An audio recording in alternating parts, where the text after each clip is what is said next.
All right, hi everyone. Milt's not here yet, but I think we can get started without him. So, all right, we're just going to go over quickly the agenda for tonight. Should only take about 5 or 10 minutes, and then you'll have a good old long bathroom break. So, so for tonight's hearing,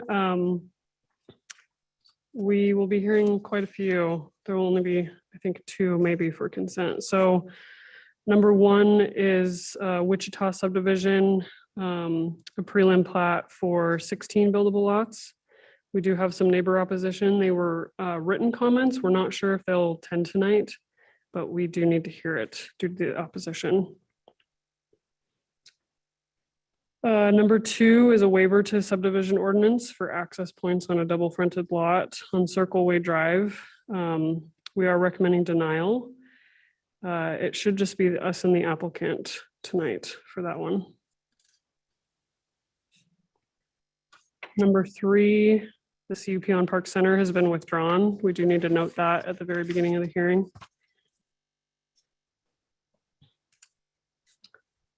Number 4, CFH 2139 and sub 21-9 for Harris Ranch East subdivision, category 3 hillside permit and preliminary plat for 59 buildable lots. We're recommending approval. There is some opposition, so we'll be hearing that. I think that'll be the main event tonight. And I believe Commissioner Danley will need to recuse himself.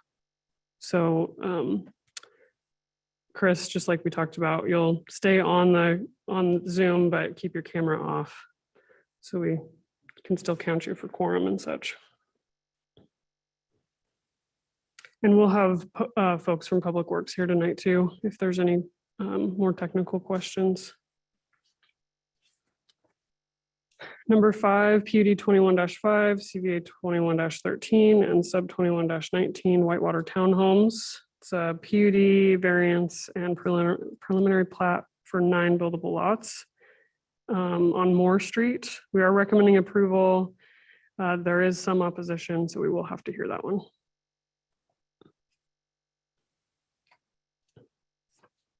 Any questions? Keep going. Okay. You're doing a great job. You're doing a great job, Celine. Okay, thanks. Mm-hmm. Number 6, PUD 21-8 on Overland to convert 88-room hotel into an 88 studio apartment building. We are recommending approval. We're not aware of opposition, but I believe Commissioner Danley wanted to hear this one. Okay. Sorry, yeah, I have a couple questions I'd like to ask the applicant on that one. Okay. Okay. So we'll probably keep that presentation pretty brief. Like really, really brief. Okay, number 7, CFH 21-52 on Surprise Way. It's a river system permit. We are recommending approval. There was a late correspondence packet that had a change to a condition. So Mr. Chair, sorry, I was going to... I'm used to it. It's okay. So we'll just need to note that if there isn't any opposition, just make sure the applicant is okay with that condition change in the late correspondence packet. And we can try for consent. We do have a few people signed up for that item tonight, but they both wrote letters of support. So Okay. hopefully they don't also raise their hand. So we check with the applicant first on the condition, then see if there's anyone here in opposition. Correct. Okay. Sounds Yep. good. And Okay. because I don't know how many people show up tonight, but is the applicant here? I'll unmute, let them speak, saying yes, and then are you in agreement with the terms and conditions of the staff report? And then see if there's any opposition. Okay. Number 8, CUP 21-16, height exception on Gowan Road. We're recommending approval. We're not aware of any opposition, so we can try for consent.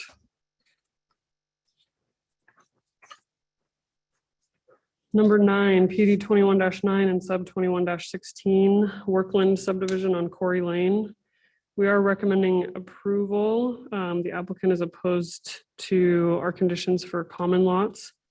And in the late correspondence packet, we did recommend removal of condition number 4. So we'll go into all of that. I believe it's just us and the applicant, but we will need to hear that one. And Commissioner Danley will also recuse himself for that one too. Okay. And finally, number 10, CP 2113 and CVA 21-18 is a CP for an addition to Longfellow Elementary School. We are recommending approval. We did have one person sign up. We're not entirely sure if it's in opposition or support. So we might just see if a hand is raised and see what they want to comment on, because that is going to be the last item. I just hate for one person to hang on So into the late evening. right. The other complication on that is that my office is doing the site civil landscape plans for that project. I'm not working on it though. Okay. So is that, I mean, typically I would recuse. If I'm just driving the meeting. Your thoughts there, or should I hand the baton off to someone else to drive that one? James might want to add, but I believe you can run the hearing and then just abstain from voting. Okay. Is that all right, James? Okay, sounds good. And that's it for tonight. That's all. That's all. So to recap, we'll hear everything except for 7 and 8. And maybe 10, but. Any questions?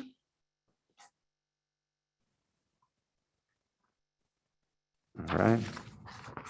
Okay. Well, we'll convene here back at 6. Sounds good. Thanks, everybody. Thanks, Shalene. Yep.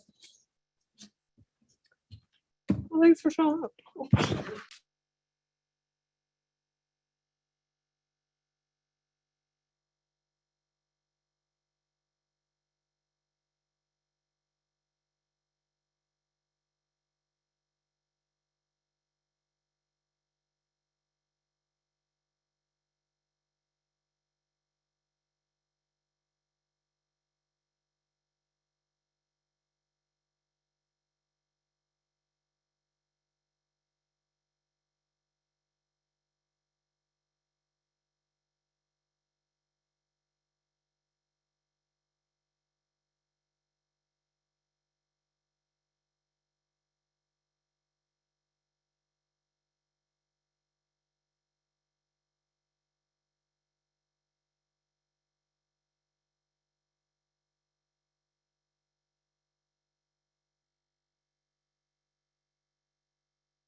Welcome, everyone. Good evening to the Boise City Planning and Zoning Commission public hearing.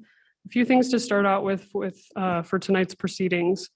Everyone from the public entering the hearing has automatically been muted and cannot speak if you're attending virtually. Sorry for those in person. As the item you're interested in comes up for discussion, you'll be called upon and unmuted. There is a chat function in Zoom. This is not part of the record and should only be used if technical difficulties arise. If the chat function isn't available for you, you can email zoninginfo@cityofboise.org with any technical issues. Our procedures for the public hearing will begin with a presentation from the planning team, then we'll go to the applicant and then the representative of the Registered Neighborhood Association, followed by questions from the commission. After that, we proceed to public testimony, starting with those who are in person, and we do have quite a few here tonight, then who signed up on the online sign-up sheet in advance, and then anyone else who raises their hand virtually. If you are attending through your telephone, you can type in *9 to raise your hand. Each member of the public is allowed up to 3 minutes for testimony. We are strict with this time as it is limited in code. Finally, the applicant is allowed up to 5 minutes for rebuttal, after which the hearing will be closed and the commission will deliberate and render a decision. Tonight's agenda and proceedings might have a bit of a delay as we all navigate through the technology and the hybrid format. Please be courteous and kind. Mr. Chair, you have the floor. Thank you, Celine. Good evening. We are citizen volunteers appointed by the mayor and approved by the city council. We make final decisions on conditional use permits, variances, and appeals, and recommendations to the city council on subdivisions, rezones, annexations, and code or comprehensive plan amendments. Any decision made tonight may be appealed to the city council, provided that the appeal is filed within 10 days of this hearing. In order to file an appeal, you must have given written or oral testimony at tonight's meeting. So that's why it is important to give your name and address when you testify tonight. We utilize a consent agenda. This means that if the applicant agrees with the staff report, and if there is no public opposition, the item will be placed on the consent agenda. All items that are placed on the consent agenda are approved with one motion without further public comment. For items not on the consent agenda, we will hold a full public hearing in the order just detailed a few minutes ago with staff, applicant, neighborhood association, and then the public testimony. Thank you all for virtually attending tonight. Will the clerk please call the roll? Schaefer, Here. Squires, Here. Blanchard, Here. Moore, here, Gillespie, Here. Infront, Here. Stanley, Here. 7 present, 1 absent. Okay, thank you. All right, we have a pretty full agenda this evening. We have a couple of housekeeping items to take care of. First off, one note, item number 3, that's CUP 20-7 BRS Architects at 301 West Park Center Boulevard. That item has been withdrawn, so we will not be discussing that item this evening.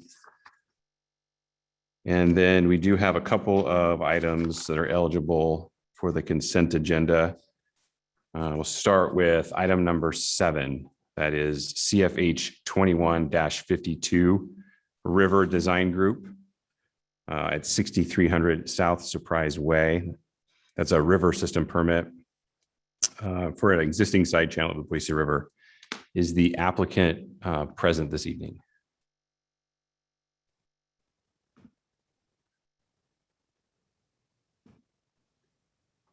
Yes, we are present. Great, thank you. Is that Mr. Wright? That's correct. Terrific.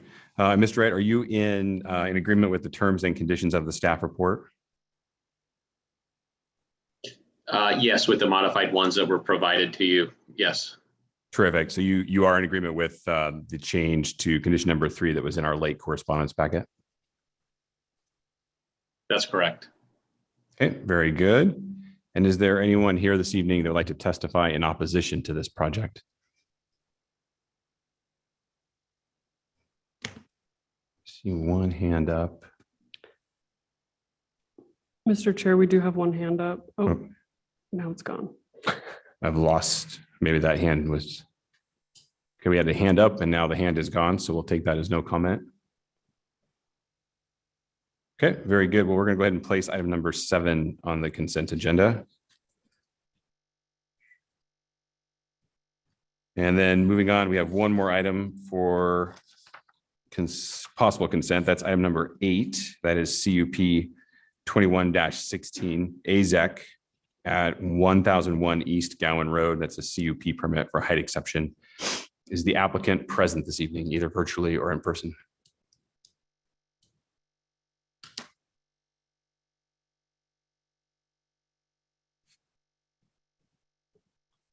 Mr. Chair, I believe he is online. Yeah, I see the hand up there, Celine. There you go. Yep. Yeah, can you hear me now? We can, yes. Okay, yes, Jason Fuller, and there's a few others on the line from AZEC Company. Yes, we're here tonight. Terrific. And Mr. Fuller, are you in agreement with the terms and conditions of the staff report? Yes, we are. Terrific. Thank you. And is there anyone in attendance, either virtually or in person, that's here to testify in opposition to this project?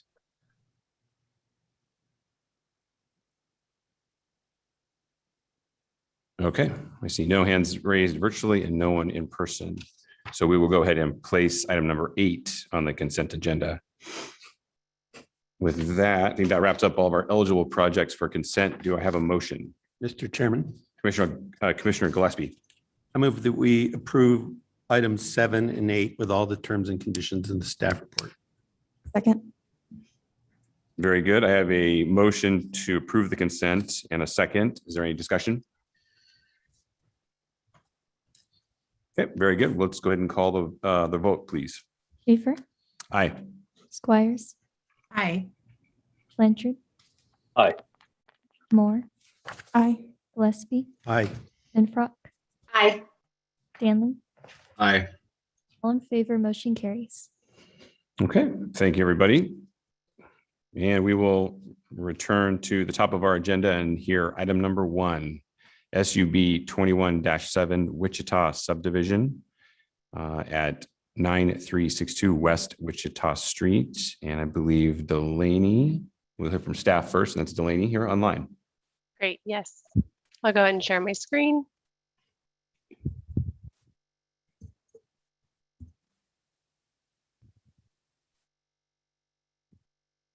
Are you guys seeing my screen?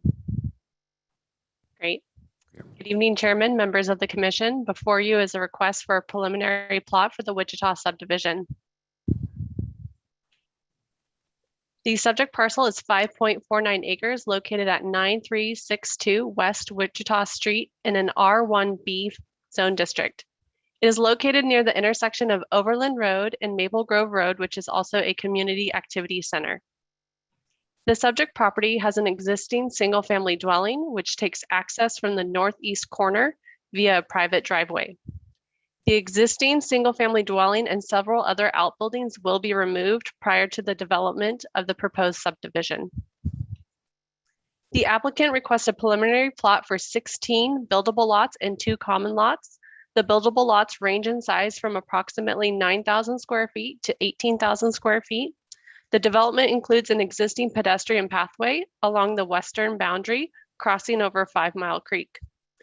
The rear of the lots along 5 Mile Creek will be fenced with open wrought iron fencing. Access to the subdivision includes a new internal local street, West Wichita Court, and will serve as access to lots 1 through 11. On the south side of 5 Mile Creek, lots 14 through 18 will take access from the existing local street, South Chicopin Place. As proposed, the subdivision complies with the density requirements for both the Airport Influence Area B1 as well as the R1B zone district. The subdivision will be compatible with the surrounding area as the proposed lots will be similar in size and nature to the surrounding properties. Public comments were received and detailed concerns regarding loss of open space, preservation of existing mature trees, impacts due to traffic, and impacts to security and privacy of the surrounding existing neighborhood. Planning staff recommends approval with conditions, and the motion is needed for a recommendation to City Council, and I'm available for any questions. Okay, thank you, Delaney. We'll sit tight for questions for the moment. We'll go ahead and hear from the applicant. Hello, my name is Matt Schultz at 8421 South 10 Mile Meridian. on behalf of the Wichita subdivision. This is pretty much a 5.5 acre infill. It's been surrounded by development done 15, 20 years ago. In fact, I think the previous owner of this sold off all the property for that. And her son is now selling this property and asked us to develop it. Our decision of how to develop was made pretty easy by the airport overlay, which requires 3 acre or less, which is exactly how the existing R1B zoning lays out, which here's what needs to go here in accordance with your zoning and the airport overlay. The one extenuating circumstance on this project, I guess, would be the floodway moving through the middle of the project from east to west. And we have mapped it with FEMA to where there is no flood zone on the lots themselves. It's all contained within that open space, which is a floodway in the middle. We're proposing to keep it natural, not because we're cheapskates and don't want to do the improvements. We just think it's a better look as long as we go in there and clean up some of the noxious weeds and things like that to keep it more natural and open to the wildlife, ducks and birds and things like that. So we wanted to propose it to keep it open and visible with open fencing on both sides of it. Other than that, all the utilities are right there. It's teed up to get filled in more or less. And we think this and your code supports this. And we do agree with all the conditions of approval and ask for your approval to move it on to city council. And thanks staff for the thorough report. Okay, thank you, Mr. Schultz. Is there anyone here from the Neighborhood Association? I believe that's the Southwest Ada County Alliance.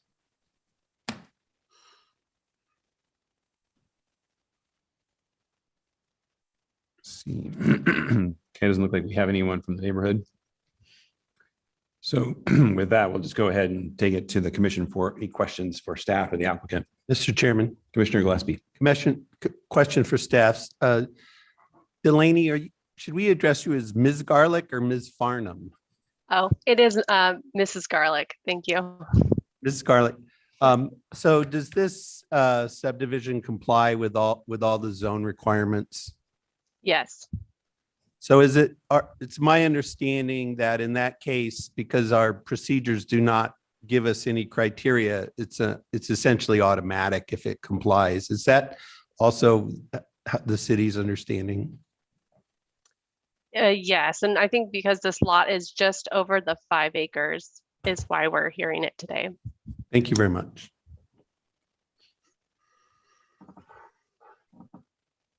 Mr. Chair. Commissioner Danley.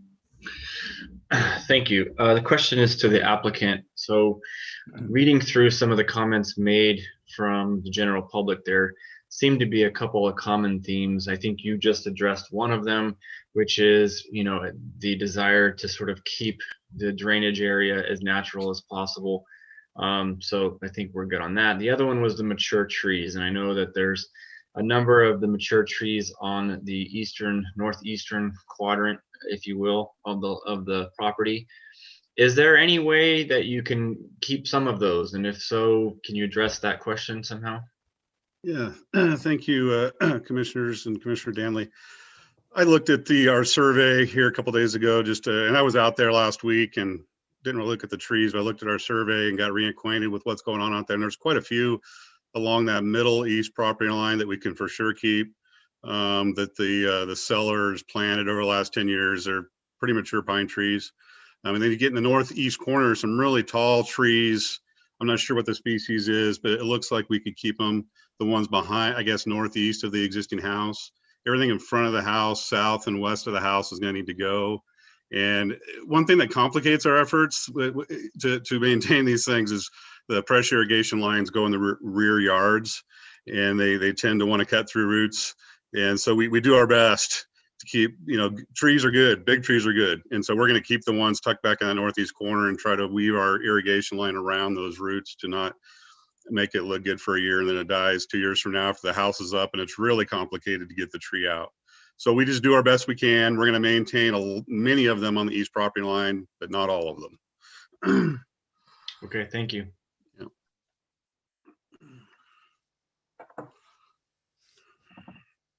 Any other questions from the commission? Okay, very good. With that, we'll go ahead and open up the public hearing portion of this item. We got a few folks on the list here. I'll see if you're either here in person or online. Kenya Fletcher and Candace Gentry. It's like, sorry, we've got an awful lot of people online, so gotta scroll through names. Okay, we have, I think I had one other hand up to testify, maybe not now. Staff, anything? Mr. Chair, I don't see any hands raised. You We might might- just want to check on those phone numbers too. Okay. Mr. Chairman, you might just tell anyone who wants to testify to raise their hand. Yeah, sorry. Apologize. If you are here to testify for this item, please go ahead and raise your hand.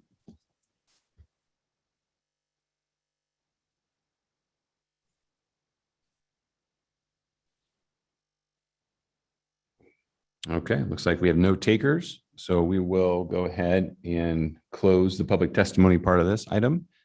And the applicant, you have a few minutes for rebuttal if you'd like to take a few minutes to rebut.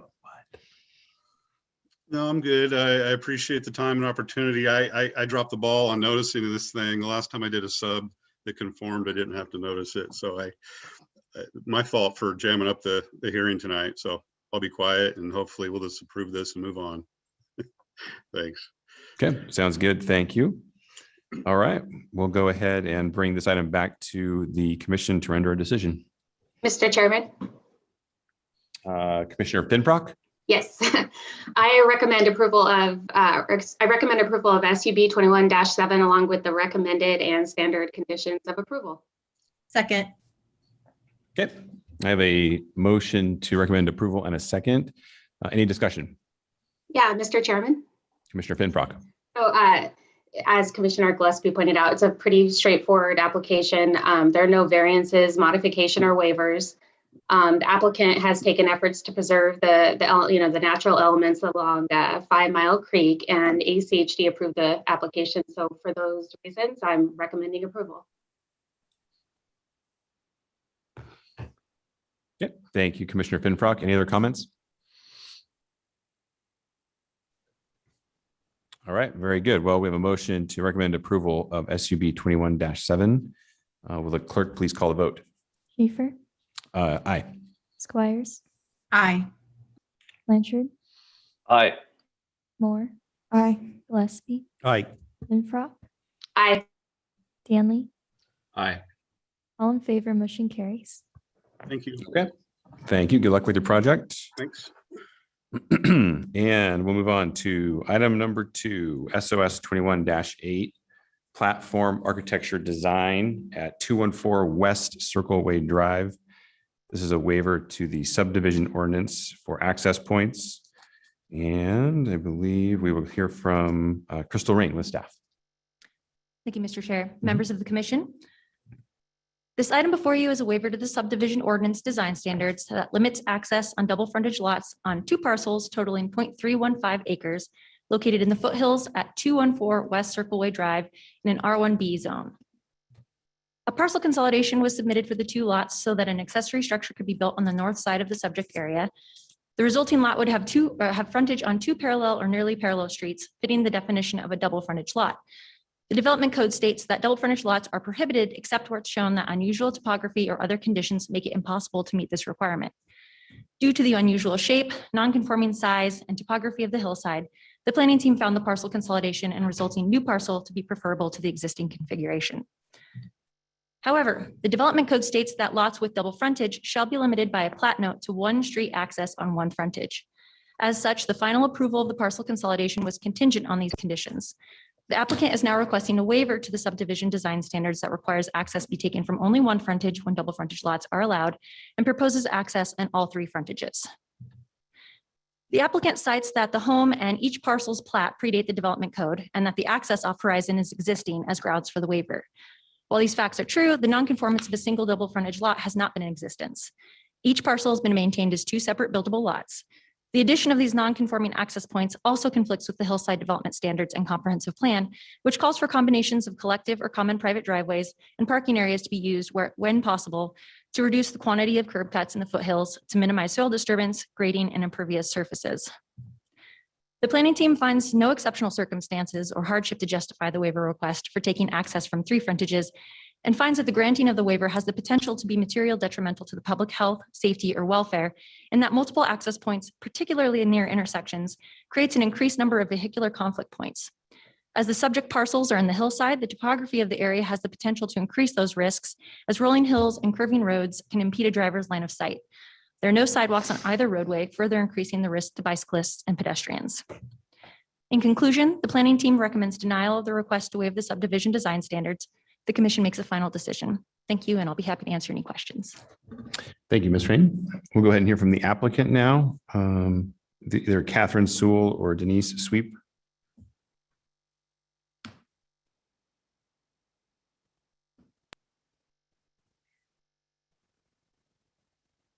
Get you set up here with. There we go. How about now? Yeah, we can hear you. Okay. Hi, Kathy Sewell, 280 North 8, Suite 118, Boise, with Platform Architecture and Design.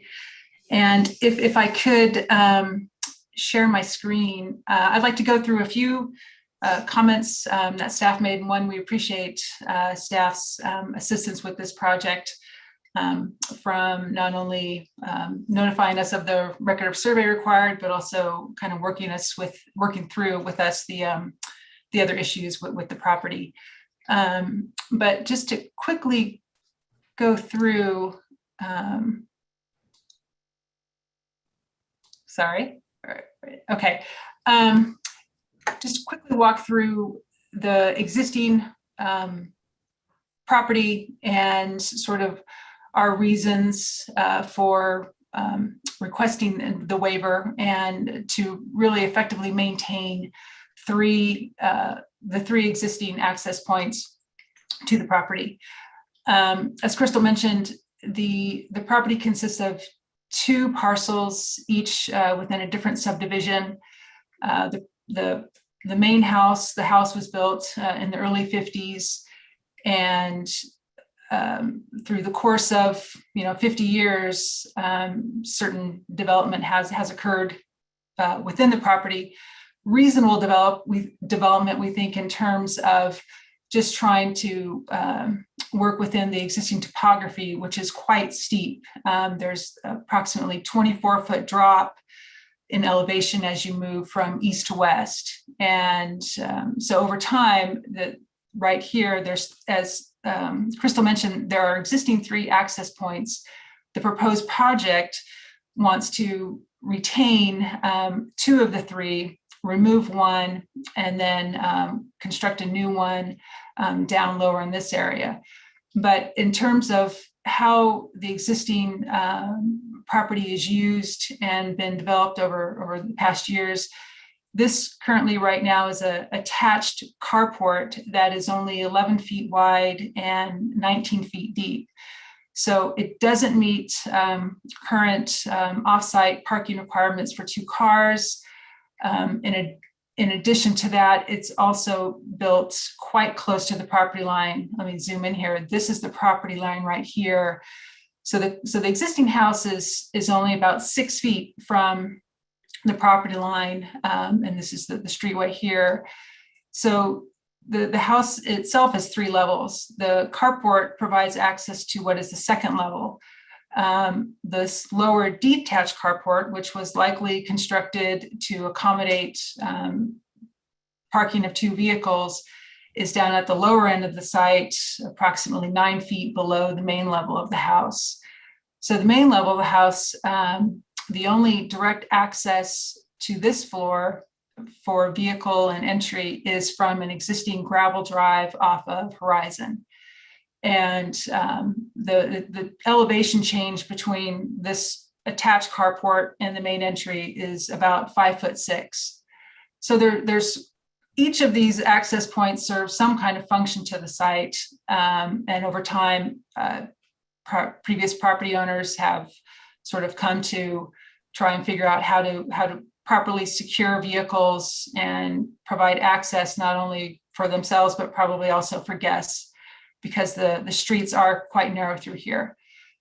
The other aspect about the property is that there is an overhead power line running through. And so that not only limits some of the ability to try and make some kind of improvements to the property.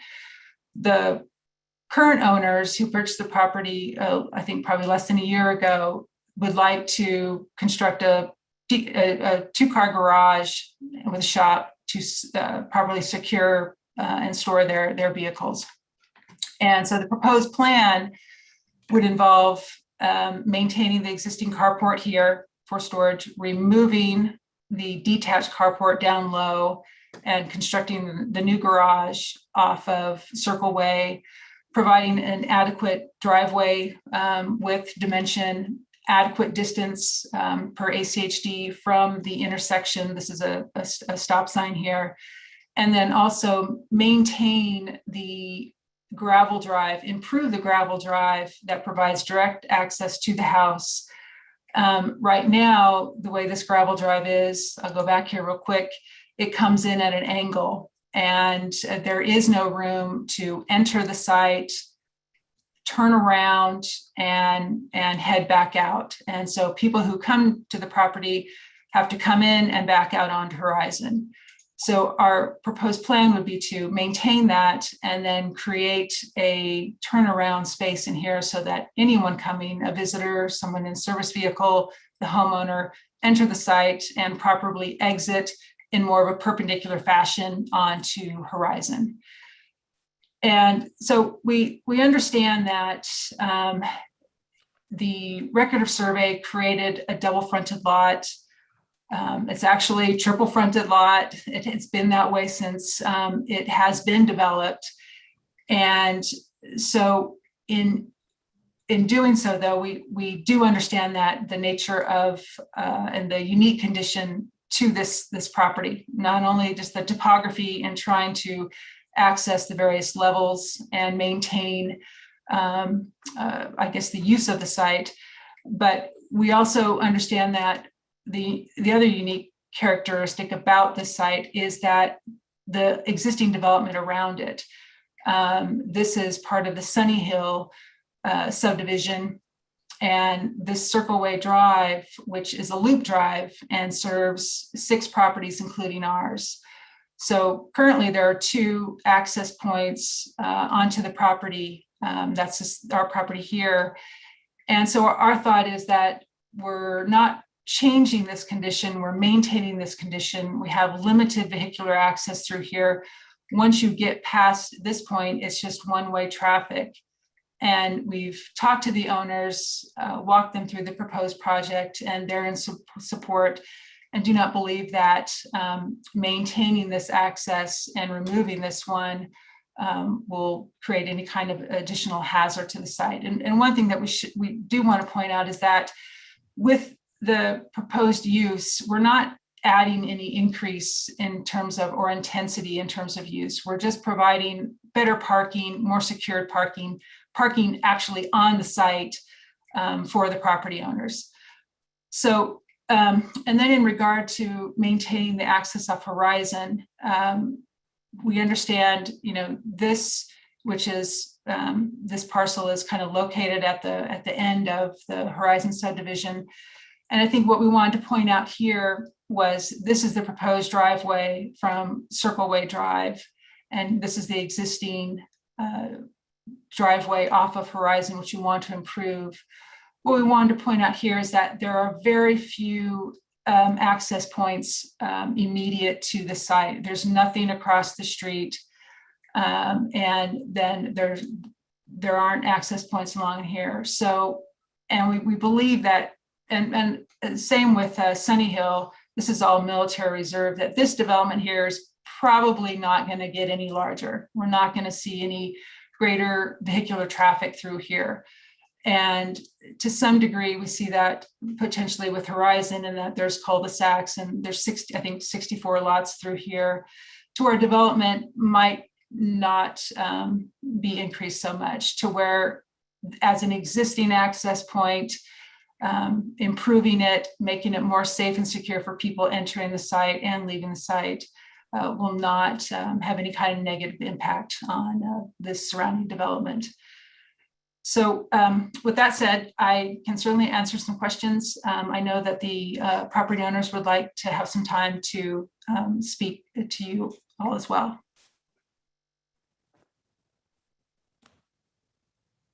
Okay, thank you, Ms. Sewell.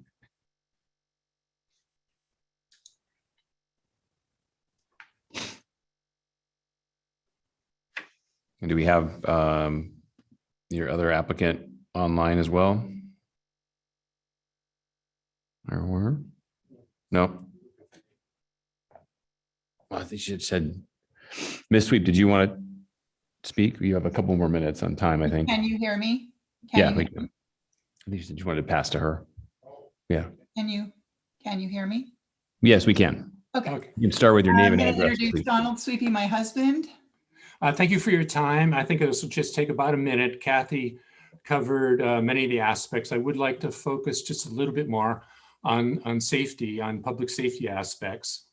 As Kathy mentioned, that existing gravel drive, we would truly like to maintain, considering that it provides the level access to our living space. Our father-in-law, my father-in-law is of limited mobility. He walks in a walker. He's able to access our house with that existing driveway perfectly fine, perfectly safe. If we did not get a waiver and were forced to build the garage with access only to West Circle Way, and we're required, directed to close that currently safe access. And by the way, we do have approval from ACHD. We've given them the sight lines up and down Horizon that far exceed the requirements. We're on the outside corner of Horizon.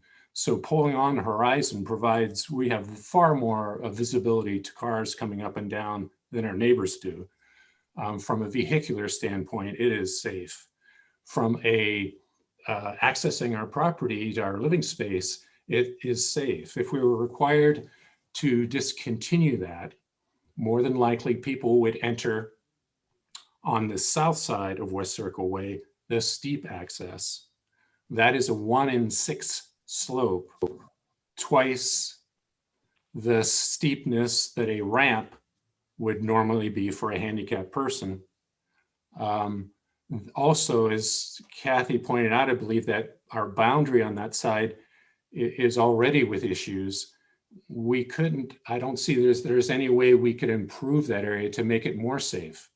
So we would go to an arrangement, if we weren't granted the waiver, from a condition that is the safest we could come up with to something less safe, something that the public, our visitors, are at risk. And I truly believe that's a risk considering the steepness, parking the car in that steep grade, getting out of the car, transitioning from that steep grade to the stairway and up the stairway without the possibility of an improvement there. I truly think that's the risk and safety that you'd be forcing us to if we did not see the waiver. Do you have anything to add, Denise? I just want to say that by maintaining the level access, I feel like if we had an emergency here where we required a fire truck or an ambulance, that level driveway is the only place they would actually be able to get us and extract us out on a safe level drive. So it's kind of critical in terms of, just being able to have access to the services that are provided to us. Okay, all right, that is the end of your time. Thank you both. Thank you. Typically now we hear from the neighborhood association. That does not apply in this case. So we'll go ahead and return to the commission for any questions to the applicant or staff. Mr. Chairman, Commissioner Gillespie. this is a question from Ms. Rain. So is the city asking them to select any one of the 3 that they proposed? And they get to choose any one, or is the city saying which one they need to pick? Chairman, Commissioner Gillespie, the city is recommending that they can choose whichever, just one of the frontages. Mr. Chairman. Commissioner Gillespie. I have a question for the applicant. So you've argued ably for the preservation of what you call the level access, the northern access point. Why don't you just pick that one and build off all of your access off that and close the other two? The second access that we desire down on West Circle Way is a much better solution to parking a trailered vehicle in that garage, while the existing gravel drive is the perfect access for a vehicle, a single vehicle without a trailer and an occupant. It's not a wise idea to pull a trailer from Horizon on that slope around the corner into, and then turn another corner into the garage. It would leave us with having the truck with the trailer behind it halfway into that driveway, blocking part of Horizon, having to disconnect it. It would not be a good condition for a trailered vehicle that we intend to put in that garage. So, Mr. Chairman. Yeah. So a question for the applicant. So you're saying that the primary hardship that you're looking at is you own a trailer and you need a place to put it?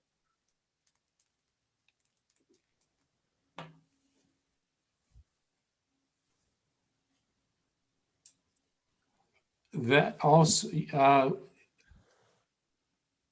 having the vehicles up, so what you're suggesting is we could turn the garage and shop design around and have the garage on top.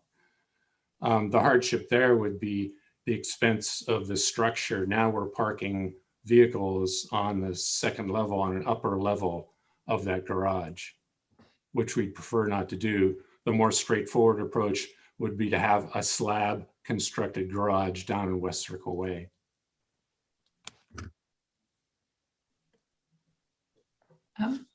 Mr. Gillespie, if I can just make one quick comment. You know, I think part of the issue with this particular street, and I'll just say Circle Way and Horizon, is that they are not improved they're not improved in terms of sidewalk, parking area, curb gutter, and they're also a fairly narrow street width. So by removing all of the access points to this property and only leaving one for the garage, we are eliminating any area for guests, other types of service vehicles to park. There is just no guest parking or available on-street parking. And so that is an issue in terms of some of the narrow streets. Now, certainly on Horizon, there would be no parking. I think that there are places along Circle Way where people are parking, but I think that's also part of the issue with removing all of the existing access locations, and primarily like the attached carport. That's an improved part of the property that's been there since it was developed, and now the city's requiring us to remove that.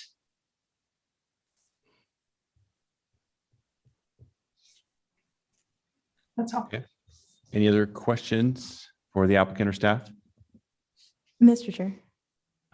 Commissioner Moore. I think on, so for staff, on our packet page 36, there's a comment saying that the accessory structure, the proposed garage, doesn't comply with the setbacks. Is that correct? Chairman, Commissioner Moore, that is correct. And just to follow up. Yeah, please. So if as shown, it doesn't comply, is there a location on site where it would comply? I mean, that would change the location of that proposed access on Circle Drive. Chairman, Commissioner Moore, that hasn't been discussed in length. It appears so just offhand, but that hasn't been discussed. And it could be a question for Ms. Sewell too. Yeah, Commissioner Moore, Crystal and I discussed a little bit about the location of the proposed garage. As our understanding is that basically with a triple fronted lot, we can decide what our front is. And so the other item that I mentioned to Crystal the other day was the overhead power line, which limits our ability to build at that location. So talking with Crystal, if we decided that Circle Way Drive would be the front, that we would meet the setback requirements. We would likely have to apply for a variance for the Horizon Street side because R1B, any street side is 20 feet and we could do 15. But in just brief discussions with Celine, it sounded like perhaps the overhead power line may provide the hardship that we might need to receive a variance request.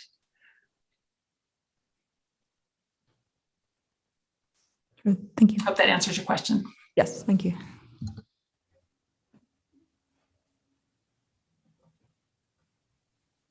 Okay, any other questions from the commission?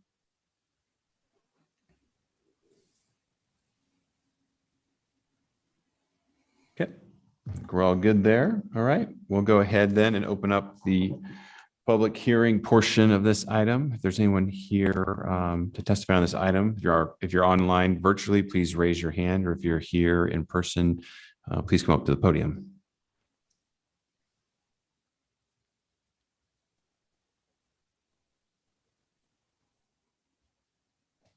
Okay, I'm not seeing any takers online either, so we will go ahead and move on to traditionally, this is a point where the applicant can rebut. So Ms. Sewell or the sweeps, if you have 5 minutes for rebuttal, if you'd like to use that time.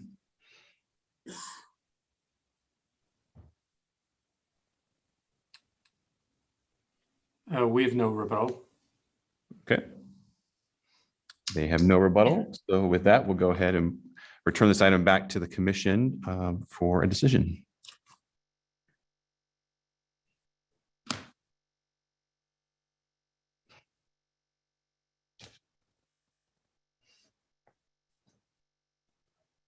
I know. Any takers? Mr. Chairman, Commissioner Gillespie. I move we deny SOS 21-8 for the reasons stated in the staff report. Second. Got a motion and a second. Mr. Chairman. Commissioner Gillespie. So non-conforming uses are always tough. There's several aspects of this, whole site that are not conforming. And just to paraphrase, there's a whole separate section in the ordinances on how we deal with non-conforming stuff. And the basic rule is you don't make it worse. And when you have a chance, when there's a change event, you try to make it less. So, we obviously there's some setback issues. Well, we can't fix those here. We can't fix those now. But because there's a lot combination, that's why the city is involved at this point, right? Mm-hmm. So this is the point at which we can't make the non-conformance worse, and we have to do reasonably what we can to reduce the level of non-conformance to the existing zoning laws. And the existing zoning law is really clear that you get one point of access and that these folks need to pick. So the only hardship that I heard in the discussion is that they can't put their trailer on the upper access point. Otherwise, that upper access point could be done properly and sited well and widened so they can turn around and do all of that. And it provides that smooth, flat access or level access to the building. So to me, it's pretty clear there isn't a hardship here related to all of these access points. The issue here is each of the access points isn't quite like the applicant likes it, but that's not really a hardship. There's plenty of ways for one point to serve this property. So that's where I'm at. Okay. Thank you, Commissioner Gillespie. Any other comments, discussion? Mr. Chair.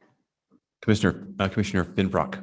So one of the conditions of the parcel consolidation that took place, I believe in I think 2021, so earlier this year, was that the applicant choose one access. And I think at that point they agreed on that. And for all the reasons the Commissioner Gillespie just said, plus the fact that this has already been agreed upon, with that parcel consolidation. I think that we need to stick to that one access, and it's by code. So I'm in agreement with that motion. Okay, thank you. Any other comments?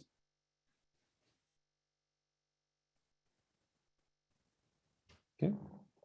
Quiet group tonight so far. All right, well, I'll just chime in real quick too. I'm in support of the motion as well. I think Commissioner Gillespie summed it up really well. I think that there's an opportunity here for the applicant to look at the property and come to a new alignment that works with one point of access to make the property conform with current zoning codes. So I think with that, we'll go ahead and just move on to the vote. Schaefer, Aye. Squires, Aye. Blanchard, Aye. Moore, Aye. Gillespie, Finfrock, Aye. Danley, Aye. all in favor, motion carries. Okay, thank you.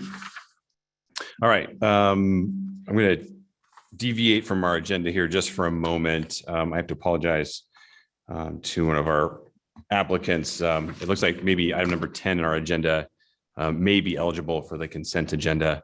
So real quick, we're going to move to that. Yeah, if you don't mind, Milt. Yeah, I'm going to go ahead and recuse myself from item number 10, just out of an abundance of caution. My office is handling the site and landscape plans for that project. So I'm going to go ahead and recuse myself from this item and let Commissioner Gillespie take care of this item here. And I think we can get it on consent, but we're going to do that right now. Go ahead, Milt. It's yours. So thank you very much. So my name is Milt Gillespie. I'd first like to ask for the commission to make a motion to amend the agenda so that we can hear or deal with item 10 at this point out of order, if we want to do it.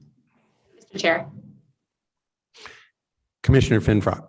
I move to amend the agenda to include item 10 on the discussion for a consent agenda. Second. So just to be clear, so she's moving for us to consider this right now. Yes. Thank you. So is there any discussion on this motion? The clerk, please call the roll on the motion to consider item 10 right now. Schaefer, He's recused. oh, recused. Squires, Aye. Blanchard, Aye. Moore, Aye. Gillespie, All right. Finfrock, Aye. Danley, Aye. all in favor, motion carries. Okay, so now we're going to treat 10. So first of all, let me ask, is the applicant present? Where are you? Aye. And are you in agreement with all the terms and conditions of the staff report for item 10? So let the record note the applicant is in agreement. Is there anybody here, including neighborhood associations or anyone else, who wants to testify in opposition to item 10?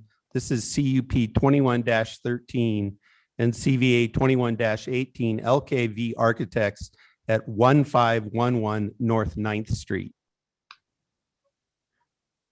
Is there anyone here who wants to testify or has a comment about that? Let me just add, so hearing none, without objection from the commission, I move that we consider item 10 as a consent agenda, as a separate consent agenda at this point. And I'm looking for a motion. Mr. Chair, Commissioner Danley. I move that item number 10, CUP 21-13 and CVA 21-18 be moved to the consent agenda. Second. May I, Mr. Danley, may I ask you to restate your motion as a motion to approve item 10? On the Yes, let consent me, agenda? Rusty, sorry. I move that item number 10, CUP 21-13 and CVA 21-18 be moved to the consent agenda and approved in condition with the terms of the staff report. Thank you. Second. So I have a motion by Commissioner Danley and a second by Commissioner Finfrock, Yes. I believe. Is there any discussion on this motion? Mr. Chair, Commissioner Danley.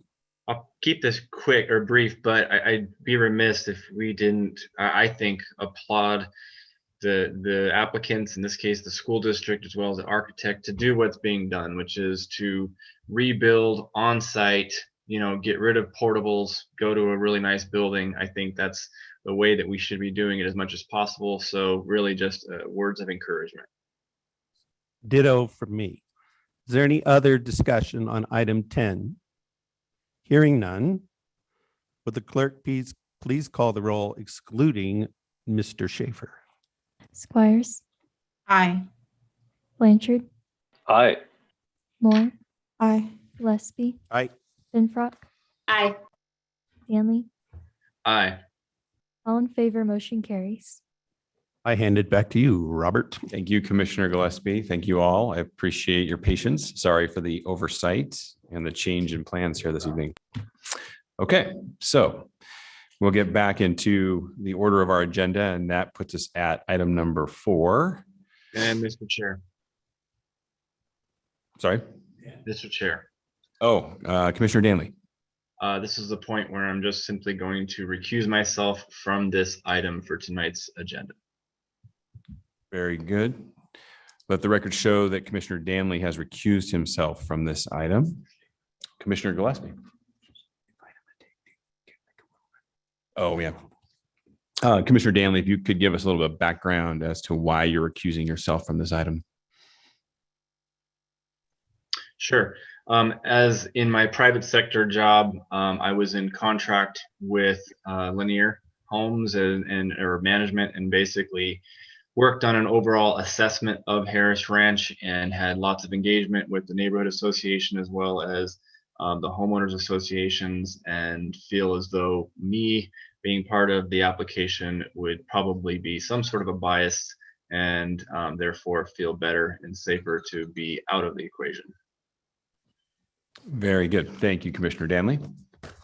Okay, so here we go on item number 4. That's CFH 21-39 Boise Hunter Homes at 3201 South Council Springs Road, and SUB 21-9 Harris Ranch East Subdivision at the same address.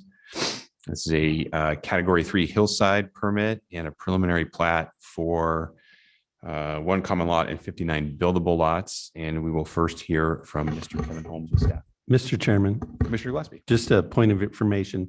This commissioner, me, is not going to make it all the way through this item without a biological break. And Very I good. query to the chairman whether he'd like to do it now or in the middle of it.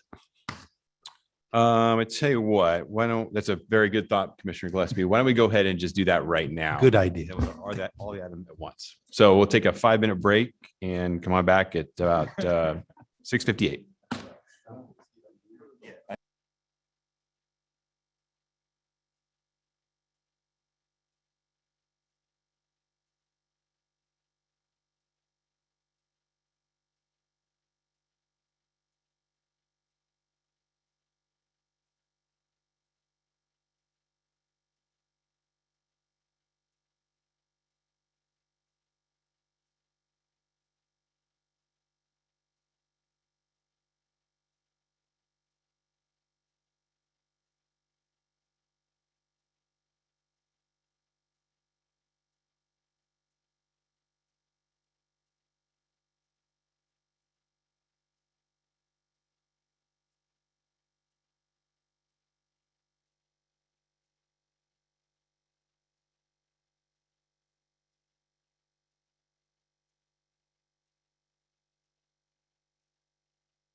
Okay, let's see if we've got everybody online back. Let's see. I think we're missing one or two commissioners. Give them another second.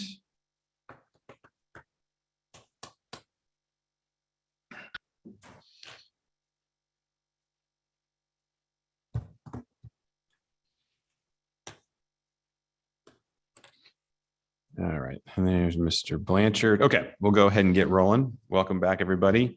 All right, back to item number 4, CFH 21-39 and SUB 21-9. And we'll hear from Kevin Holmes with staff. Thank you, Mr. Chair, members of the commission. As you said earlier, before you is a request for a Category 3 hillside development permit for grading associated with a preliminary plat comprised of 59 buildable lots and 1 common lot on 115 acres located at 3201 South Council Springs Road in an SPO1 Harris Ranch specific plan zone. So the property highlighted here is located on the eastern edge of the Harris Ranch specific plan area and includes that first ridge line of foothills overlooking the valley. Properties to the north and east are owned by the Idaho Department of Fish and Game as a wildlife management area. Harris Ranch North is to the northeast, and the Peace Valley Overlook Reserve owned by the city is to the southeast.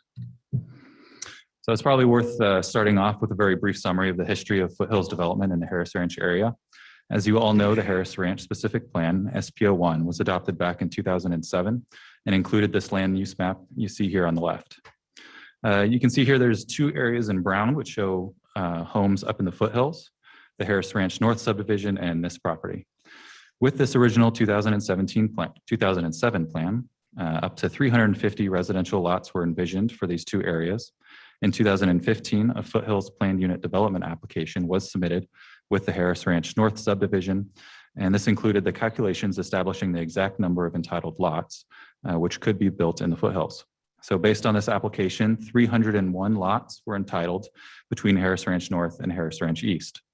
Of those, 173 were platted in Harris Ranch North, leaving a ceiling of 128 lots for this property. So with tonight's applications, they're proposing to develop 59 of those lots.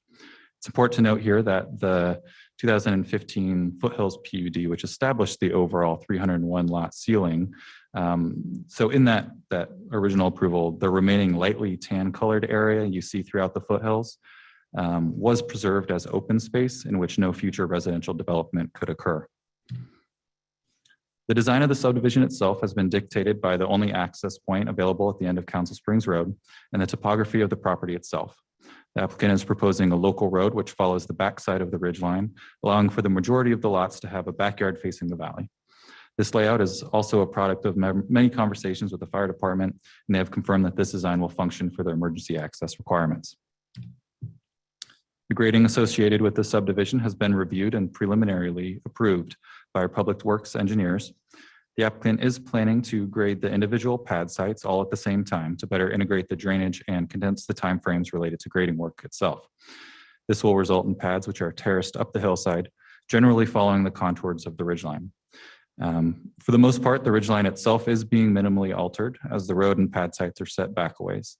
That being said, it is worth noting that there is one section covering lots 25 to 34, approximated in red here on that bottom image, where the ridgeline would be lowered by up to 15 feet in places. The applicant has confirmed that they plan to balance the amount of cut and fill being performed on site as much as possible, which would ultimately result in less truck traffic on Council Springs Road.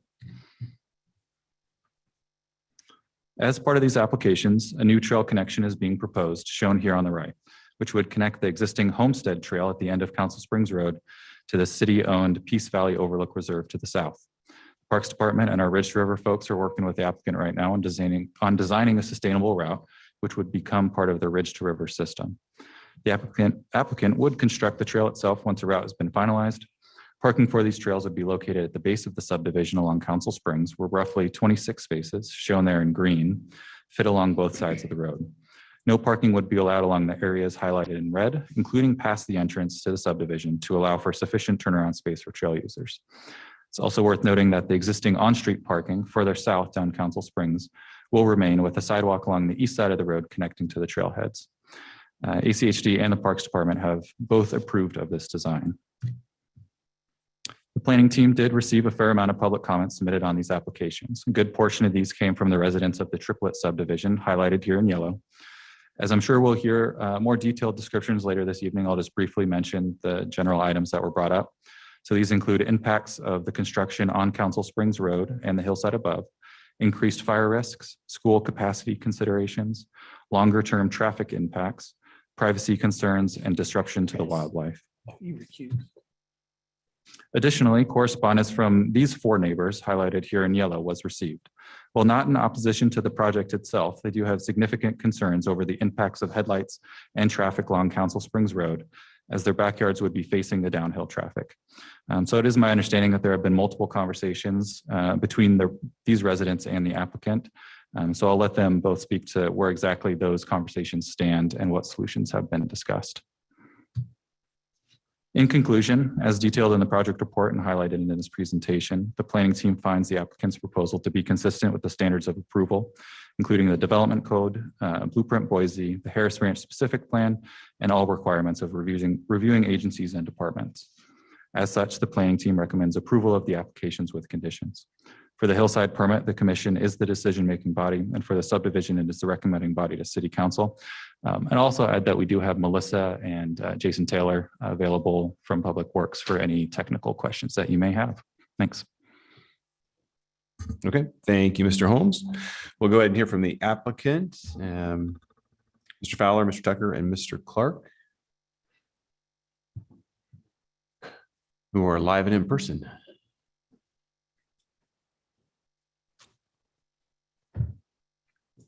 You start with 10 minutes. Is that going to be good for you guys?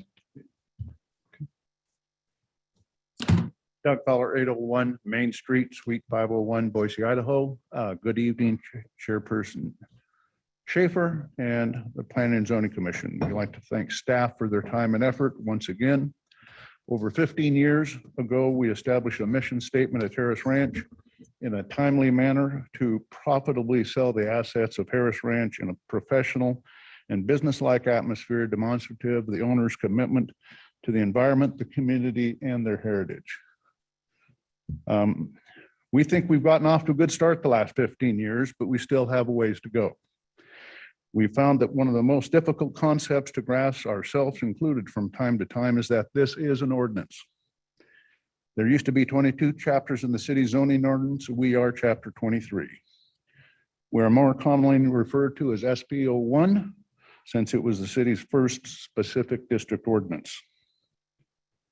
In 2005, we had a concept plan approved by the city. The previous one. As you can see, the foothills development went all the way from Barber Road all the way up to Wild Horse. So what did we do? Where do we go from there? It was pretty controversial. We had a charrette. We invited 6 recognized, legally recognized neighborhood associations and ICL, Fish and Game. We had about 70 people for 4 days and 4 evenings. A month later, we did it 2 more days and evenings, and then we did it every month after that for about the next 7 months until it was approved.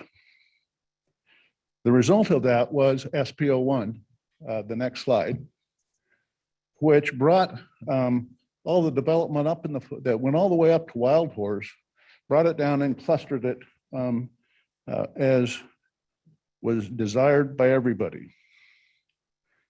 Was this plan perfect? No, but it fundamentally has not changed. In essence, we all made a deal. We ended up in reality as de facto partners. We continue to hold up our end of the deal, as do the vast majority of our stakeholders. Where are we today? The original plan showed the foothills extending all the way to Wild Horse. We were allowed 350 single-family lots in the foothills. So far, we've used 172. Today, we're asking to go forward with another 59. Incidentally, we're currently in negotiations with the city to forego 100 lots in the foothills of that 350 lot allotment. Last year, our certified assessed value was 348 million. This year, as yet not to be certified, assessed value is at 489 million. We have over 900 multifamily units in escrow. And the Harris Ranch Wildlife Mitigation Plan, a separate 501c3, is in full swing. Our de facto partnership in Barber Valley has gone beyond the requirements of SPO1 in making Barber Valley a special place to be and protect. Fortunately, the Harris Family Limited Partnership believes strongly in the economics of amenities, that when you protect the amenities that are bringing people to your communities, property values won't just be sustained, they'll be enhanced. Will everyone be happy all the time? Probably not. As a group, albeit a de facto partnership, did we stick to the concept and understanding of SPO1? Yes, we have. And so have our partners. Thank you.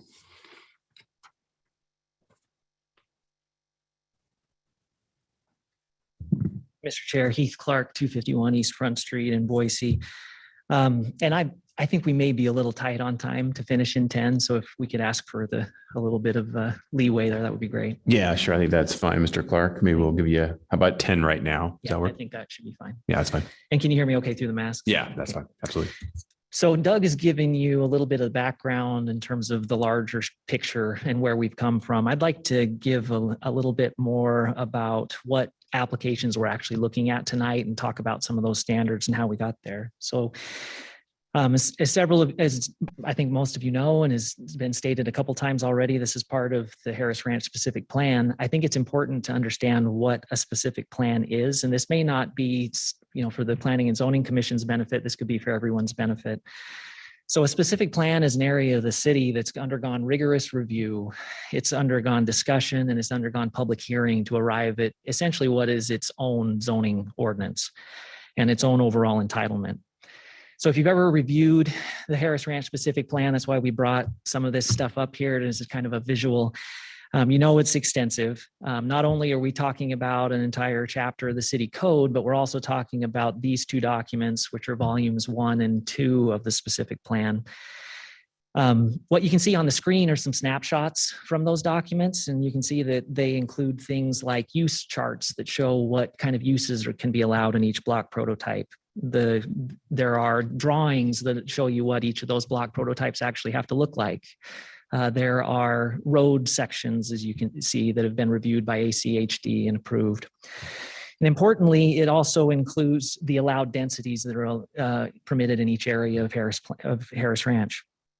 Volume 2, the big guy, includes the cultural resources surveys, the grading plans, the wildlife mitigation research, all of the plans that were part of the original approval. So these are hundreds of pages of documents that have been in place for more than 15 years, and they dictate how the project will develop.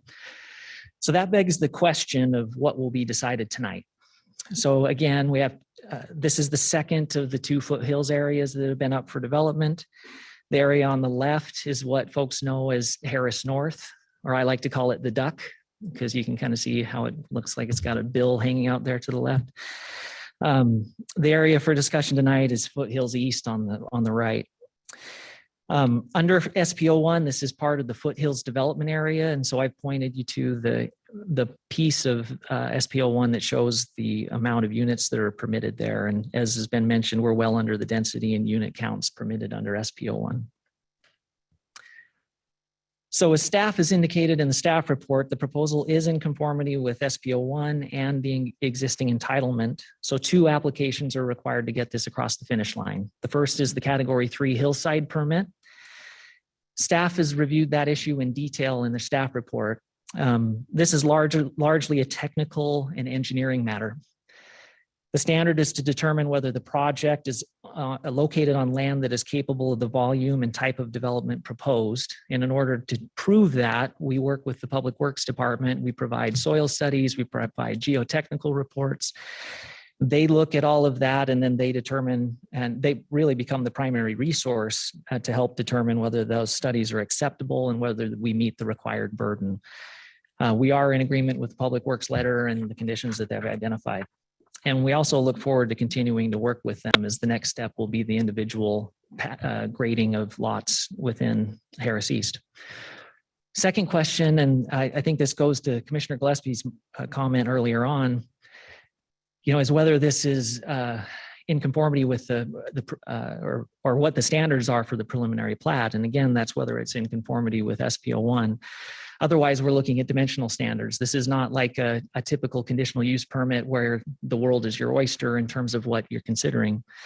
This does meet all the dimensional standards that are required in Boise City Code. We worked through each of the agency comments, including with ACHD and the Boise City Fire Department. With regard to the fire department in particular, we've been working with them closely on our fire safety plan.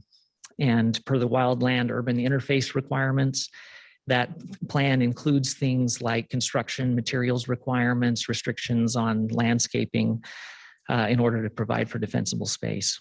So after reviewing all of the agency comments, we are in agreement with each of those and the terms and the conditions of the staff report as presented. So I kind of flipped the order here a little bit and got to the conclusions first. Todd is now going to come up and he's going to give you a little bit more background on the application itself. And then he's also going to talk about the conversations with the neighborhood association and those around as we finish up. So with that, I'll turn it over to Todd.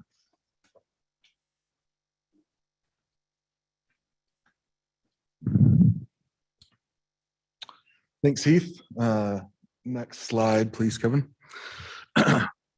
Sorry, Mr. Tucker, can we get your name and address? For the record, So my name is Todd Tucker and I work with Boise Hunter Homes. Our business address is 729 South Bridgeway Place in Eagle, Idaho, 83616. So as you see on the screen, project overview, we've got about 59 lots. We have 59 lots in the subdivision, 115 acres. That's just a little bit over a half a unit an acre. 19% of the site would be developed, leaving 93 acres of open space on this site. Again, as Heath noted, we're not asking for any waivers to the standards, and our layout is in conformance with the specific plan, as well as our hillside permits being in conformance with the standards in the code for hillside development. I just wanted to go show you all the meetings that we've had with various governmental agencies and neighborhood groups. We started this process about 9 months ago, meeting with the planning department. We also met with the fire department, public works department, the parks department, ACHD, Suez. We also had meetings with Barber Valley Neighborhood Association before we submitted our application. And then we met with the Triplet Ranch Homeowners Association and some of the residents along in the Spring Creek subdivision after our application had been submitted. We wanted to thank the Barber Valley Neighborhood Association for their recommendation of approval on this project. As you all know, that doesn't happen very often with neighborhood associations, and so we're grateful for their recommendation of approval. Their letter of recommendation did come with some additional suggestions that I'd like to address real quickly. They had some concerns or wanted to talk about trailhead parking. We understand the neighborhood's desire for trailhead parking in this area.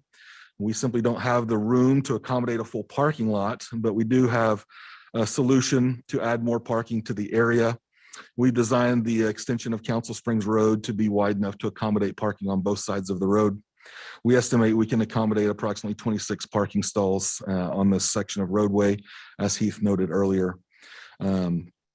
We showed this to the Parks Department and they seem to be happy with that option. They wanted to talk about temporary parking restrictions. We're not really opposed to any temporary parking restrictions on Council Springs Road. However, that is a public road under the jurisdiction of ACHD. We don't have a whole lot of say in that.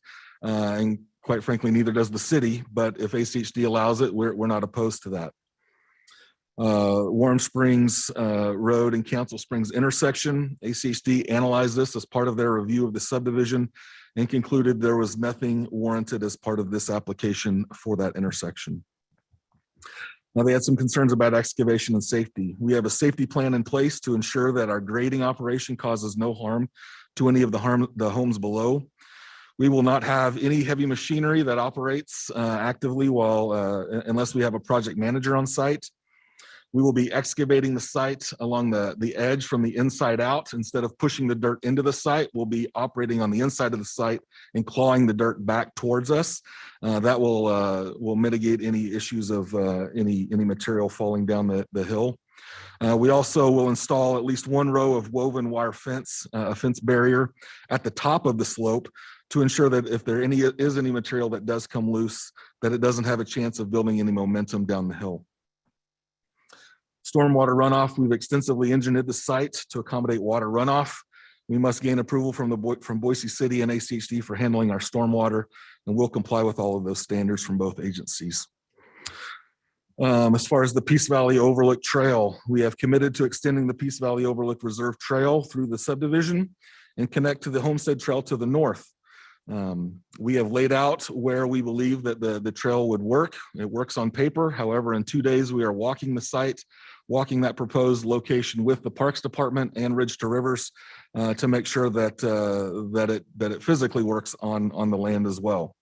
We've committed to either constructing that trail or contributing monetarily to the construction of it, since it will be a Ridge to Rivers trail, and donating the easement for the public to use that. Again, we think this is a great amenity to this area. The neighborhood has wanted this for quite a long time, and we're happy that we're able to provide this. As far as hillside restoration, we've revegetated the slope. We will be revegetating the slopes that we're disturbing through our grading process. The neighborhood association is requesting that we revegetate the entire slope. We have some concerns about that. There are locations where that slope is very steep, and putting people up there to revegetate it, we think might be harmful. It's also it's not a requirement for the code or by our conditions of approval in the staff report. And so we're not necessarily saying we won't do it, but if we do it, we'll have to proceed with extreme caution. We don't think it's warranted at this time. Next slide. Much like the wildlife mitigation plan in Harris Ranch, I'm really almost done. Go ahead. We have an association with our Dry Creek Ranch project in Ada County that's located north of Eagle. Last year, that organization purchased 10,000 bitterbrush plants, had them grown in a nursery, and then we organized about 40 residents from Dry Creek and the employees of Boise Hunter Homes to plant those seedlings in an area close to Harris Ranch a couple of weeks ago. This area was the area that was devastated by the Teresa fire.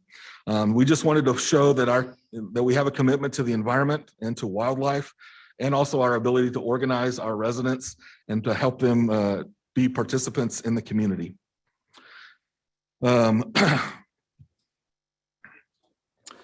Boise Hunter Homes joined with the next slide, sorry. Boise Hunter Homes joined with the Harris family and the residents within the Barber Valley to purchase the land now known as the Peace Valley Overlook Reserve, which directly abuts the proposed subdivision. We're excited to help facilitate the connection of this property with the trail to the greater Ridge to Rivers trails. In addition, the subdivision will be part of the Harris Ranch Wildlife Mitigation Association, which has grown from its inception to 792 members now. We think this is a good thing, and we're happy to participate. Next slide. Again, we've talked about the trail several times. Don't need to harp on it too much more, but we're really excited about this trail connection. We think that the residents in Harris Ranch and Barber Valley as a whole will be pretty excited about this trail connection as well. Next slide. We have reviewed the staff report and we don't have any issues with it. We're in agreement with the conditions of approval. Next slide. And you can go to the next one as well. We wanted to conclude our presentation by showing you just a few of the other projects we have had the pleasure to participate in Harris Ranch. We've constructed approximately 500 homes in Harris Ranch so far. This shows the diversity of housing types that we're capable of producing. You can go to the next slide. We request that we be granted approval of this project as well, so we can continue to provide stellar architecture and development in this neighborhood. That concludes our presentation. We're prepared to answer any questions that you may have for any of us on the development team. Okay. Thank you, guys. We'll hold on questions just for a minute. And first, we're going to hear from the Neighborhood Association. which I believe we have Gary Vesey on the line. Yes, I'm on. Thank you. Terrific. Members of the commission, my name is Gary Vesey. I'm secretary of Barber Valley Neighborhood Association. My home address is 4150 Macbeth Avenue here in Boise.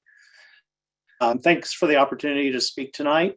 By means of a bit of background, BV&A has been diligently working with all parties involved in the project since we were first notified about it about 5 months ago. We'd like to thank Kevin Holmes of the planning department for proactively working with all parties to try to come up with a fair assessment of the project. Communication and collaboration is crucial before, during, and after development applications, and we appreciate his approach. We've been also working closely with Todd Tucker of Boise Hunter Homes to address BV&A and neighbor concerns.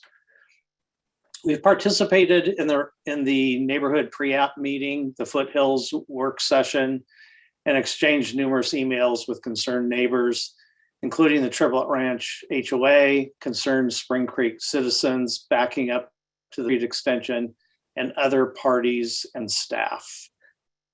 For the past 4 months, we've presented updates to our neighbors at our monthly meetings. We want to be very clear, BV&A supports this project, but we want to reiterate the basis for our approval. Development is already entitled by SPO1. Some neighbors have expressed concern about developing the foothills and suggested denial on that basis. The decision to develop this portion of the foothills was made many years ago with the establishment of the specific plan that governs just about all development in the Barber Valley.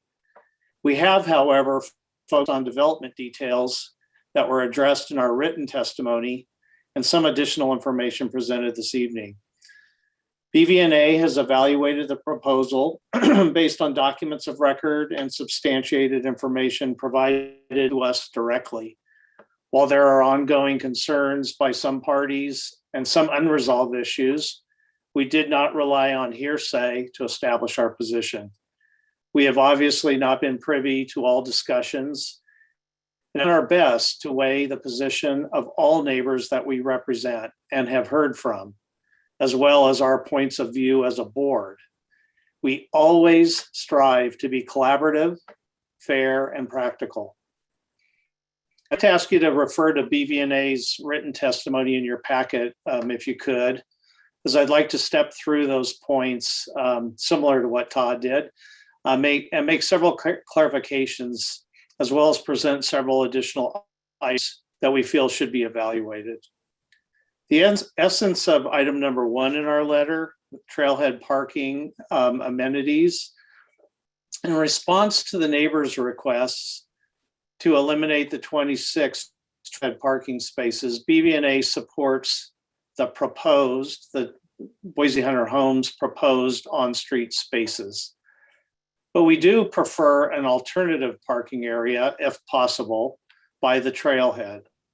BV&A requests a condition of approval that Boise Hunter Homes simply make a good faith effort to provide the property for an off-street parking area close to the trailhead on either the Harris East or Harris North parcels.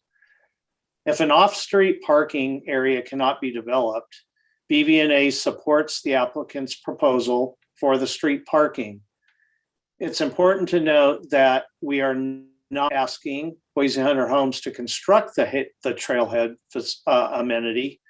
We're simply asking them, I shouldn't say simply, we're asking them to provide a small parcel carved out of Harris East or North that's deeded to the city for a future trailhead parking development. The second item is still about that, around that topic, is about a turnaround at the trailhead. Boise Hunter Homes has offered to study a hammerhead turnaround design that will prevent trailhead users accessing via vehicle from using the neighborhood to turn around when trying to find parking. If a trailhead parking area can be provided in lieu of the street parking, we don't feel like this condition would be required. Regarding item number 2 of written testimony, regarding temporary parking restrictions on Council Springs, we're in alignment with Todd's statement. We do stand by this request, and we acknowledge that it can only really be instituted by ACHD, but it is in response to a request by the Triplet Ranch neighbors. We would like your support and ask that you direct staff to contact ACHD to initiate this requirement. This can also be assessed when ACHD staff completes its counts that they intend to do on Warm Springs. Our testimony on our written testimony, item number 3, regarding the trail connection between Peace Valley Overlook Trail stands. We do request that the commission condition the project to address the 4 items outlined regarding future ownership, construction responsibilities, fuel reduction, ongoing maintenance responsibilities, and any restrictions of use. For example, will the connection be hike and bike, or will it be pedestrian only? We do not feel like this has been addressed to date. Regarding item number 4, I do take a bit of issue with Todd's statement that ACHD is fully approved and kind of done with their assessment. Our item number 4 seems to align with the ACHD report. ACHD does plan to still evaluate any traffic concerns substantiated by new traffic counts once Warm Springs reopens to the east, currently closed for construction work. Regarding number 5, regarding hillside restoration and stewardship, we believe that you will later tonight hear the Triplet Ranch owners express concerns about existing noxious chickweed and their current plans to address restoration on their properties. As stated in our written testimony, BV&A believes that Boise Hunters Homes should be required to restore the hill below the development, like the current property owners intend to do on their properties. While we believe this is reasonable, if the commission cannot support this, we strongly believe that the developer should at a minimum be required to provide seed and other landscape materials necessary to revegetate the hill and provide those to the Harris Ranch Wildlife Mitigation Association and permit volunteers to accomplish the restoration between Triplet Ranch and the Harris East homes above. Regarding number 6 of our written testimony regarding rockfall, I want to offer our most sincere apologies to Boise Hunter Homes on the incorrect comments made in our letter. The Harris North rockfall that we referenced, the event that occurred, was caused by an earthquake, not the Harris North grading operation. In fact, it occurred months before Boise Hunter Homes pulled an evacuation and grading permit. So our apologies for that misinformation.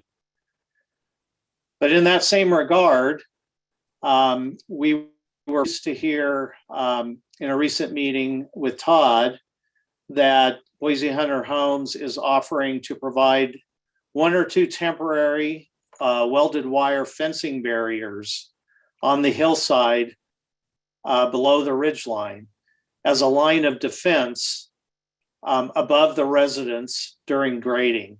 This will serve to protect properties below in the event of an unanticipated rockfall event. So we're happy to hear about that. Point 7 is simply a request that sufficient roadway, storm drainage, and basin engineering take place, which we're sure it will, to ensure that flooding does not occur like it did at Harris North. We have 2 additional items that we feel should be required. The first is with regard to public access to Homestead Trail. BV&A requests that a condition of approval be included, that the developer maintain public access to Homestead Trail at all times during grading and construction. Obviously, during earthwork and construction, we don't want to cut off public access to the trail because of the construction that is occurring. The second item is regarding an issue or the discussions between Boise Hunter Homes and 4 Spring Creek neighbors that has been occurring. These discussions are primarily, we believe, around headlight impacts on the neighbors. We understand that Boise Hunter Homes has proposed several solutions for mitigating headlight impact caused by vehicles traveling downhill on the new Council Creek at night, and those impacts on the 4 Spring Creek residents adjacent to the extension. BV&A has not participated in or otherwise been involved with the property owners' discussions with Boise Hunter Homes. So we are not recommending a specific solution. However, we agree with the neighbors that sufficient and practical mitigation measure be provided, possibly physical or landscape screening, lowering of the street elevation, or other methods to address the headlight impacts. We suggest a condition of approval to reasonably and satisfactorily accomplish this mitigation before construction commences, or alternatively, approval of one of the proposed solutions that's been made by Boise Hunter Homes by the commission tonight to ensure this. As mentioned earlier, with regard to the neighbor's suggestion to remove the 26 spaces to limit traffic at the rear of their properties, forcing trail users to park on the existing Council Springs Road, BV&A does not support this. Parking should not be in the existing neighborhood, but rather on street as proposed, or in an alternative off-street area close to the trailhead on Harris North or Harris East property. In closing, BV&A supports this project based on its compliance with SPO1, and after careful, responsibly listening to parties presenting concerns at various meetings, in conversations, and in writing over the past 5 months. We feel the items presented in our written testimony and those modified or added tonight are reasonable expectations for a project of this size and impact. Please seriously consider our requests for the additional conditions and carefully consider any other reasonable testimony that is offered tonight by our neighbors. Thank you for your time and consideration, and I stand for questions. Okay, thank you, Mr. VC. All right, well, we'll go ahead and open this up to the commission for any questions to the applicant or staff or the neighbor association. I'll let Ms. Moore go first. Okay. If she's ready, otherwise. She looks ready. Sure. Mr. Chair. Commissioner Moore. So I have a couple of questions, I guess. So the first one, I don't think we addressed it so far, was based on packet page 168 and 169. I think this is a question for staff. There's some provisions for wildlife safe design principles. Is this provision in the code anywhere, or is similar to wildland interface, the fireproofing and things like that? I think there's some provisions for wildlife safe fencing and design principles like that. Is that found anywhere in the code? Mr. Chair, Commissioner Moore, I believe a lot of those requirements that you're speaking of probably live in the SPO 1 and the Harris Ranch wildlife mitigation documents and that association within which this subdivision would fall under. Perfect. And if the applicant or neighborhood association can confirm, it can be a question for them as well.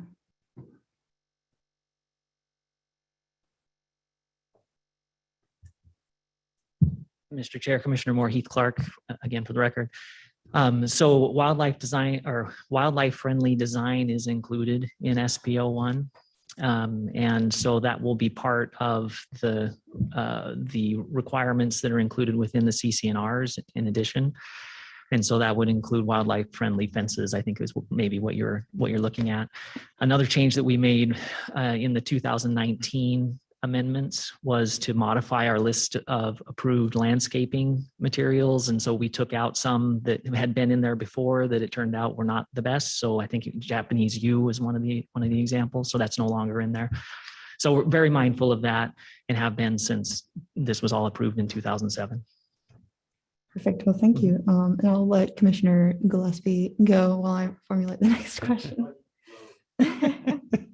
Mr. Chairman, I'm so used to having Meredith. It's okay. I'm used to it. Yeah, your hair is almost as good as hers. Oh, thank you. Appreciate it. This is a question, I guess, for the applicant. So the good folk, Gary, who, by the way, Gary, if you're online, great job. I really appreciated you're very detailed, but very succinct, which is hard to do, as you know, listening to me. So who owns the trail and who maintains it? That's a pretty nice trail. It's pretty long. And I heard Todd talk about an easement, but I'm just wondering, is it on open space platted within this development? So it's owned by the HOA? But can you just walk us through that? Yeah, Mr. Chair, Commissioner Gillespie, that's a very good question, one that I thought we probably better clarify given the way that went. So the plan is for that to be in an easement to the city.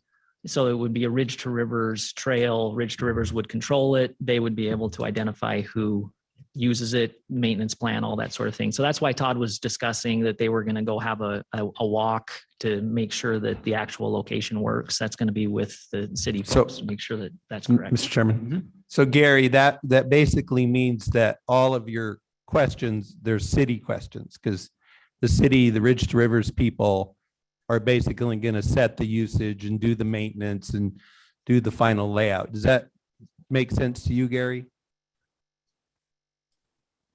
Commissioner Gillespie, it does. We were just obviously hoping for something wise as a condition of approval, but if that's guaranteed to take place as a part of the process, then we're good with that. I think that there's been some social media commentary about use, pet only versus pet and bike. There's various positions on that, and we're just kind of curious and would like to be involved in what direction that heads. Mr. Chairman. Commissioner Gillespie. So Gary, I'm just going to talk to Kevin about that. So Kevin, my understanding is that the Ridge to Rivers and the really good trail people in the city of Boise, Parks and Rec, have a whole procedure for making all these decisions about trail use and trail maintenance and signage and all that stuff. So is that correct? In this case, it be handled by the city, basically. Yes, Commissioner Gillespie, that is correct. And I think a lot of it will depend on what the trail ends up being itself. The location and the design of it may dictate some of those decisions. Okay, I'm going to pass the football back to my colleague. Very good. Or anyone else. Any of our colleagues online have any questions? Mr. Chairman. Commissioner Squires. I have a couple of questions, please. The first is regarding BB&A's comments on the trailhead parking. This was discussed really briefly by the applicant, but I'd like to hear their thoughts on what BB&A provided testimony-wise this evening. Mr. Chairman, Commissioner Squires, yeah, we're in agreement with BB&A. You know, we've come up with what we think is a pretty good solution with the on-street parking. However, we're not opposed to exploring the opportunity to provide an off-street parking lot, whether it be on our property or within an easement. We met with the neighborhood association president a couple of days ago and committed to him that we would research that and see what we could figure out. So we're not opposed to researching that. And I think that's really what they're asking for, is for us to just pursue the opportunity to provide that, which we will commit to do. Thank you. And Mr. Chairman, just one follow-up question, please. Yeah. Mhm. The discussion regarding the mitigation for the 4 Spring Creek residents, I didn't hear any testimony from the applicant regarding this issue. Can you walk me through what are some of the options that you're talking about at this time? Sure, Mr. Chairman, Commissioner Squires, we have met with the homeowners at their property. We had some lengthy discussion. We provided with them with 4 different options that we came up with. And we're willing to kind of blend some of those in, mix and match different components of that. The problem that we have is the piece of property that we're actually purchasing and developing. There is a strip of land between our subdivision and their properties that we do not necessarily control. And so when we met with them, all solutions that we presented to them all fall under the guise of if it's also approved by the owners of that property. So we have to get, we have to coordinate with the owners of that property to allow us to do anything on that property. So we can commit to continue to work with these neighbors to come up with a solution that is agreeable to them. We haven't come to that conclusion yet of what that could be, but we're willing to continue that dialogue and that discussion with them. It's got several different landowners and several different agencies involved. And so there's also some topography issues. We got to work with our engineer to make sure that that it works physically on the ground. We can conceptualize what we can construct, but once you actually start looking at heights and slopes and distances and existing landscaping, it becomes a little bit more tricky, but we're committed to continue to work on it. Thank you. I appreciate that explanation. Mr. Chairman, Commissioner Gillespie. Could somebody, either the applicant or the city, walk me through this temporary parking restriction? I just am not following who wants it, why they want it, and why it's temporary or not. Because I thought we were dedicating that parking to the trailhead, the 26, but is this restricting parking in that space or I'm just confused. Mr. Chairman, Commissioner Gillespie, I'm not 100% sure. Maybe Gary ought to clarify, but I think what they're asking for is on the existing Council Springs Road, a temporary parking restriction on the existing Council Springs Road during construction, just to minimize the amount of vehicles parked there, because we will have our construction vehicles going in and out of the site. That's our only point of access in and out of the site. So we've committed to the homeowners association at Triplet Ranch to talk with our construction foremans, our consultants, to make sure that they're driving slow and obeying all traffic laws. But I think the concern from the neighborhood is with the additional vehicles parked on the street and the additional construction vehicles, that maybe that causes a conflict. That's the only thing I can think of, but maybe Gary can clarify that. Yeah, if I may. Yes, that is absolutely correct. This was in response to Triplet Ranch's concern about parking on both sides of the street and just the amount of construction vehicles, trucks, concrete trucks, just the activity normally associated with construction. And they were concerned about just trucks and vehicles being able to get by side. We felt that the temporary restriction would allow a safer condition during construction. Mr. Chairman? No. But isn't that parking or space used now by people going up that trail? Mr. Chairman, Commissioner Gillespie, yeah, that is correct. There's quite a few vehicles that park there on any given day. So Gary, Mr. Chairman, Gary, I'm just confused. You know, I think I've ridden my bike up there when I was much, much younger. And I think that used to be a pretty busy trail. Am I wrong? And where do you want people to park? They're not going to shut the trail down during construction, because I think you asked us not to. So I'm just confused at so those guys are going to park all the way down at the bottom of the hill, or what's the plan? So Commissioner Gillespie, we did in our letter ask for a 7 to 7 weekday only restriction. Again, the intent was to address times of day, phases of the project where there was a lot of construction activity and construction traffic.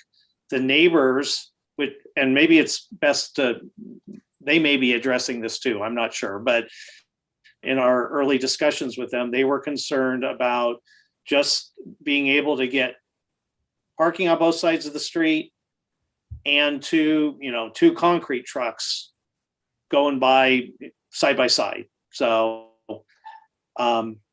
we were they know their neighborhood better than we do. We were just trying to address what potentially could be a safety concern. And that was the reason for the request. Great, thank you. Anyone else? Mr. Chair, Commissioner Moore? just to follow up on that. So I would guess that some amount of road closures, parking closures may be required per construction, just general construction activity. They might close some of that if it's not wide enough for, say, a concrete truck or something like that, just by the nature of construction. Is that correct? Mr. Chair, Commissioner Moore, yeah, it does seem reasonable to expect that. It's a rather tight canyon that you go up there and trying to share that with heavy equipment while they are building the road itself could prove challenging. I think it becomes more of a project management type of question that we need to work with Parks and the applicant to see how we can limit such closures to the barest amount possible. Mr. Chairman, I'd like to follow up on a new area, which is this idea of revegetating the hillside. I'm just a little bit confused about that because as I understand it, the hillside that faces south and, runs down into the rest of the Harris Ranch and the Triplet area, that hillside isn't being disturbed, or we're trying not to, right? We're clawing back from the ridge, so we're not disturbing that downslope. So I was just, Gary, I guess I'm a little confused by you using the term revegetation, but as I understand it, that's not an area that's being disturbed by this development. So what was your thinking on that point? Commissioner Gillespie, I think the concern was the existence of the noxious weeds on the hillside and an attempt to revegetate it and eliminate those weeds with something that's native. And the intent certainly is to not do a major grading activity, but would be just to do some planting on the hillside. The Triplet Ranch neighbors are working on a project that you again may hear about tonight that they told us about, where they were actually part of the rear of their properties are actually the bottom of the hill, and they're going to be working on a project to do the same. So the thought was, given the work that they're doing, could that work be extended up the hill to eliminate the noxious weeds? Mr. Chairman. Commissioner Gillespie. So Gary, you're not asserting that there's any nexus or connection between this development and the weeds that we're looking to mitigate on that hillside? Correct. Thank you.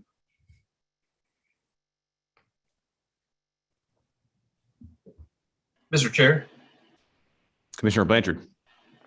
I want to revisit this headlight issue on the 4 houses that are impacted. Are these residents not impacted by the road when it was extended into Harris Ranch North? I guess that's either for Mr. staff Chairman. or applicant. Mr. Chairman, Commissioner Blanchard, right now, the public road, the paved portion of the road terminates really adjacent to, directly to the east of the most southern of the four homeowners. So the public road doesn't extend to the north. That's an emergency vehicle access road to Harris North, and then also access to get to the Homestead Trail. It's much wider than a trail. It's constructed in such a form that it could support emergency vehicles, but it's not a public road at this point. We would be extending it as a public road to provide access to our development. Thank you. And to piggyback on that, Mr. Tucker, any concerns from your side? I think we're getting into some means and methods, discussion here with some of these issues. Any concerns on your side about keeping the trail open during construction? Mr. Chairman, no, we will reach out to the Parks Department. Like I mentioned earlier, I have a meeting with them in 2 days from now to actually walk the site. That will be also one of the topics that we have a discussion with them is what plans we can come up together collaboratively with to make sure that access to the Homestead Trail remains open during construction. There's the main trail that also is the emergency service access road. Directly to the west of that, actually on the other side of the creek, there is a trail that goes there as well. And so providing a means to get people over to that access point, we'll be working with them. There's also access to the Homestead Trail through the Harris North development to the north. There's a trail that comes down from Harris North. So access will remain open to the Homestead Trail at all times, but we'll work with the Parks Department to come up with a plan to make sure a southern access remains open. Great. Mr. Chairman. Milt. So I want to shift to the hillside development permit. I would point out to my commissioners and everyone else that the hillside development permit is the only permit before us that actually has approval criteria. So if and when the commission does turn to additional conditions or changing conditions, my strong suggestion is that we tie those to the hillside development criteria because those are the only ones we got. So specific to those criteria, I'd like to ask a question to the city staff and the technical people.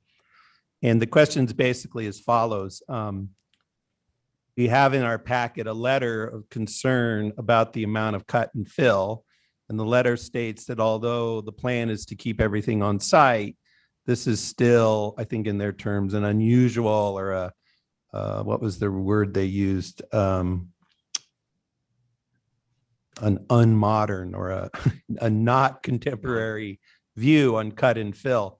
And I wondered if Jason and the folks from the city could comment on whether the current cut and fill plan conforms to the code and the comprehensive plan as we understand cut and fill issues today.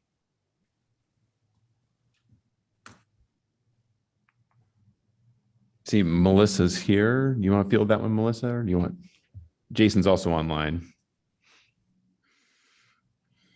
Yank that mic down. Yep.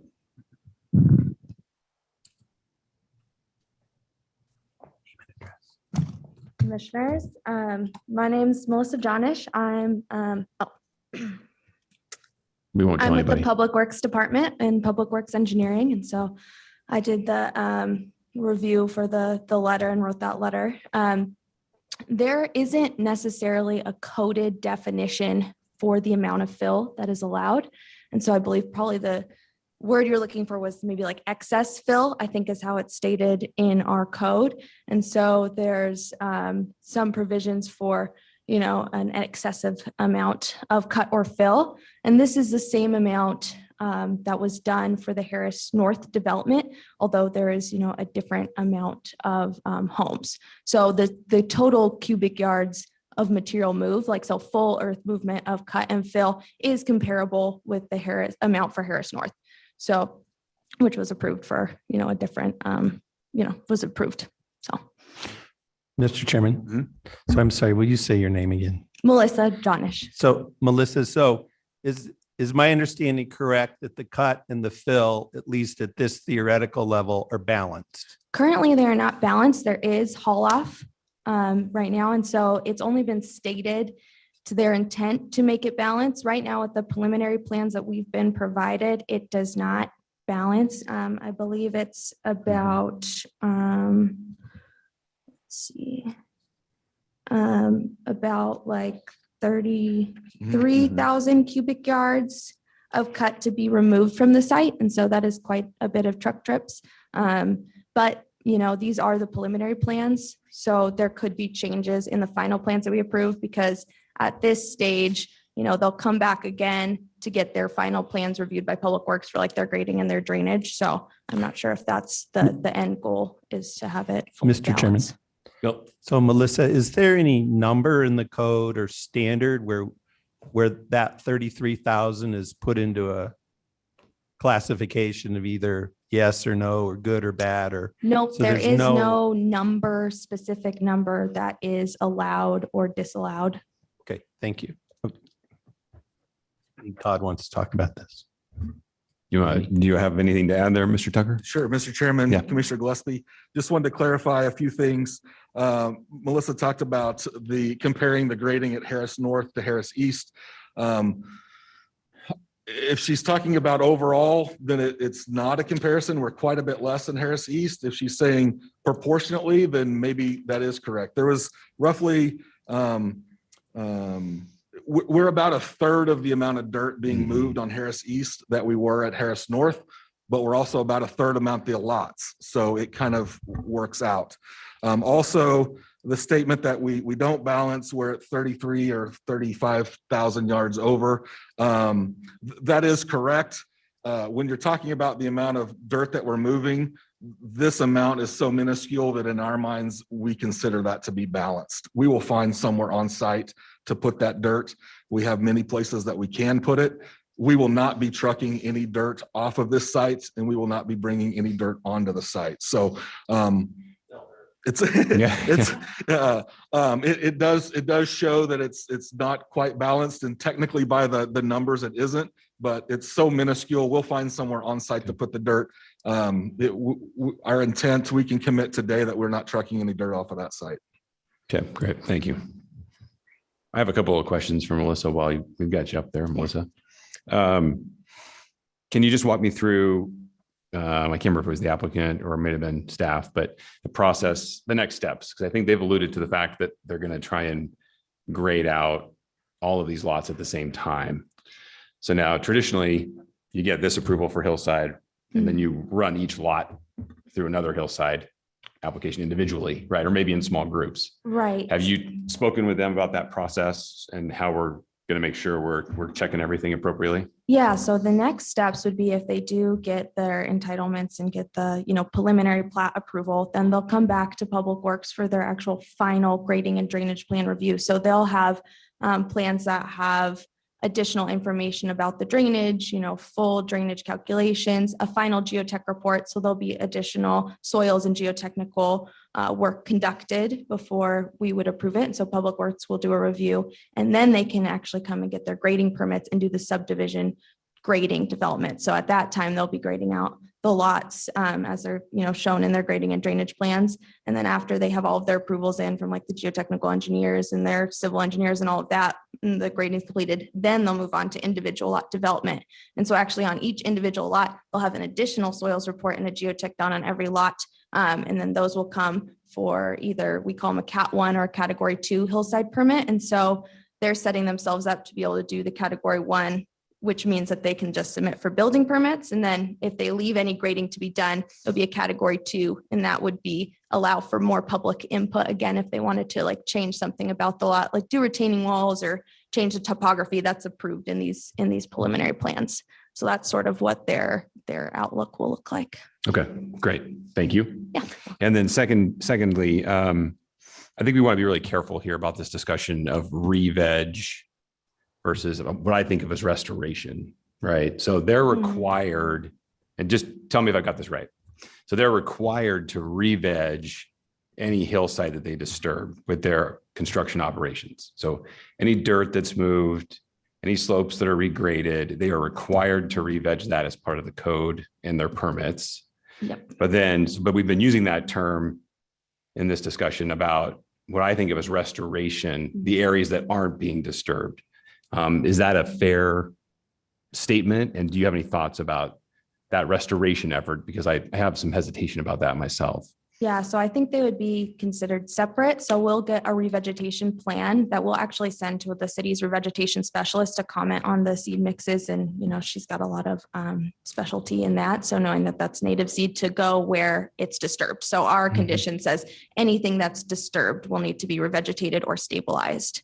And so that is, you know, seeding. And then we actually keep a bond on that seeding until it's grown for a year. So to make sure that something does actually grow. And so that's all done. But yeah, there's nothing really in my conditions that would say anything about like a restoration project. So.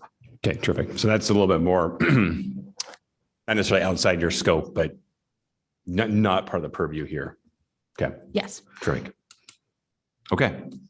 I think that's it for my questions for Melissa. Any other questions from the commission on the technical side of this? Okay. All right. Thank you, Melissa. Great. Thank you. And then I'll throw it back out one more time. Any more questions? Okay, very good. Well, thanks everybody for your time and patience. Before we go to the public testimony, we're going to take a quick restroom break. So we'll be back in 5 minutes and we'll open this up for. You were good to go? But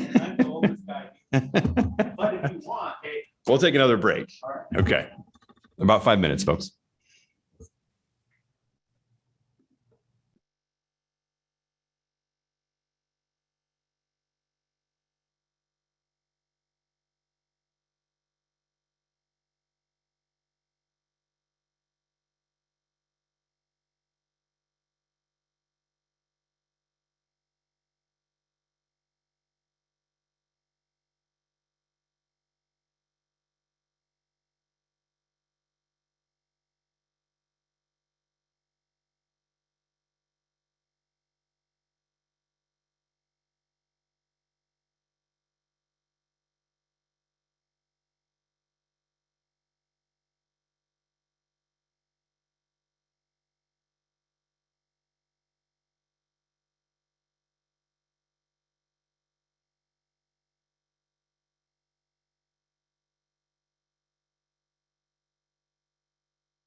Let us begin.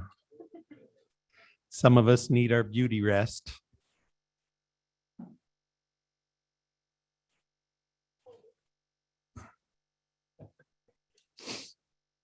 Okay, we're back and it looks like we have all of our commissioners online.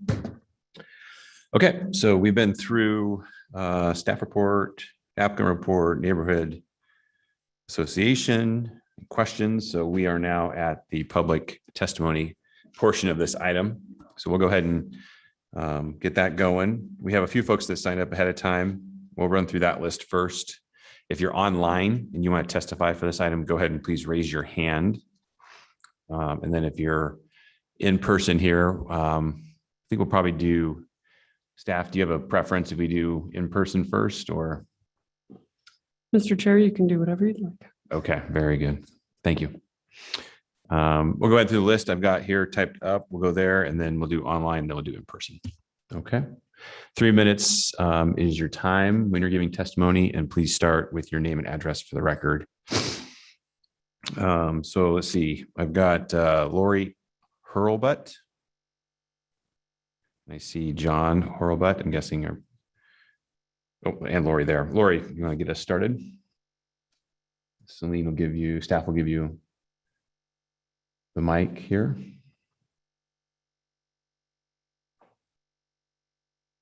And then next on my list, I have Steve Dowd, then Abigail Germain, John Hurlbut. Hello? Hi there, Lori. Yes, we can hear you. Oh, sorry. Okay. I had actually hoped that John would go first because I'm not going to present any slides. Would it be possible to make that switch? I think that would be just fine. He's fourth on the list anyhow. So we'll go ahead and go to John first. Thank you. Mm-hmm.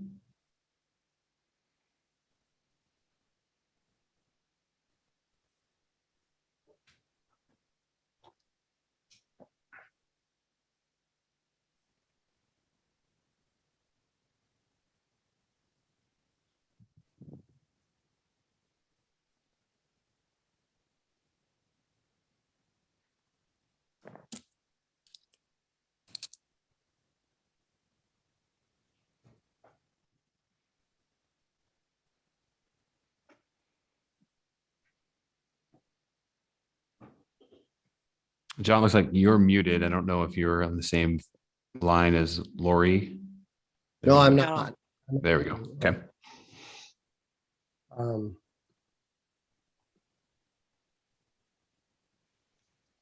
Okay.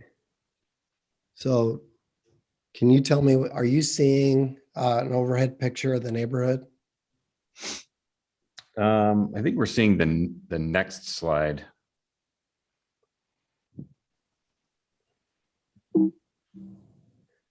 You don't see an overhead picture of the neighborhood with 3 arrows? We do. Or Yeah, we do 4 see that. It's a little small. Okay. We do see that. Yeah. Okay. And not to cut you off, but we can get your name and address for the record first, please. Yes. Hello, my name is John Hurlbut. I reside at 3176 South Quarter Swing Way, Boise, Idaho. Mr. Chair and Commissioners, thank you for the opportunity to participate in this critical process. The 4 homes highlighted were constructed in 2001. These 4 homes predate the current SPO1 plan we are discussing today.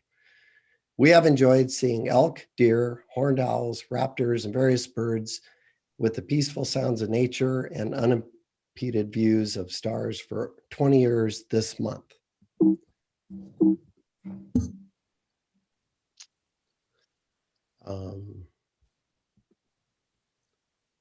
I'm sorry, I'm not, are you seeing a fence now and the road? We are. Yes, we are. Okay. The Harris Ranch Spring Creek subdivision immediately adjacent to the south of the 4 houses in the same neighborhood were planned with an elevated parking strip, elevating to a sidewalk, elevating to a berm with a 5-foot privacy fence and trees all around the neighborhood that mitigate headlights, impact, noise, and creates a nice environment within their lots. The height from the top of the fence to the road is approximately 15 feet. The impact of 600 plus car trips with 300 plus coming straight at the 4 homes without significant mitigation will be devastating to the quality of life and the value of the homes that previously had zero motorized traffic with none planned at the time of construction.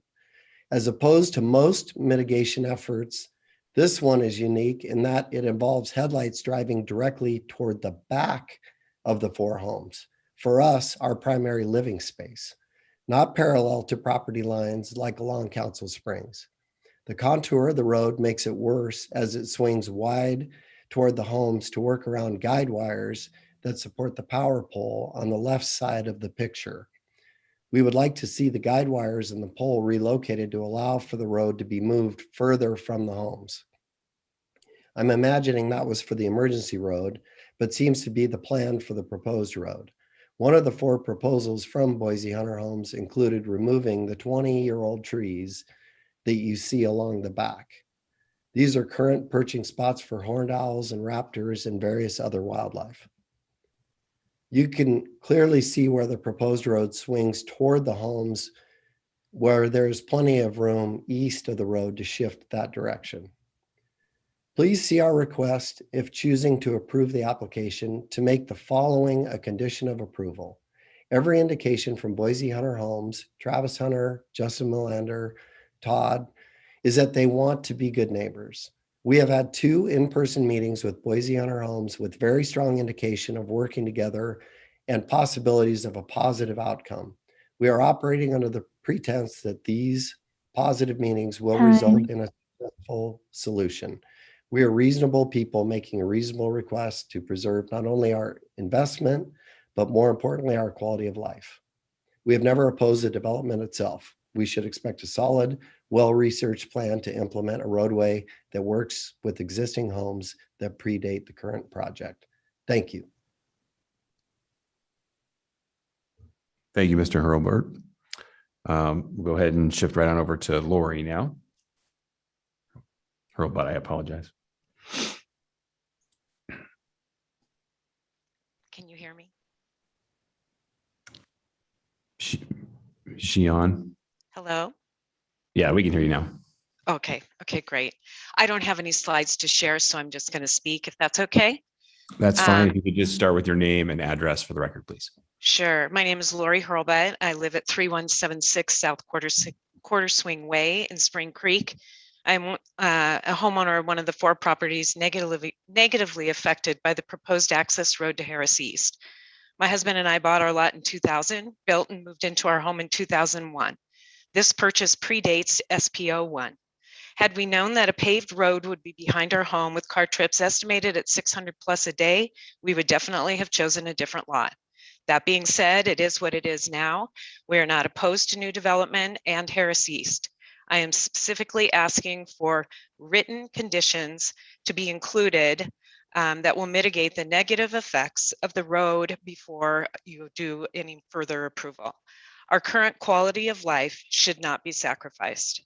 Homes in Spring Creek that are on the exterior next to paved roads have zero vision to the traffic or headlights behind their homes. Our home was built with a lot of large windows along the back and an open wrought iron fence to maximize the views. Without proper mitigation, it will create an unbearable living situation. Our homes deserve to have the same protection from the road as existing exterior homes. All 4 homeowners are asking for conditions you've seen in the prior slide from John, and I'd like to add a little more detail to a couple of the conditions. To move the road closer to the hillside away from the homes, relocate utility poles. This will create more space for the berm and still maintain the current mature trees. And is it necessary to move trailhead parking? This creates extra traffic with no turnaround options, and a 27-foot wide home with no parking signs leaves more space for emergency access vehicles. I do, however, agree with Boise Valley Neighborhood Association proposal to move parking off-street. That would be preferred. There have been 2 separate meetings with Boise Hunter Homes to express our concerns and proactively agree on mitigation conditions. Both meetings were very positive with assurances from Boise Hunter Homes that they wanted to do what's right and work with us. When the meetings ended, we were given every reason to believe they were on board with our requests. Unfortunately, the responses back have been insufficient. The revised proposals would not mitigate the negative effects and still leave all of us dealing with the constant headlights, car noise, and vision. For this reason, it is critical that conditions for mitigation are in writing before approval. There are options to do the right thing for the 4 impacted homes, all the while still proceeding with the entire project. Please do not approve this until specific conditions are added. We deserve to have no loss of quality of life. Thank you. Okay, thank you, Lori. Okay, up next, Steve Dowd. Thank you, Mr. Chairman and Commissioners. My name is Steve Dowd. I live at 4843 East Arrow Junction Drive in Boise in the Harris Ranch development. I've been a Southeast neighborhood resident for the past 25 years and a frequent Homestead Trail user. Other than times when the trail's muddy or a winter migration, I probably use that trail mountain biking or hiking 3 or 4 times a week. I planned on talking about parking, trailhead parking, but after listening to some of the testimony and some of the other comments, I'm going to change my comments and touch on what the previous 2 speakers spoke about, those 4 homes. As I mentioned, I've made over the years, many trips past those homes and have admired them and quite frankly, envied those homeowners for the location they have. And I can appreciate and understand their concern because looking at what those homes are, where they're located and where they decided to put their homes and purchase their homes, as the previous speaker mentioned, they never knew that they would have this kind of an impact. And there's no question that without some substantial mitigation, that those homes, property values will be negatively impacted, but more importantly, the quality of life. So I would urge planning and zoning to consider those comments. As I use that trail, I do so very respectfully and consider those neighbors because I'm quiet. I want to respect their privacy and the homes they have. I would hope the same thing is done here with some serious mitigation plans considered for those homes. And I would hope that Boise Hunter Homes, who I know will do a great project up at Harris East, will be a good neighbor and do the same thing. That's the Boise way, folks. So let's take care of those 4 homeowners. Really, I guess that's the comments I'd like to share this evening. Thank you. Okay, thanks, Steve. Up next on the sign-up list, I have Abigail Germain. Good evening, Mr. Chairman, Commissioners. Mr. Chairman, I'm Abigail Germain. I represent the homeowners on Quarter Swing Way. My business address is 1087 West River Street. I don't intend to provide testimony this evening. I'm here merely on behalf of my clients, and I will also be available for any questions the commission may have. Thank you, Mr. Chairman. Okay, thank you very much. Next on the sign-up list was, I'm going to butcher this and I apologize, Tejaswi Indakuri.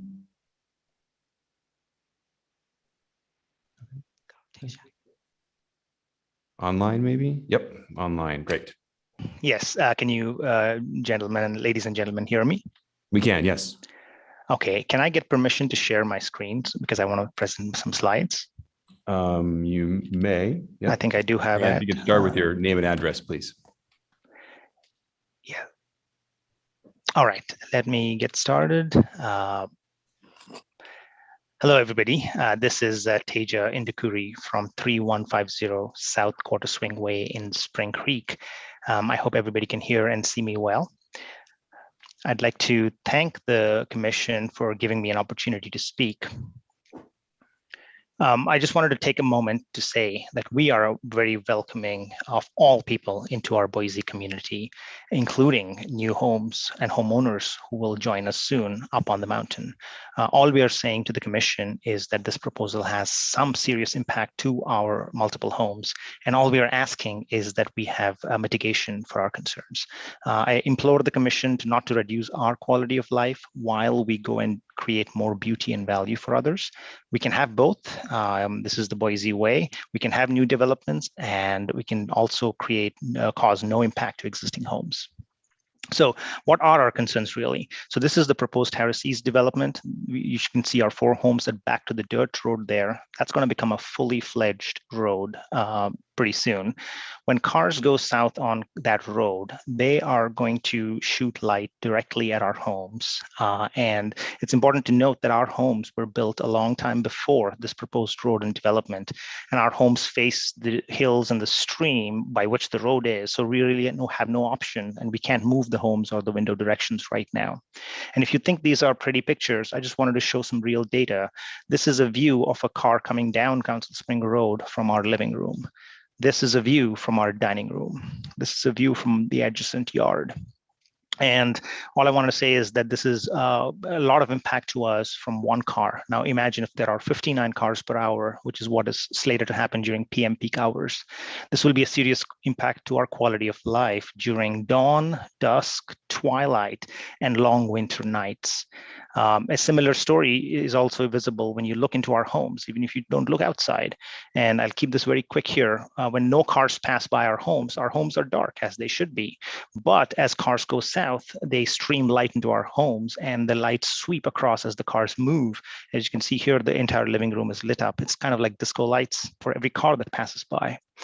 And this is not an unsolvable problem. It's actually pretty easy to solve. The downward slope requires any light mitigation to be tall. Let's not allow any mature trees to be removed so they block the light. Let's have lots of trees along the road so that they block all the light completely. As we get closer to the home, let's have a tall 8-foot plus berm with a privacy fence and mature trees to block all light pollution. And this is, again, no different than what all our existing neighbors south of us already have next to paved road. And with respect to sound and emissions, our backyards are completely exposed to where this road is going to come up. And having a berm, fence, and mature trees will really improve our quality of life, and we can continue to enjoy our yards as before while still allowing the development to happen. I'm going to skip this slide since I'm short on time. All I want to say here is that this approval without conditions would directly approve multiple homeowners. And we are not asking for unreasonable requests here. We're being very reasonable and asking for existing solutions. And we thank Boise Hunter Homes for reaching out to us with preliminary proposals. But since we don't have a formal commitment, we're worried that our rights will not be protected and our quality of life will be in peril. So our ask is simple. It's in the yellow box here. If there is an approval, please make it conditional upon this request here that we work together. If it cannot be done, then we are happy to work with Boise Hunter Homes if the matter is deferred and come back with a concrete plan. And with that, I want to say thank you to all the commission members one more time. And I'd like to humbly invite all the commission members to our homes to see the problem firsthand so that you can make a determination. Okay. Thank you. And thank you for the invitation.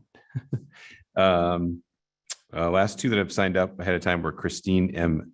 Brickner and Lillian Toomey. See Lillian online. Is Christine Brickner online?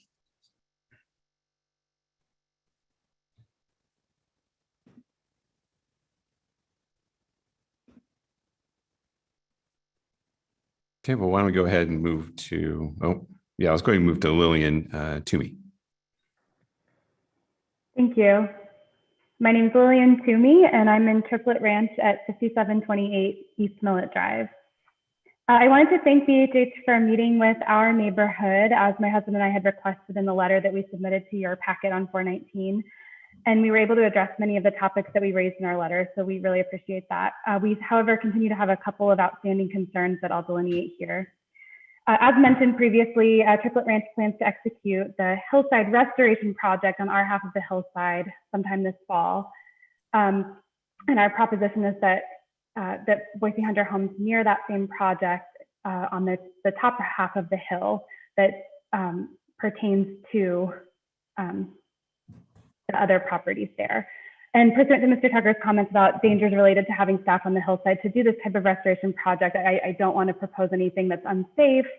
However, I do think that there may be some options for maintaining personnel safety while conducting a mutually beneficial hillside restoration project on the whole hill.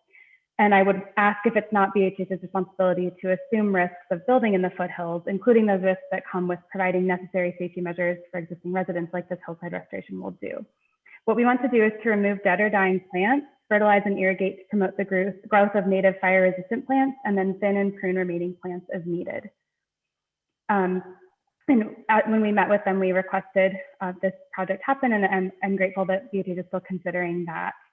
And could possibly use their resources as a development company to help with that, if not neighborhood volunteer resources, but perhaps considering their resources as a development company primarily, and then resorting to neighborhood volunteer resources.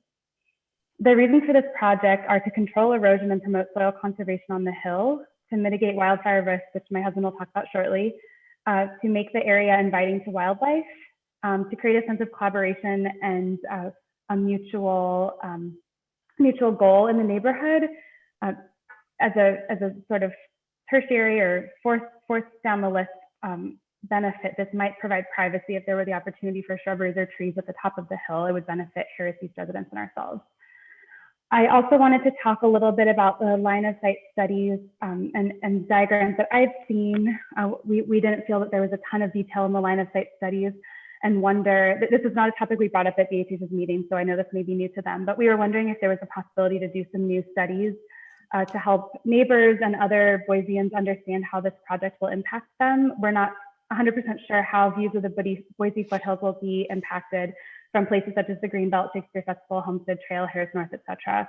We heard concerns from residents in other neighborhoods that Harris North's visual impact was actually far greater than expected based on studies done before construction. So we feel that having that happen again with another foothills development would further degrade the experience of foothills for many Boise recreators and residents as they enjoy outdoor opportunities.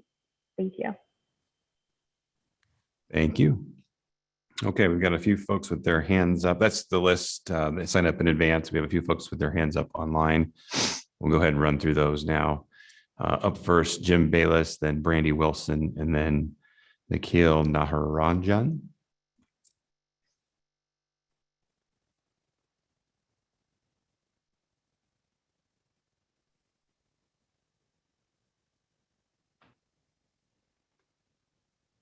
You guys hear me? We can, yes. Thank you, Commissioner, Mr. Commissioner, and thank you, Commission. We have nothing prepared like Teja does. I'm sorry, Jim. I don't mean to cut you off, but we are actually having a hard time hearing you now. Is that any better? Can you hear me? Not very well, yeah. Might check your mic volume. Yep. Hold on one second.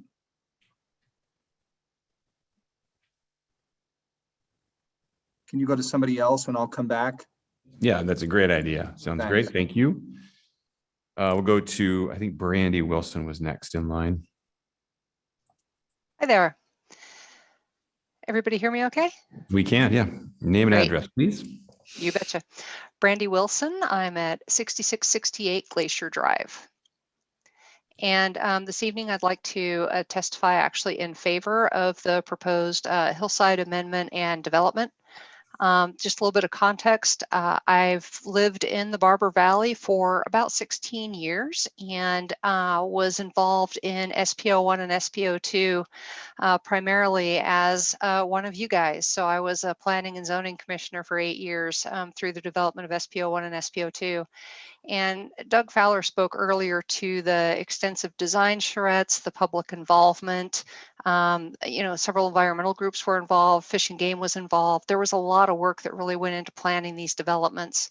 And part of the deal is that we adjusted where the developments were going to go based on what's known about wildlife movement. And how different species use the valley, how they use the foothills, how they get to the Barber Pool Conservation Area on the river. All of that was taken into consideration. And so I just wanted to just kind of get on record and say that I think that the plan is still working really well. We've got about the highest density of trails and open space of any place, I think, in Boise. We still regularly see wildlife in the area. I mean, not as much as when I first moved out here and it was all alfalfa fields, but still a good amount. And I feel like that we're still moving on the path of being the one place in the West where we actually do this and get it done right. So I just wanted to speak to a little bit of that history and say that, you know, we did do a lot of compromising, a lot of deals back then, but really with a view towards the science and what the wildlife need, in addition to making sure that the people get what they need as well. So I will stand for any questions the commission might have, but just wanted to speak up and say that I think that over the years and what I've seen from everybody, from the neighborhood association, from the neighbors who've been here for a while, from the new neighbors that are arriving, and on the developer side as well, what we've done here has really worked out in terms of planning the community. And I just appreciate the fact that the city did have the foresight to put this all into ordinance. So thank you. Thank you. Okay, let's swing back to to Jim Bayless, see if he's got his volume back. Can you guys hear me? Is that better? Yeah, that's much better. Thank you. Sorry about that. Thank you. First, I'd like to thank everybody, as everybody else did, Mr. Commissioner and the commission for the time tonight. I'd also like to thank Boise Hunter Homes. They have been very accommodating. I've been speaking with them personally over the last 3 months, and they presented a number of proposals. The issue we all ran into is when we actually asked them to commit to something specific and in writing that they would do to mitigate and protect our quality of life. And that's where, unfortunately, we ran into issues. They presented proposals and they said words, as you've heard tonight, like, we're open to it, we will consider it, we'll think about it. That's an option that we wouldn't be opposed to. But when it came down to actually getting something in writing that they would commit to, that's unfortunately where they fell short. We've had great interactions with them, both Justin, and others, and Todd came to our homes and said they could do a number of things that they've done in their Dry Creek subdivision in Eagle to protect homes there, that they said they could also do for our homes. But then when they came back the next day, those proposals fell way short, which didn't really make sense to us. Further, all the proposals they've ever presented have always included that 30-foot strip of land. It's only until tonight, for the first time in 3 months, over numerous conversations that I've ever heard, that is now in question. And the fact that they don't own it, or there are conditions to ownership of it, I believe that any conditions to approval should be subject to them owning that property and the ability to produce an 8-foot berm with a 6-foot fence to protect our quality of life. I would like everybody on the commission, everybody on the Zoom call, just take a second and think about your backyard and how serene it is, those that have one. Ours is extremely serene. You saw some pictures that Tajak presented. And suddenly there's going to be 600 cars driving by on any given day. Think about that in your backyard and what we're trying to protect of our quality of life. They have 30,000 cubic feet of dirt. I think I just heard that they're going to remove. A perfect place for it would be to produce an 8-foot berm outside of our property so that it could protect us, as well as a fence, and protect and keep these mature trees. I understand it's subject to the acquisition of that 30-foot strip of land, but as I said earlier, it's never been in question until this evening, and I've been speaking with them for 3 months. Everybody's been terrific to work with. We really appreciate everybody's cooperation. All we're seeking here is just a commitment that they're willing to do what they say they would do and protect us and our quality of life. That's all I had, Mr. Commissioner and Commission. Thank you for your time. Thank you. Okay, I think that moves us to Nikhil Nataranyan. I apologize. And then a few other hands up online, Ben Hawks, Jenna Moriarty, and then Matthew Stallings. That'll be our order. This is Nikhil. Are you able to hear me? We can. Yeah, if you can start with your name and address, please. You have 3 minutes. Sure. Name is Nikhil Natarajan at 5728 East Millet Drive, Boise 83716. So yeah, again, I just want to say thanks for the time to speak and mirror what my wife Lillian said. Thank you to Boise Hunter Homes for following through on our meeting request and chatting with us last week. While we've raised a number of issues in our letter, our primary concern is safety, specifically safety from wildfire. And we continue to have some wildfire related concerns after our meeting with the BHH. The Idaho Firewise website states that working collaboratively with your neighbor is important in helping to protect multiple properties. In this case, Harris East is going to be our neighbor, and we need to have a collaborative conversation with them on how we're going to protect ourselves, as well as future residents of Harris East from wildfires. At the meeting, BHH said that the Harris East Firewise plan did not include any other communities. We would like representatives from our neighborhood, as well as any other interested neighborhoods, to be included in the creation of the Harris East Firewise plan so that we can start a collaborative relationship and work to protect both ourselves as well as future residents. In talking with BHH, we heard that the Firewise program and the city guidelines on WUI will not mandate any kind of hillside restoration or upkeep.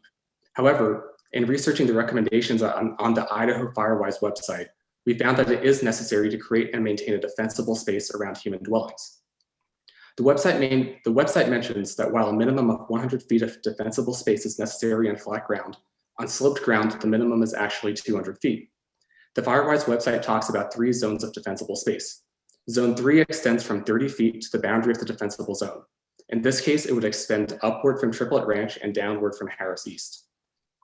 Based on measurements from Google Maps, it appears that the distance from our personal backyard to the top of the hill is about 300 feet.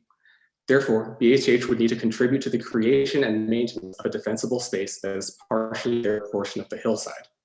While there may be a small portion in the middle that technically does not fall under Zone 3, it would appear that the vast majority of it does. Based again on guidance from the Firewise website, this area needs to be pruned, have dead or dying vegetation removed, and have irrigation and fertilization methods arranged for the flourishing of native fire-resistant plants. It goes on to say that controlling unwanted vegetation and noxious weeds is vitally important to decreasing the landscape's ignition potential. This area will probably not receive supplemental irrigation during the growing season, and weeds and grasses can become highly flammable. As mentioned in earlier testimony, Triplet Ranch is undertaking a hillside restoration project on our portion of the property to make it fire safe and more attractive to wildlife. While BHH has said they would consider a similar effort on their portion of the hill, this is far from a commitment. During earlier testimony, they noted some potential difficulties due to the steepness of the slope. However, if they want to develop this land, it is their responsibility to determine how to safely perform the necessary work to responsibly add homes to this location. We think a fire restoration act is mandatory based on Idaho Firewise recommendations, and an inter-neighborhood dialogue needs to be established to maintain a mutually safe living space. Thank you. Thank you. Up next, Ben Hawks.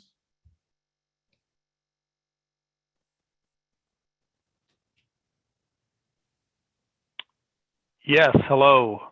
Can you hear me okay? We can, yeah. All right, great, thanks. My name is Ben Hawks. Sorry. My name is Ben Hawks. I'm at Triplet Ranch, 5652 East Millet Drive. And yeah, I'm one of the neighbors that has had a lot of discussion with BVNA and Boise Hunter Homes about this project.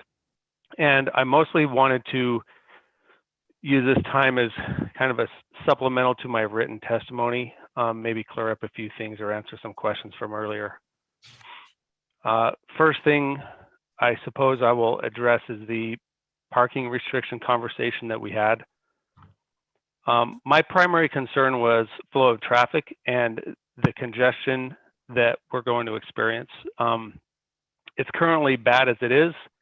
Vehicles park on the east and west side of Council Spring, packed in tight, both sides of the road, especially on the east side of the intersections at Millet, Woodcross, and Mineral, all the way up to the intersection on each of those corners. With the construction traffic, it's just going to be a lot worse. And one of the suggestions that somebody brought up was parking restriction, which I thought was not a terrible idea. But really, it's just about maintaining a safe thoroughway through there that's already narrow. As some other neighbors have, I'm going to move on to the hillside restoration. I think some other neighbors have addressed most of those concerns.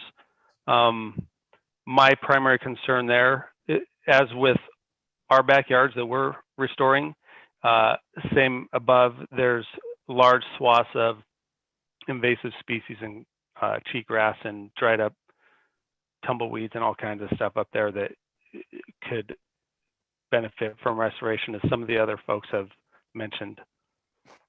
And I guess I want to add on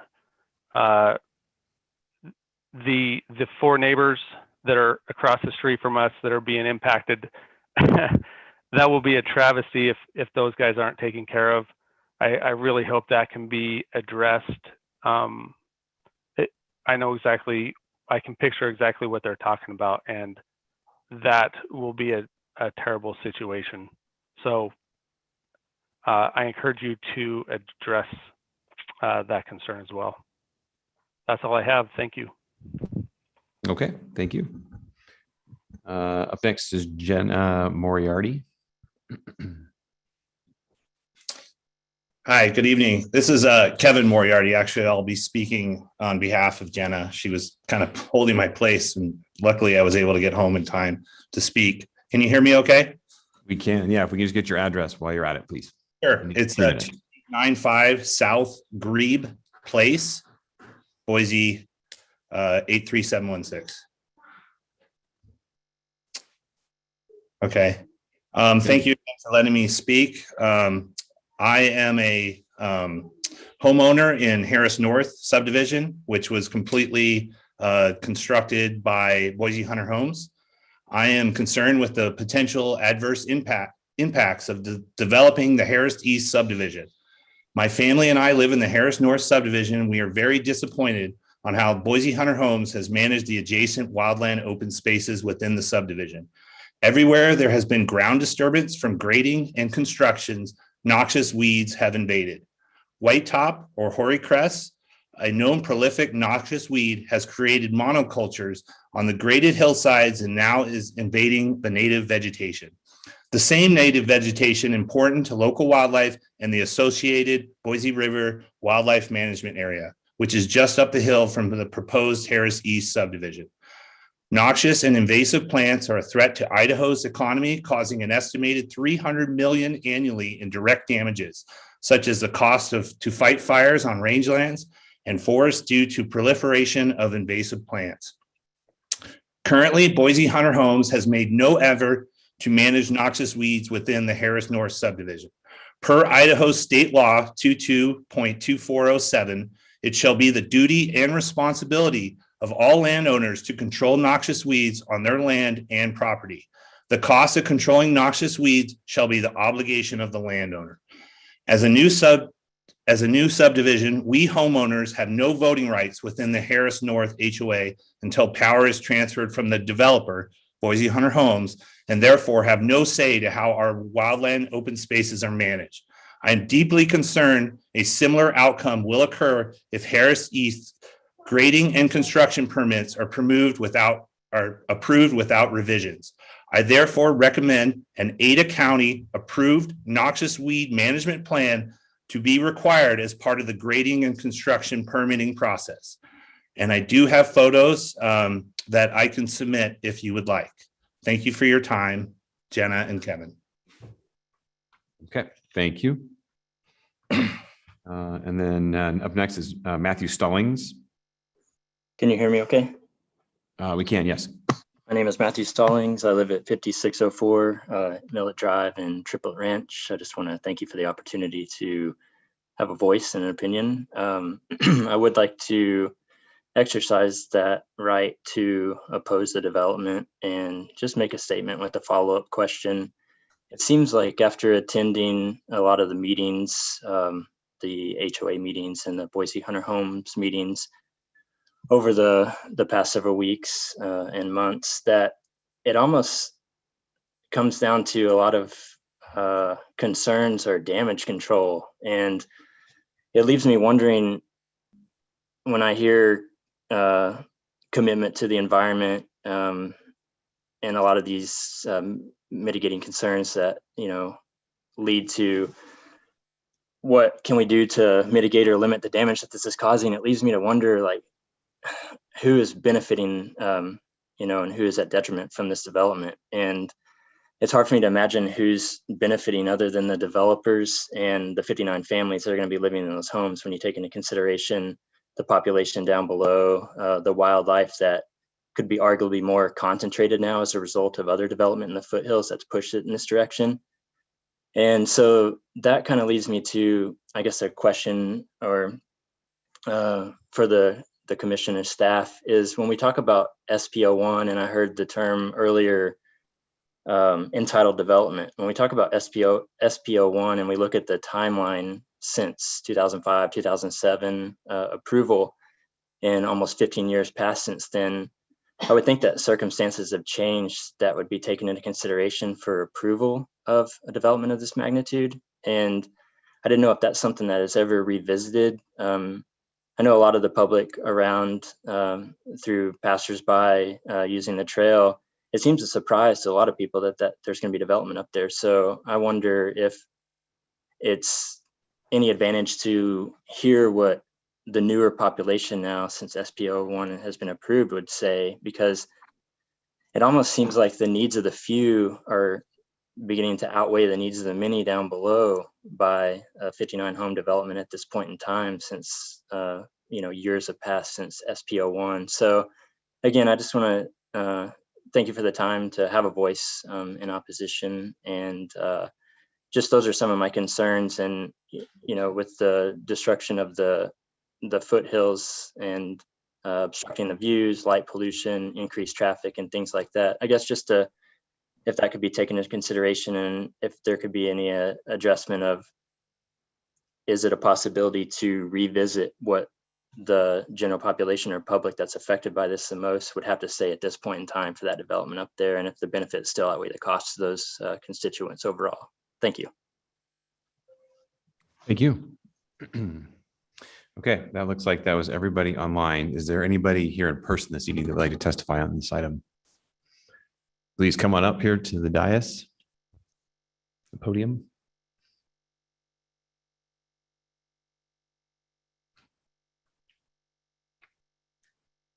Chairman, Chairwomen, my name is Lance Manning, 2048 North Bowdy Avenue, Eagle, Idaho. I am a subcontractor of many subcontractors for Boise Hunter Homes. One of the neighborhoods that I am in charge of over plumbing is Harris North, and we love working up there. I am for this, obviously, because I do work for Boise Hunter Homes, and it puts food on the table for my family and the families for the men that work with me. Boise Hunter Homes builds a great home. They do a great job in all the neighborhoods that they develop. I mean, growth is coming. There's not much we can do about it. We can slow it down sometimes in some places, but it's nice to have a builder like Boise Hunter Homes willing to spend the money and develop the foothills. I hope it goes through, and we 100% support Boise Hunter Homes in their developments and the beautiful homes that they build here in our beautiful city of Boise and the towns around it. Thank you. Thank you. Okay, anyone else here in the chambers that would like to speak? Okay, very good. I think that that does it for our public testimony. We will now turn back to the applicant for rebuttal. You gentlemen would like to step up here. Is 5 minutes going to work for you guys for rebuttal? Okay, great. Well, for me. Terrific. Sounds good. So let me shed a little light. It's the elephant in the room. The Harris Family Limited Partnership owns the approximately 30-foot strip behind the four houses. Let me also indicate that in those four houses, there is one family that's been there since 2001. The other families have moved there in 2016, 17, and 2020.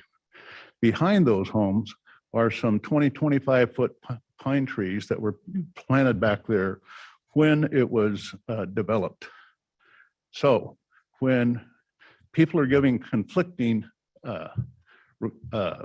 suggestions of 8-foot berms in keeping mature trees, there needs to be a little time spent. So we're happy to do that. Thus far, we haven't been asked to the party. So When we are, we've never turned down a seat at the table.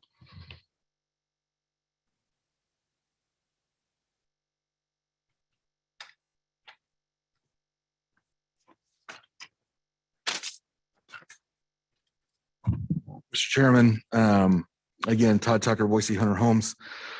Just wanted to address a few items that were raised.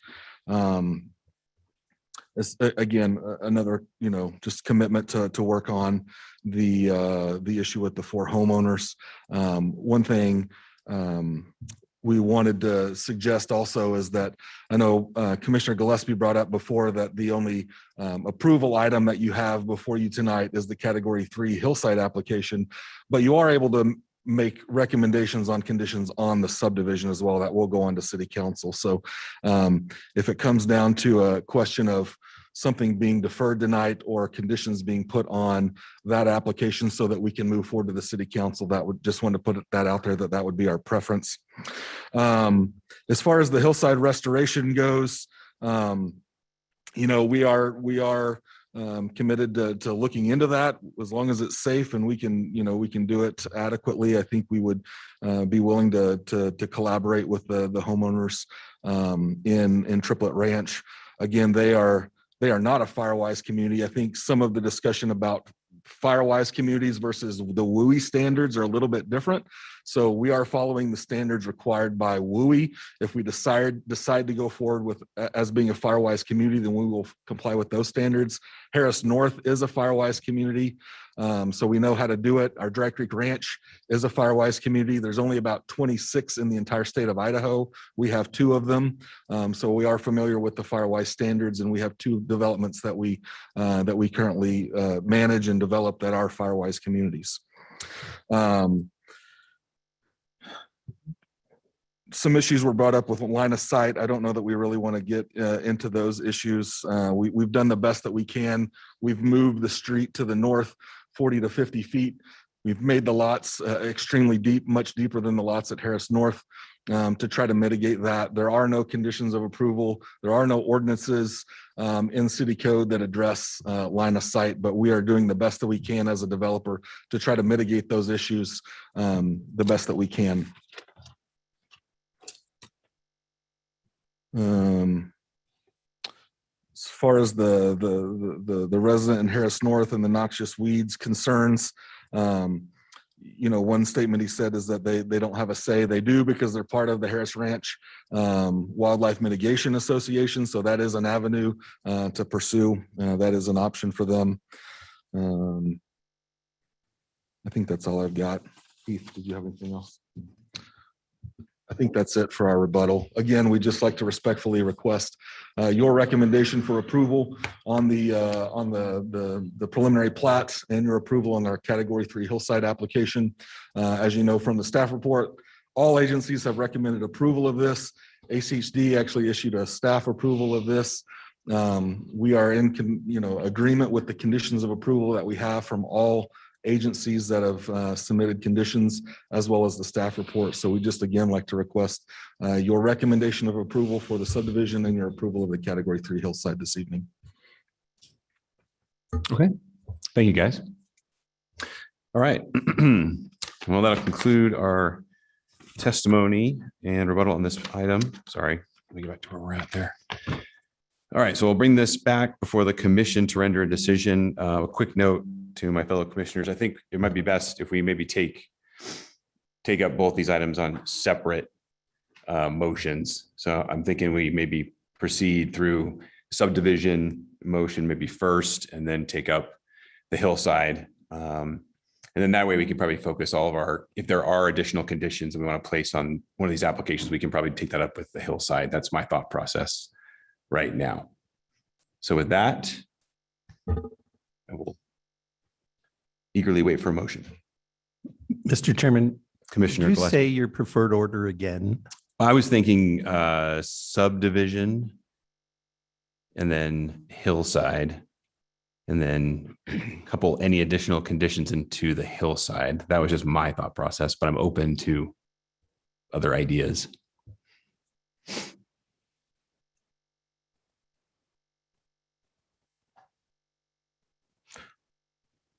I would, Mr. Chairman, Commissioner Gillespie. I would find it easier to start with the CFH because I think it's easier to put conditions on it because we can tie them to their I got approval you. criteria. I got you. Let's start If with that's this. okay with you. That is fine with me. All right. I see where you're going. So let me take a minute here to get to the right. I suspect I'm going to be getting a motion from Commissioner Gillespie. Is that the case? Unless I'm perfectly happy to let someone else start the fireworks. Mr. Chairman, Commissioner Gillespie. I move that we approve CHF 21-39 with I'm going to try this. I think we'll see how she goes. Okay.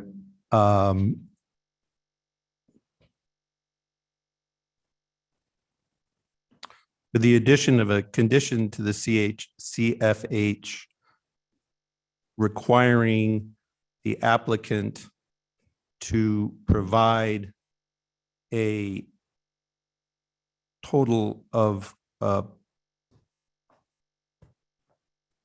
12-foot solid barrier protecting against light intrusion for the so-called Spring Creek neighbors, the 4 houses at the bottom of the road. Mr. Chair, sorry to interrupt there, Go ahead. Commissioner Gillespie. Well, I think your statements with where we can put conditions on with the subdivision versus the hillside. A condition like that related to something that falls under a subdivision design standards, which is something that we do look at with subdivision applications, landscaping, walls, fencing, may be more appropriate to add as a recommended condition of approval to ultimately go to council for their consideration. Mr. Chairman. So we were both partially right. I'm okay with this suggestion. So let me amend, since I haven't got a second yet. Let me try again. I move we approve CFH 21-39 with all the terms and conditions in the staff report. Second. Okay, very good. I have a motion and a second to approve CFH 2139, which is the hillside portion. Mr. Chairman. Commissioner Gillespie. So in all of the public hearing and through all the record that I was able to get through, by the way, I think it was a 300-page, close to 300-page record. I didn't see any clear problems with the approval criteria that the city determined had been met. So I think just strictly speaking, we've met all the conditions of the CFH. We had some discussion of fill, and I'm comfortable that the CFH should be approved as designed or as put forward. So that's all I got. Okay, very good. Commissioner Blanchard, you're the seconder. Any other thoughts? No, I agree with Commissioner Gillespie that this was the easier of the two, frankly, that this has been a long-standing process that these entities have been engaged in. And yeah, I see no problem with approving this one. Okay, thank you. Any other thoughts? Okay, I'll chime in real quick. I agree. I'm in support of the motion.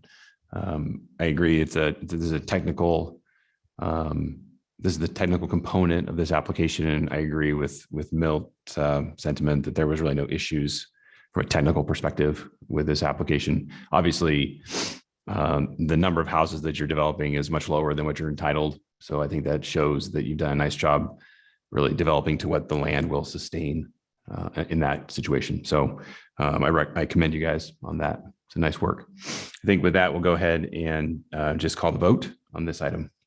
Schaefer, Aye. Squires, Aye. Blanchard, Aye. Moore, aye, Gillespie, Aye. Linfrock. Aye.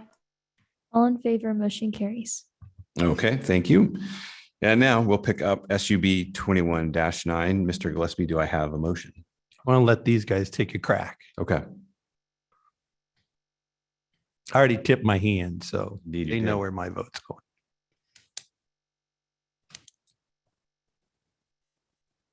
We know their speakers work. I'm pretty sure they do. Mike's work. See him grinning at us.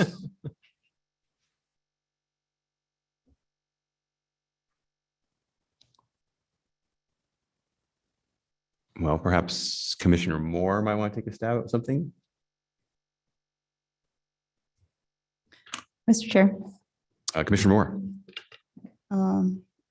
I move that we recommend approval of SUV 21-9 and amend the condition to include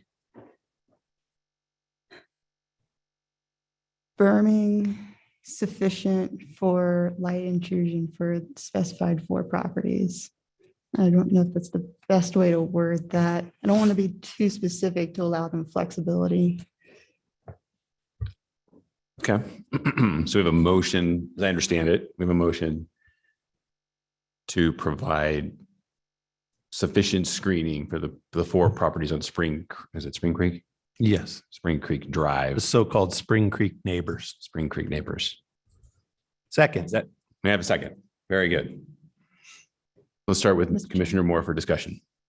So I think berming on that side, I mean, it makes sense. I understand that that's a common, that you don't own that lot, which is why I think it makes sense to provide some flexibility in how that light shielding happens, because there are a lot of factors going in there. And I know that there are different ways to shield that light as well.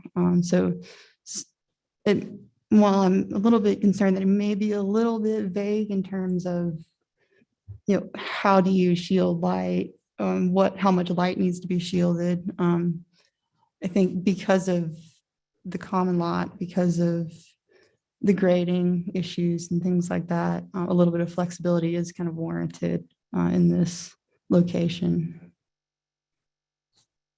Mr. Chairman. Commissioner Gillespie. So I agree with the motion, and I agree with the intent of what would be, I guess, condition number 30, Kevin. We are a fair number of conditions on this thing.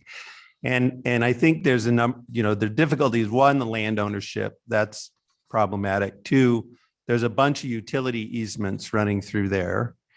That's problematic, although probably not disqualifying for certain types of mitigation.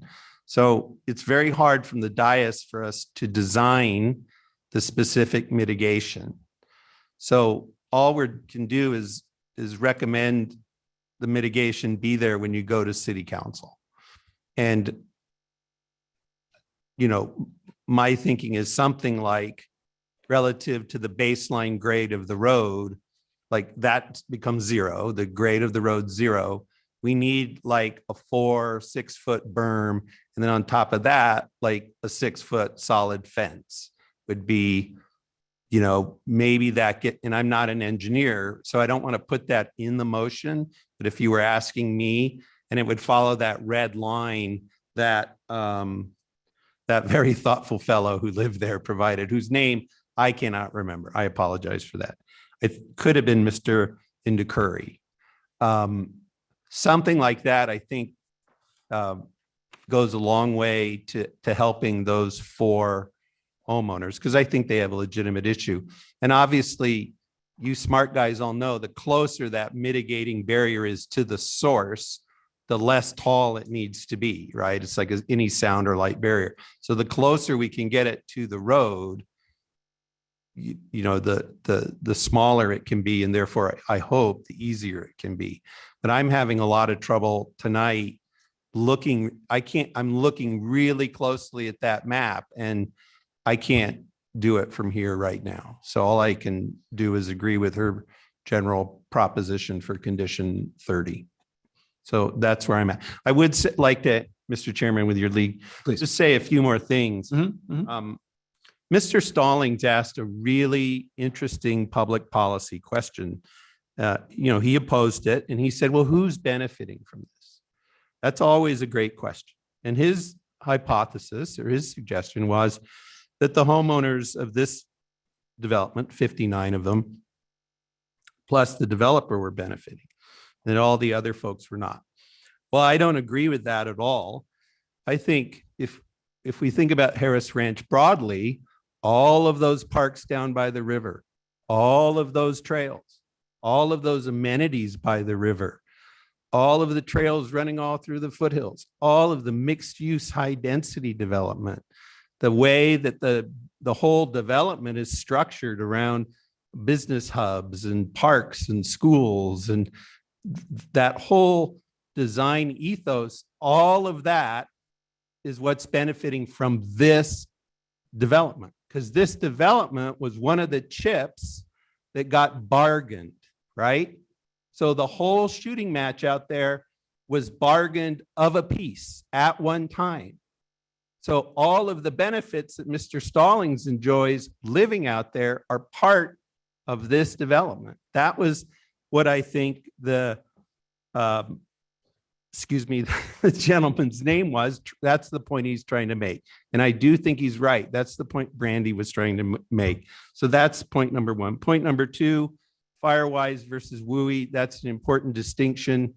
The development does meet the WUI standards. Doing mitigation on a really steep slope is really controversial. That's really hard to do. And there's a lot of expertise to decide whether it's worth it or not. Because if you think about it, it's not an easy thing to be tromping up and down a slope, putting in little plants or pulling up. How that works, just think about that. So that was on the mitigation issue. And then there was a large discussion on the trailhead and the trailhead parking. I think parking prohibition is a bad idea until it's proven that it's absolutely necessary, because we need to park people who are using those trails. We need to park people just in general. So I'm not in favor of a temporary parking restriction. We talked about the trail ownership and maintenance. I think it's the best possible answers to have the city do it. The developer said they're going to try and add a trailhead parking lot, a hammerhead. That's a good solution. It solves a lot of problems downstream too. So I hope they can work that out, but I don't think we should require it. So I think that's kind of addresses most of the comments I heard in public testimony. So that's why I'm supporting the motion. Great. Thank you, Commissioner Gillespie. Any other comments? Mr. Chair. Commissioner Blanchard. I'm still not quite sure where I'm going to come down on this one yet. I think I just don't see it as our role to compel.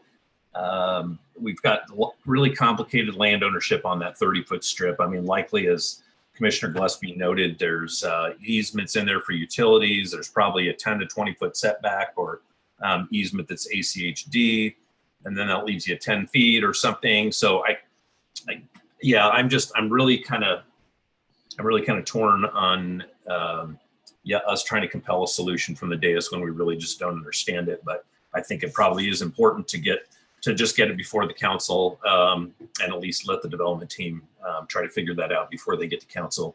But I do just want to say too that this is kind of the second caveat emptor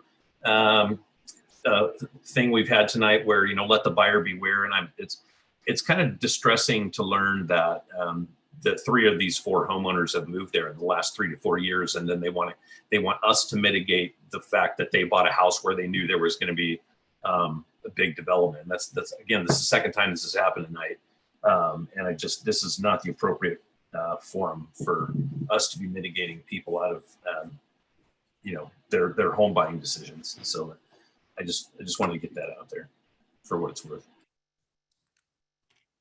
Thank you, Commissioner Blanchard. Commissioner Squires, Commissioner Finfrock, any comments? Mr. Chairman, I would just say, I have created 2 of these specific plans for master plan communities within the Valley myself, and I know how complicated and how intensive of a process this is to incorporate just about anything that you can possibly think of into these plans. So, I think they've done a great job in living up to what the plan says. I think the neighbors are getting off a little bit in terms of the density that could be, built out, that it is not going to happen at this point. I do share the same concern that Commissioner Blanchard has in forcing a requirement onto the applicant. I agree there needs to be some level of mitigation. I just have concerns trying to force that mitigation on property that the applicant does not own. So I do have some concerns, but I will be supporting the motion this evening. Thank you. Okay, thank you. Okay, I'm going to chime in here. I'm also going to be supporting the motion. I think most of my comments have been covered already with my fellow commissioners. At the end of the day, I think that, I want to thank everybody for the input tonight and the discussion. Both everyone, included staff, the applicant, everyone that testified from the public. I agree that I want to be careful with how much we dictate design from up here. I appreciate the motion from Commissioner Moore and how she approached that. I think that it's in writing. There will be a condition in writing that, we're asking you guys to look at that edge, right? And to protect those homeowners to a certain degree from the greater use next door.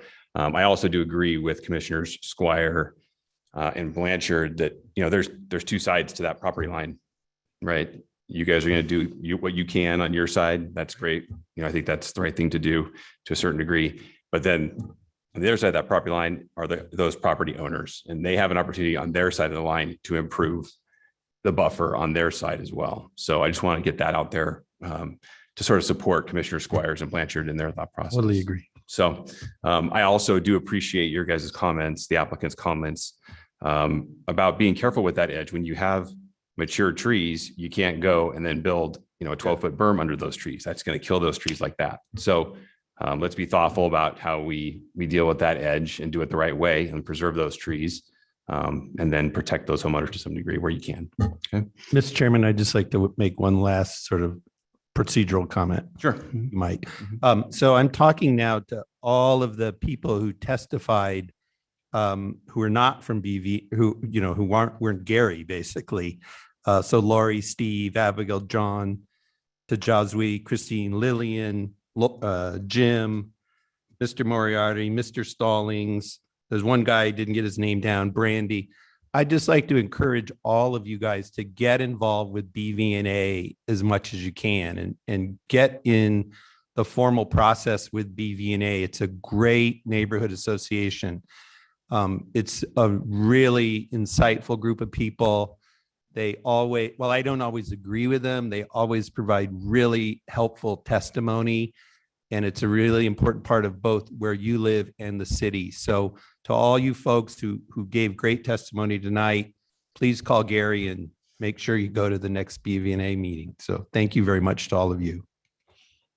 And I appreciate that, Milt, because I had a similar thought in some of that comment where that discussion about Firewise, right? And, any neighborhood association can start their own Firewise, program. You don't need a neighboring homeowners association or a neighboring development to trigger that. So to Milt's point, I would like to encourage any neighborhood association, if you want to do those things, there are ways to do that, right? You don't need to wait for someone else to get that ball rolling. So I would encourage that activity whenever you're interested. Okay. We have a motion to approve and a second with an additional condition. I'm going to check in with staff real quick. Are we good on the condition and how we worded that and give you guys the direction that you need? Mr. Chair, it never hurts to maybe restate it one more time just to make sure we're all on the same page. Okay, very good. Commissioner Moore, you are the motioner. Would you like to take a stab at that condition one more time?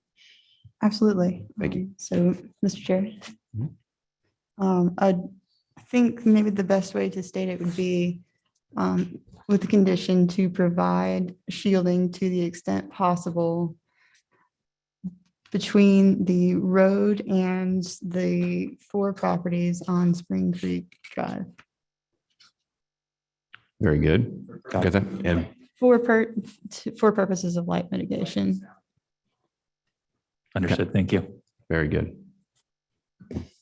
Okay. Legal, we good? I'm just going to check in with you too while we're at it.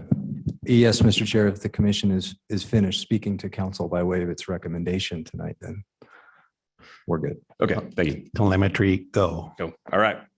Will the clerk please call the vote? Schaefer, Aye. Squires, Aye. Blanchard, Aye. Moore, Aye. Gillespie, Aye. Winfrock. Aye. All in favor, motion carries. Okay, thank you all. Appreciate that. I'm thinking we might just dive in and tackle number 6. I believe we're at number 5. Oh, 5. We got Number 5. That might be the last one tonight. Yeah. Well, let's hear 5. Yeah, all the way through. Keep it moving, and then we'll see where we're at. Okay. Yep. So that we're hearing item number 5, PUD 21-5 and CVA 21-13, new design architecture at 3205 West Moore Street. Along with that, we have SUB 2119 Whitewater Townhomes at the same address, 3205 West Moore Street, and Mr. David Mosier from staff. Thank you, Mr. Chair, Commissioners. Before you is a planned residential development comprised of 9 townhouse units and a variance for the buildings and parking to encroach into the front setback along Whitewater Park, street side setback along Moore Street, and the east side setbacks on 0.72 acres in an R2 zone. Also included is a preliminary plat for residential subdivision comprised of 1 common lot, 9 buildable lots. The site is bordered by residential neighborhood containing single-family homes, duplexes, apartments to the north, south, and east. And to the west across Whitewater Park Boulevard is Esther Simplot Park. The project is in close proximity to State Street, which is the principal arterial roadway, and within a quarter mile of the designated community activity center located at State Street and Whitewater Park Boulevard. The development is comprised of 9 attached townhomes comprised of 3 groups of 3 buildings. Each townhome will contain 2-car garage with 9 guest parkings provided on site. The 3-story buildings comply with the height of the zone and will range from 31 to 32 feet in height. The max height of the zone is 35. With the exception of the variances, the site is large enough to accommodate the proposed project. The proposed density is 12.5 units an acre, and the allowed density of the R2 zone is 14.5.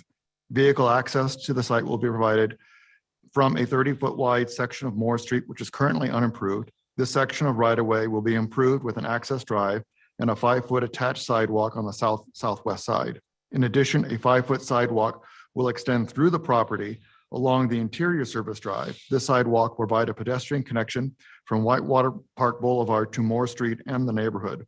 A recommended condition approval will require a public access easement be recorded along this section of sidewalk. And I'm talking this sidewalk right here, interior to the site. Hey, David, you're not on the screen.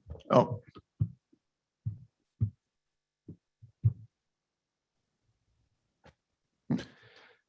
Greg, That's I'm my hop- difficulties. Hold on. Greg, I'm hoping you can help share the screen. I apologize. That's my fault. I was looking at my own screen. I was looking at my own screen. There's too many screens. Hey, look, that's why you gotta go uno screeno. Yeah, where do I look? Apologize for technical difficulties. Hopefully IT will be out here. Well, we've only been at it for 3.5 hours. I don't know why.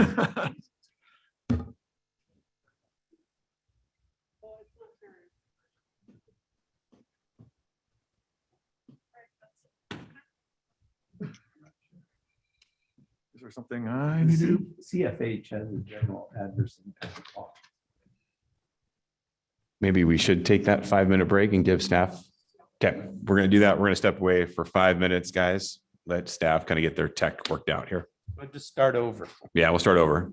Let's come back at 9:30 on the dot. That was done on the screen earlier. I can see. Well, go look at the iPad. It's not working. Did I do something? No.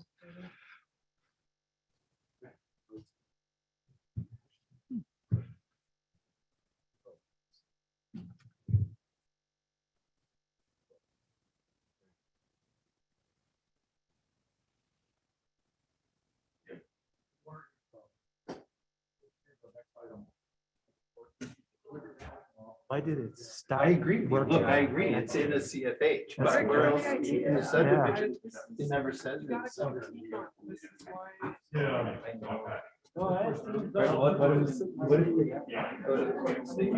the screen the whole time and it's been working fine.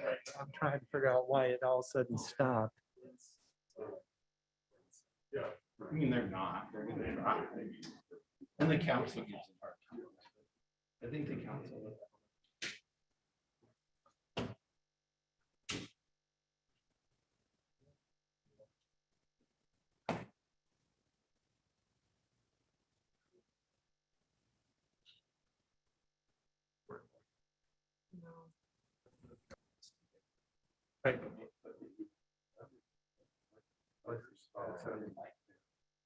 Mitigate this. Nowhere in the set. Maybe you'll just have to share your screen through Zoom. We'll do that. We'll just wait for now because we're on break. So yeah, bring up the, yeah, just So go you'll and have to share. Do that first and then the PowerPoint share. Okay.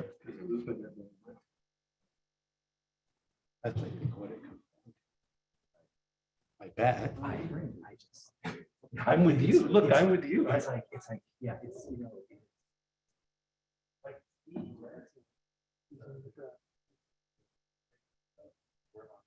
I think it's my weird motor. One other time.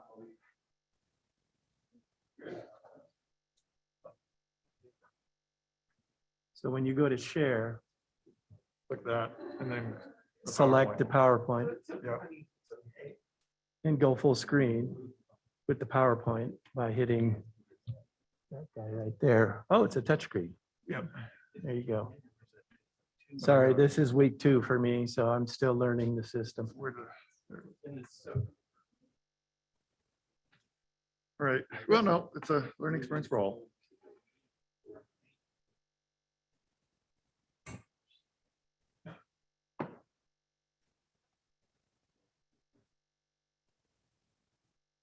All right.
patience. I think we've got our tech worked out. Yeah, it's looking good now. All right, so David, if you don't mind, we'll start from the top. Item number 5, PUD 5, CVA, PUD 21-5 and CVA 21-13 and SUB 21-19. Thank you, Mr. Chair, Commissioners. The site is bordered by a residential neighborhood containing a single-family houses, duplexes, and apartments on the north, south, and east, and to the west across Whitewater Park Boulevard is the Esserson Plot Park. The project is in close proximity to State Street, which is the principal arterial roadway, and within a quarter mile of a designated community activity center located at State and Whitewater Park Boulevard. The site is comprised of 9 attached townhomes comprised of 3 groups of 3 buildings. Each townhome will contain 2-car garage with 9 guest parking on site provided. The on-site or the 3-story buildings comply with the height of the zone and will range from between 31 to 32 feet in height. The max height of the zone is 35. With the exception of the variances, the site is large enough to accommodate the proposed project. The proposed density is 12.5 units an acre, and the allowed density of the R2 zone is 14.5. Vehicle access to the site will be provided from a 30-foot section of Moore Street, which is currently unimproved. This section of right-of-way will be improved with an access drive and a 5-foot attached sidewalk on the southwest side. In addition, a 5-foot sidewalk will extend through the property along the interior service drive. This sidewalk will provide a pedestrian connection from Whitewater Park Boulevard to Moore Street and the neighborhood. A recommended condition of approval requires the public access easement be recorded along this section of sidewalk. And as I was trying to point out before, it's this section here that runs interior of the site. Through the plan unit development, the applicant is requesting waivers from the dimensional standards of the R2 zone, proposed reduced interior setbacks, reduced lot sizes, and reduced lot widths. Many of these buildable lots are separated from the project perimeter by a large common lot, which contains a service drive, guest parking, and open spaces. In addition, lots 4 through 9, which are these lots, these 2 groups of 3 townhouses here, will have no street frontage. The planning team is supportive of these requests as they are interior to the development and create more usable buildable envelope due to the site's configuration without adversely impacting the adjacent properties. The waiver from the subdivision landscape buffer requirements along Whitewater Park Boulevard is being requested. A 30-foot setback landscape buffer is normally required along arterial roadways, and the applicant is requesting a 10-foot landscape buffer along here. The planning team supports this waiver since the landscaped area is large enough to support the Class 2 trees planted along this roadway. This diagram shows the locations of the variance, and I'll just quickly show it out. This section of housing right here and here along Whitewater Park are requesting a variance because they're approaching into the 15-foot setback along the street. And this section of housing here along Moore Street is also encroaching into the 15-foot setback from that technical street side setback. The landscaping or the parking right here and here are encroaching into the front setback along Whitewater Park Boulevard. And then these guest parking here, and here are encroaching into the side setback. So there's a number of variances that are being requested. However, there is a hardship associated with the site and the subject property. The site is constrained by a 20-foot wide sewer easement along the southwest side of the property, which pushes the structures, here's the easement, and pushes these structures closer to Whitewater Park Boulevard. In addition, the odd L-shaped parcel also constrains the placement of the buildings and the parking on the property. These constraints push the buildings and the parking into the front street side and side setbacks. In addition, there's an exceptional circumstance that justifies the variance of the building encroachment along Moore Street up here. This section of Moore Street abutting the site is only a 30-foot wide and is also dead end. As such, it doesn't function as a full street and acts more like an alley or a service drive. These are the building elevations for the site, and I just want to show it or keep in mind the amount of building modulation, varying roof heights being proposed, the quality of the materials, and the amount of fenestration that's also being proposed, which will provide visual interest and to the building designs. There's also down here is a building perspective of the property.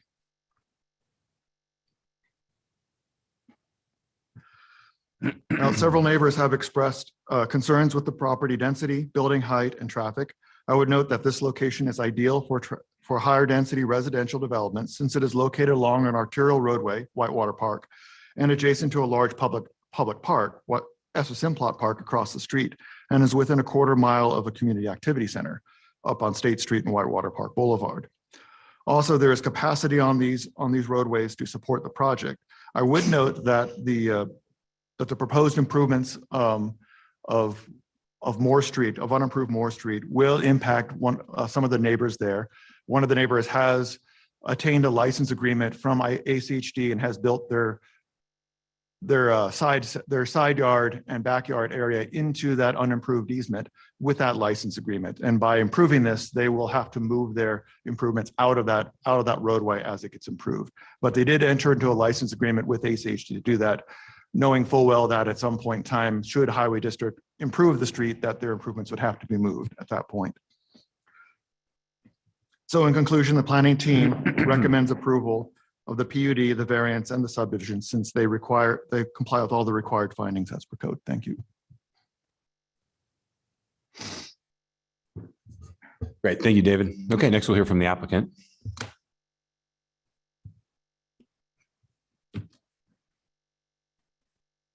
Good evening. I'm Marla Carson with New Design Architecture at 725 East 2nd Street in Meridian. I prepared a short slideshow. We think the staff's presentation was very detailed and good. So this is a short one, just to provide a few more key points. Give me a moment. Which one do we need to get?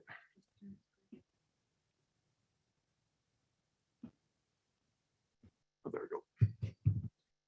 This is a perspective of the site with the landscaping in a transparent view. So you can kind of see all the tree screening that's going on to the abutting property. Next.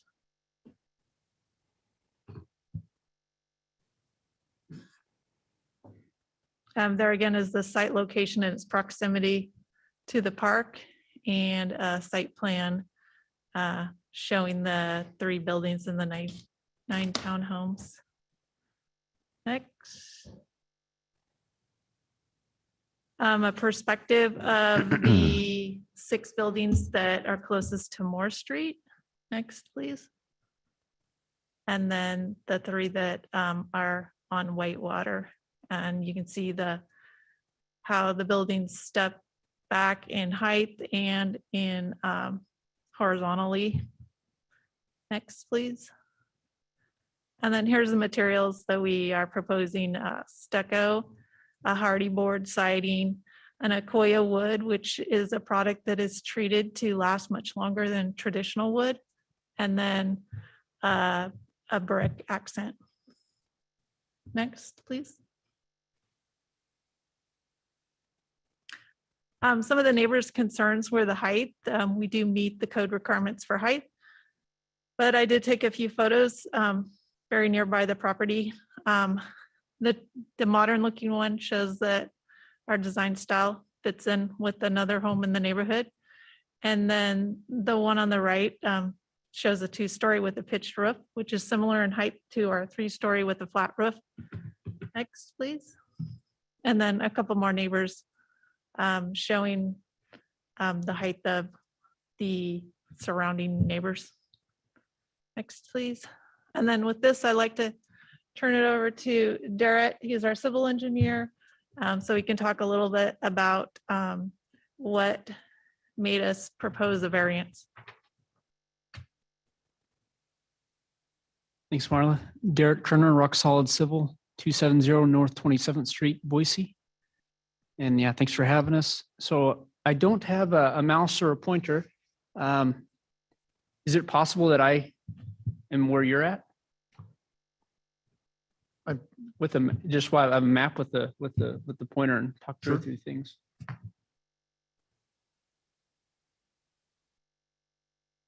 Thank you. I think this map will work just fine. And so I just wanted to talk through a few of those variances, and thank you, staff. We're in complete agreement with the report. from all agencies, fire included. We worked with Romeo a lot just to make sure that this project complies with his requirements, because at least that was an important factor to consider when this development. These first 6 are going to have fire sprinklers, and these 3 are close enough to Whitewater that they were okay with that, not being fire sprinkler for those 3. And then as well as just the drive aisle widths, the heights of the buildings, the fact that we're going to have fire sprinkler those, where the fire hydrant is, and then even the bollards for only their emergency access to Whitewater Boulevard was all stuff that they wanted to see and liked at the end of the day. We've got a sewer line that traverses right there. You can see that easement just in light shading there. And then as well, there's a large sewer line that traverses the property in the back. So the setback, side setback to the south, this is slated to be a affordable housing project. Don't know when it's going to actually happen, but there will be nothing built upon that very wide sewer easement there. So we felt that the setback waiver, side setback in that southern property line was justified and reasonable. The front, again, we're kind of constrained back here by that sewer easement. Makes it very convenient to, okay, let's put the drive aisle there. So, and they really do. The client's excited about the look of these 3 units facing Whitewater Boulevard. I think it'll be really cool as well. I just drove by that site today. It's been vacant for so long, and it really is just an out parcel that ACHD left over when they punched Whitewater Boulevard through there, and right on the other side of the street is the water body itself of Quinn's Pond. Moore Street. I'd be happy to answer any questions you guys have further for engineering. It's about wraps it up for me. Moore Street is a dead end, 30-foot wide right of way that ACHD has. They've given us some options on what we do there as far as improving it public, improving it private with a license agreement. But it is the only access for which they want us to take and not have vehicular access directly from Whitewater Boulevard. And additionally, there is a gravity irrigation line traversing about right where my cursor is here that we will be respecting. It also has an easement. ACHD has some storm drain in the area that goes underneath Moore Street and then across the frontage of these units here, and it has an easement that we'll be respecting as well. That I'll stand for any questions that you might have. Okay, thanks. We'll sit tight on questions for the moment. David, can you share the video?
Okay. Thanks. Let's see. Up next is Neighborhood Association. I don't know if we have anyone from the West End online.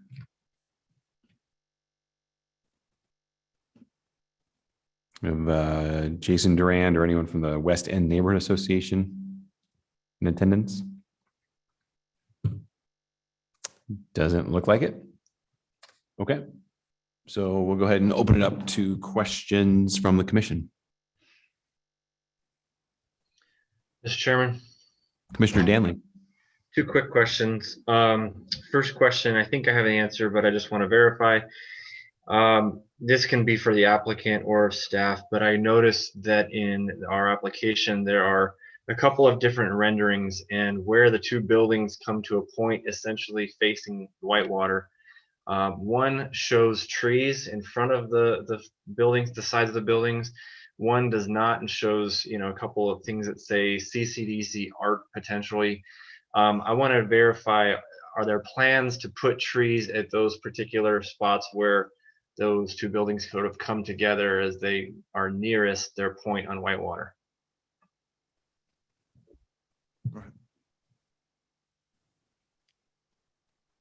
I'm not clear on where exactly you're asking, but the landscape plan is accurate and correct. Maybe David can put the site plan back up.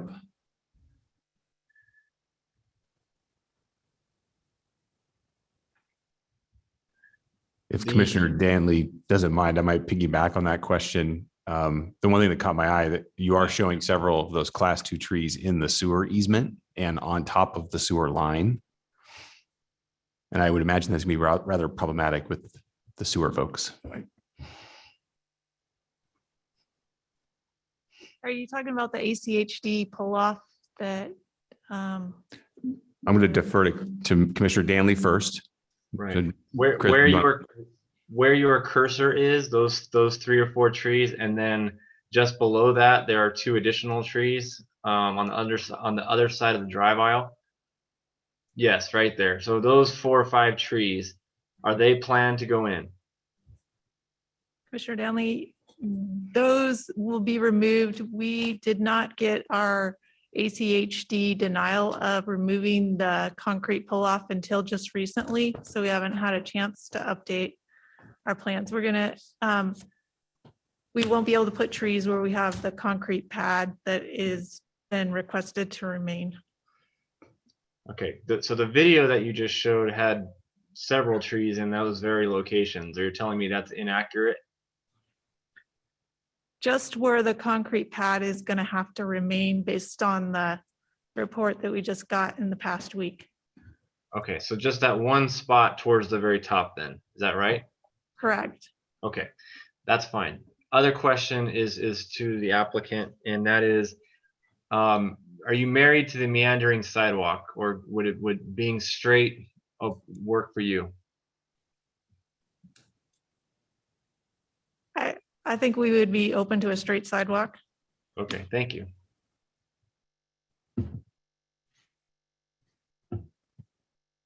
Any other questions from the commission? Mr. Chair, Commissioner Blanchard. can we see the site map up with the adjacent parcels? So I guess question is either for staff or the applicant. You said there's an affordable housing project going in south there. Like, can you explain what's happening on those other parcels to the extent that you know? And when we were doing our research on that piece of property, we found a submittal for a housing project, which we were kind of using as an assumption. I don't know if that is going to go forward or not. It was a affordable housing project. If, Mr. Chair, members of the commission, if I may, there was an approved and they've got all the time extensions for a 50-unit affordable housing project right here in this development. You can see it's this lot. I think it's owned by Boise City Housing Authority or Ada County Housing Authority. I can't remember. And that's been approved, and they have a time extension, and it's still good. I don't know what their time frame is for construction, though. perfect. Thank you, David. As for the other, yes, for the surrounding neighborhood, I'm not aware of any other development within the immediate area other than major development, other than that 50-unit PUD.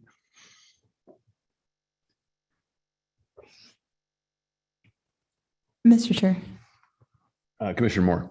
just real quick, do you mind just drawing with your cursor the location of the variances that are requested for this, just on this site? On this, Or any site plan would be fine. so Okay. these buildings right here will encroach a few feet into the 15-foot setback along Whitewater. This building encroaches, this corner encroaches a little bit, like a foot or two into the 15-foot setback. And then this building right here, because technically this is still right away, there's a 15-foot living space, street side setback, and this building encroaches slightly into it along the edge. And then this guest parking stall or spaces here and here are going to encroach into the required 20-foot setback from Whitewater. This line here is the 15-foot, so come back another 5 feet. And then this guest parking here, right here at these corners and this corner, they encroach a foot or two into the required 5-foot side setback for parking. And then I think it kind of cuts the corner right here. So that service drive kind of encroaches a little bit right at the corner to provide the fire department turn. Great. Thank you. Okay, last call for questions. Mr. Chair, just real quick, I'm sorry. Yep, you're good. Go ahead, Chris. Can we define, I'd like to just see what the definition is on the southern end of the property, kind of like where it ends. So it just, if there's going to be like a vacant strip, I guess, of land in between, what would be the, yeah, so right there, like, do we have a real, I guess this is the applicant, do we have a real defined plan of how that's going to, the development is going to look self-contained and not like it just dumps out into a dirt field? We have a 5-foot grass landscaping that is between the building and the edge of the property at that location. It looks like there's a fence. Yeah, I can answer that as well. The plans that I saw of the affordable housing kind of show a beautified common area on top of that sewer line that's going really in a straight line extension of 32nd Street. And so, and it's a large sewer main in that, and it's very wide easement. So we're looking at probably at least 30 feet of swath of probably some trees on the fringes of it. No trees over the top of the sewer main. But that's kind of what they're looking at, is using that as kind of open grassy area. And of course we're going to have some landscaping along the side of that first unit. And I think the side of these units look good as well. It's not going to be a giant 3-story facade of nothing.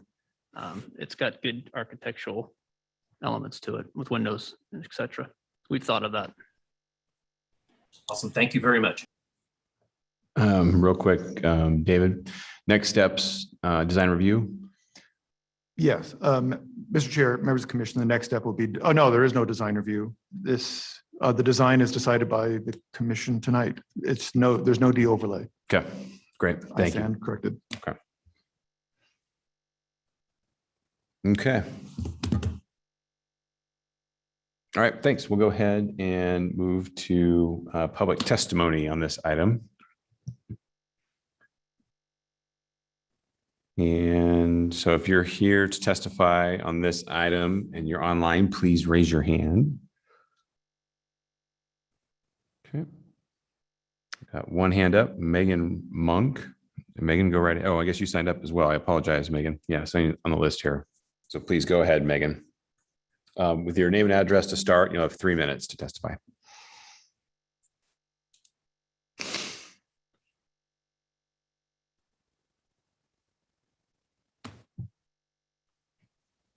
Hello, my name is Megan Monk. I live at 3201 West Moore Street. Good evening, everyone. I live in the house that is closest to this development. My girls are the 5th generation to grow up in this house. I have seen the growth of this neighborhood firsthand. I have seen many people move out because of this growth. When rampant growth takes place in a city, it requires space and, of course, some level of redevelopment, which has a big impact on established neighborhoods like ours. Zoning variance can bring unintentional outcomes to these neighborhoods and should be avoided. This growth also fuels citizens' fears to being taxed out of their property. Infrastructures get overstressed. The historic fabric and character of our neighborhood are also threatened. When done right, zoning can bring long desired services, create better places to live. It's a balancing act. With this project, it will directly affect our neighborhood in a negative way. It will have a huge impact on my family's quality of life. It will make us feel like we are in prison with the 3 stories surrounding my tiny home. People out on their decks looking down into my backyard and our lives. Not only that, I will lose my full view of the wonderful park I have always had access to my entire life. It might look good on paper. It is too much for the small, odd-shaped property. It will be too close to Whitewater Boulevard and my property. The pictures that they submitted make it appear roomier than it actually is. They use this technique all the time in photography. I encourage you to come out and look at this property in person and see for yourself why it is poor for this neighborhood. Overall, there could be a better project for this property. However, the developer wants to maximize his profits instead of putting in something that will complement our neighborhood. Thank you. Have a wonderful evening. Thank you. Up next, we have Elizabeth Gottschall.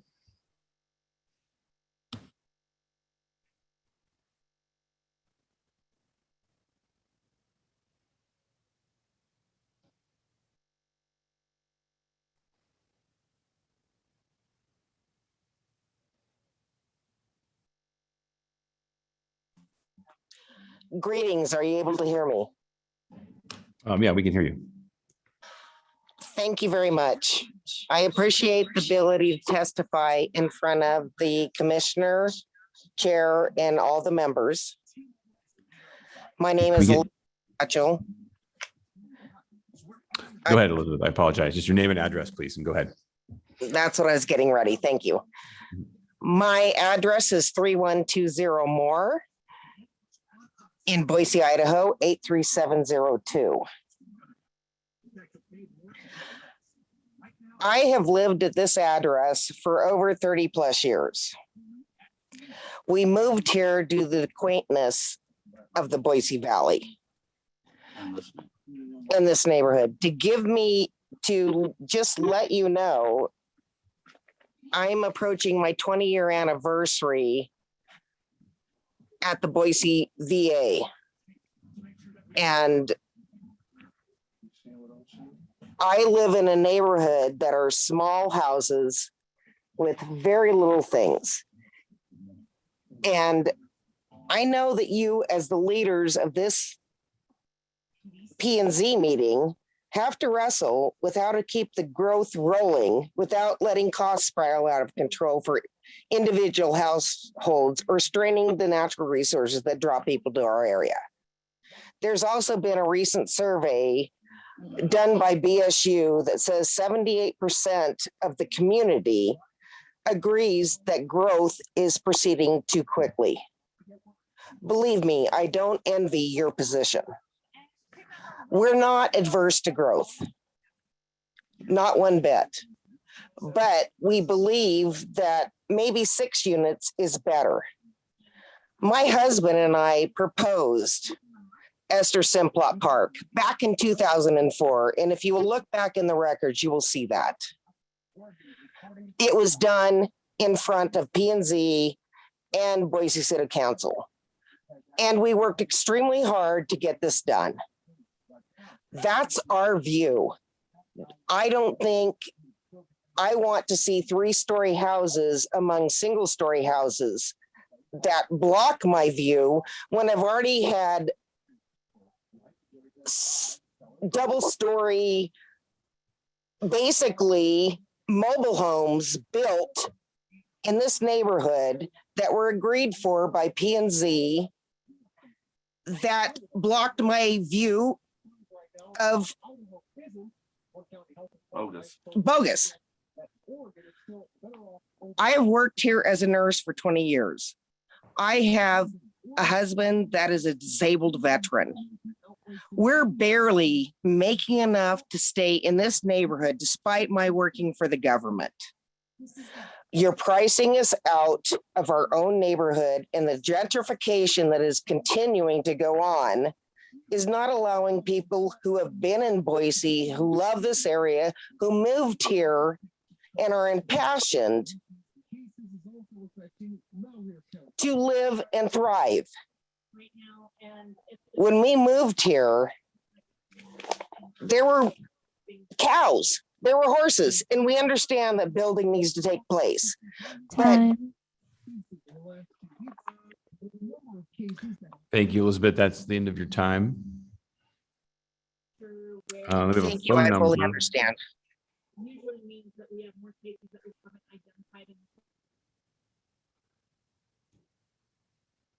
Yeah, and we got a phone number here, 503-298-7174.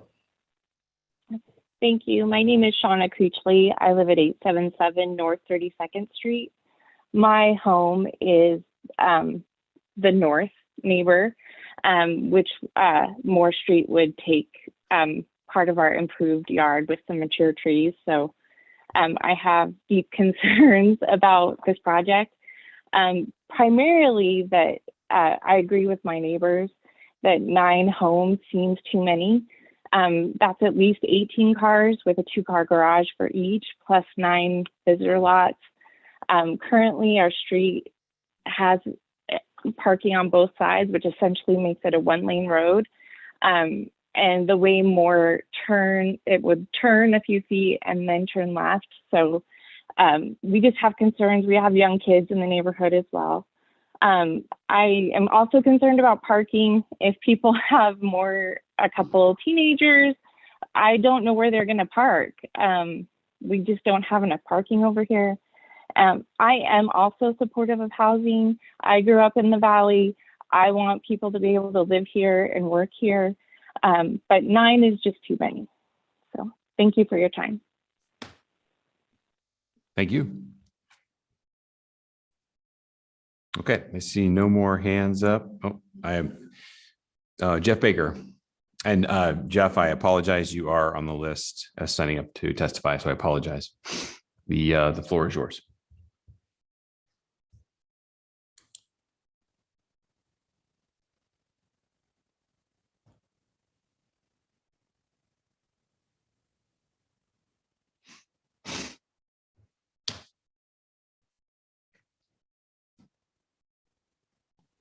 Hello, can you hear me? We can, yes. Your name and address, please. You have 3 minutes. You bet. My name is Jeff Baker. I live at 3120 Moore. Thank you, Mr. Chairman and commissioners. I have a few comments about what staff was talking about.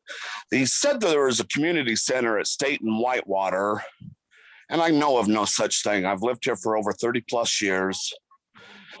And the other thing is they showed pictures of some houses nearby, but those houses are nowhere nearby this.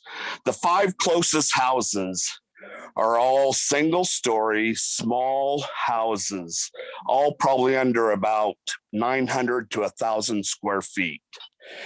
And so it's kind of misleading, especially the rendering. It doesn't show Miss Monk's property and how she is going to be hemmed in on both sides by these big tall buildings. She's a dear friend of mine, and they've lived there as long as I've been here. Like I said, over 30 for me. But I've seen tremendous change in this neighborhood, and in my opinion, I don't believe zoning laws and variances should go to the highest bidder. They're looking at variances on both sides of Whitewater and into her property.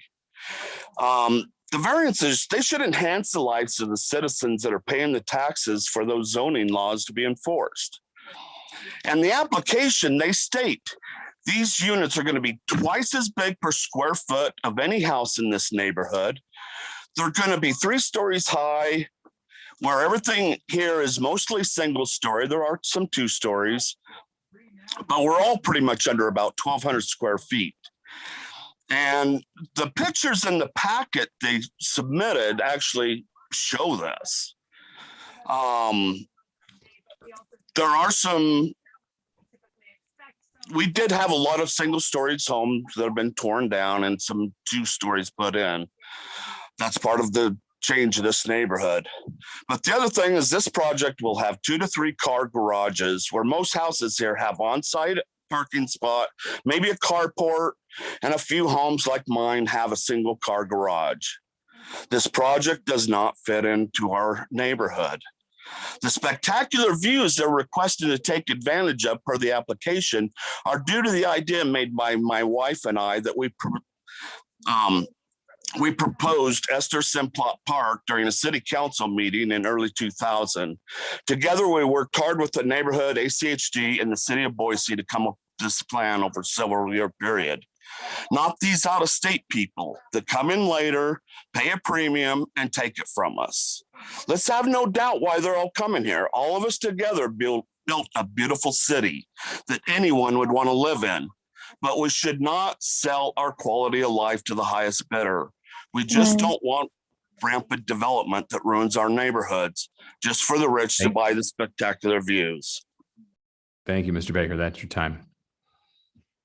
Okay, and I believe we had, I think Megan Monk's husband would like to speak. Is that right, Steph? Okay.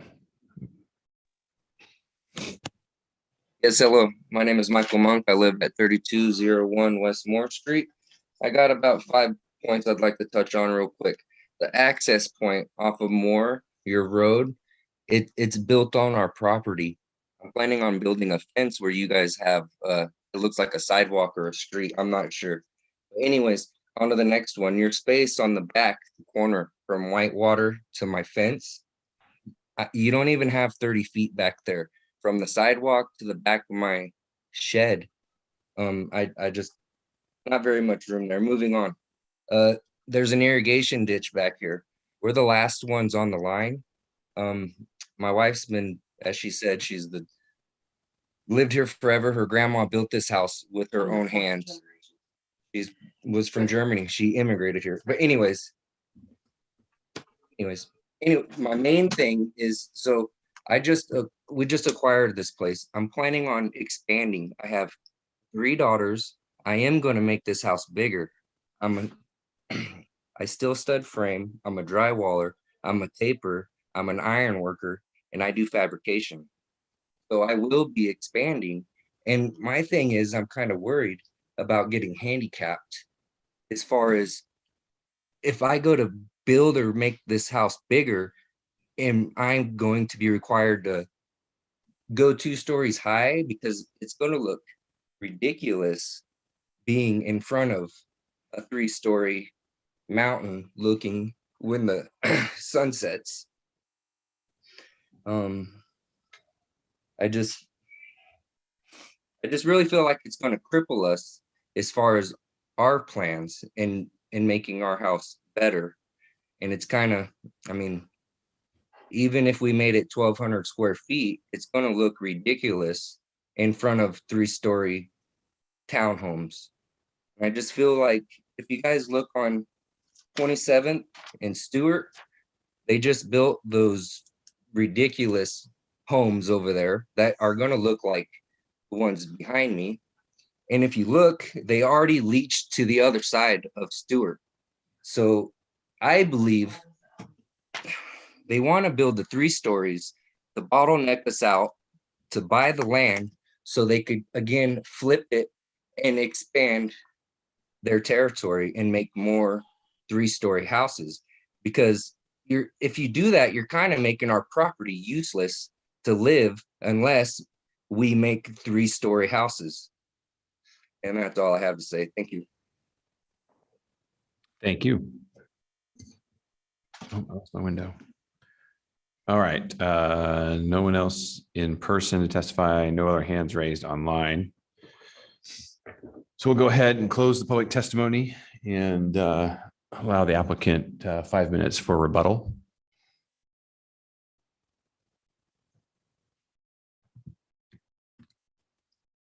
right. I took notes. I took down people's names. I may not have gotten them all, but it is really nice to get testimony from Idahoans that have been here a long time. We hear a lot of testimony from people that have just moved here, and it doesn't pull as much weight. But I was born and raised here myself, and so I heard all that, and I took detailed notes. This property is difficult. It was an out parcel at ACHD chiseled Whitewater Park Boulevard. I've actually been part of this project longer than just this one client. So it took the right architectural image and dream and an idea in order to make it happen. It is slated for a higher density in the city comp plan, and people look at that when they buy property to do something with. And so they definitely didn't want to hit this with a multifamily, which could be. They wanted single family townhomes, didn't want them all, just one attached big unit, right? So we've got 3 little pods there. They wanted single family attached ownership, so not rentals. So we have a subdivision. We got platted lot lines going down each of these party walls. That's very important for this neighborhood for any kind of success. So yeah, trying to fit in. I understand how they say it doesn't fit in. It's 3 stories. It's modern, and that is so true. With Quinn's Pond right there, it's highly desirable for something like what we're proposing. I think it will. It will be good. In the end, I think it's desirable. I think it has the vision for what Quinn's Pond is, just very, very desirable to be there. And I won't get into the affordable housing project that's to our south. But we got to see their plans and what their vision was there. And again, that's more of a government-led project. So I want to keep it going here. We wanted to, so that we're going to utilize that gravity irrigation. We're going to pipe that through. So we would be the last user with a pump station. We're required to use our water rights, and we plan on doing that. And then it goes across the street. We have 9 parking stalls on this site. We wanted to make sure we had enough parking. There is 2 and 3 car garage options, depending. You can have like a 2 deep side of a 2-car garage, right? And then we have 9 parking stalls outside of that. So really wanted to make sure we had enough parking. We don't want overflow from this development to be really going over into the 32nd and Moore Street. I know those people like to park in front of their house, and it is a public street and there's parking on both sides, but I totally get that. And it does get kind of narrow when people are lining both sides of that road. There is indeed a 30-foot right-of-way there that we would be utilizing for the extension of Moore Street in a capacity that we have options on, whether it's an extension of public or it's an extension of a private road or even a shared drive. All ACHD kind of gave concession or gave us options in their staff report how we wanted to do that. But there's a 30-foot right-of-way there, and so it's already right-of-way, and we are being required to take access based off of that. So the option is somewhat removed from us. They do not want us taking access directly off of Whitewater because it is an arterial roadway. And plus there's a median in this section of Whitewater Boulevard. So nobody would be turning left. Anyway, it is truly restricted to emergency access only with bollards. And I wrote down highly desirable being across the street. I think the architect put together a nice design, a really nice design. We wanted square footage. We wanted units that would be desirable to people looking to buy them and live next to Quinn's Pond. With that, you have anything else? Good. Okay. Well, thank you. And hoping that addressed some of the concerns of the neighbors, maybe not all of them. But no, it means a lot to hear from Idahoans that have been here for quite a while. And that's something. So thanks, guys. Yeah, great. Thank you. Okay. All right, we will bring this item back before the commission to render a decision.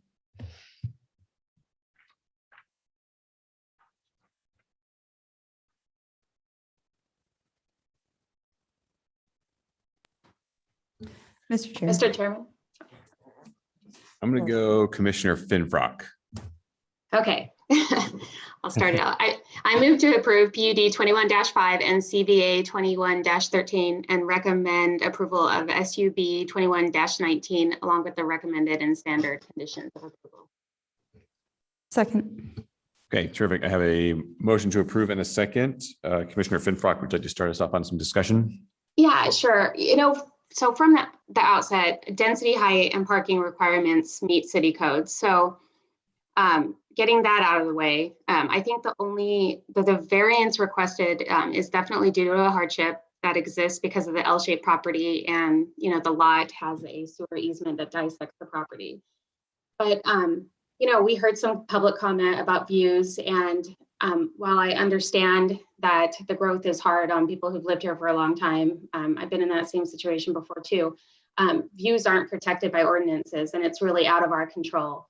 And so here we are, we're having to put this, project, move this project forward again, and we're looking at the code and it meets most of the criteria, and where it falls short, it definitely is allowed because of a hardship of that piece of property. So for that reason, I'm going to move this motion forward, and I do so understanding that it is hard for people who see this growth come into their neighborhood and they're used to something different. Okay, thank you. Mr. Chair. Commissioner Moore. And totally agree with Commissioner Finfox's analysis. Those are the reasons that I was moving to approve as well. I just wanted to add on top of that, there's a lot of smaller size single family houses around there. And I think that this product that we're looking at right now provides a diversity of housing types where maybe this isn't necessarily available in that particular area, which is in line with the comprehensive plan. And the other item is, Whitewater Park Boulevard is a more major street, and these townhouses do provide kind of a buffer between these sort of smaller housing, less intense uses and that Whitewater Park Boulevard. So those are also just some additional reasons why I think it's a good fit for the site. Okay, thank you. Any other thoughts?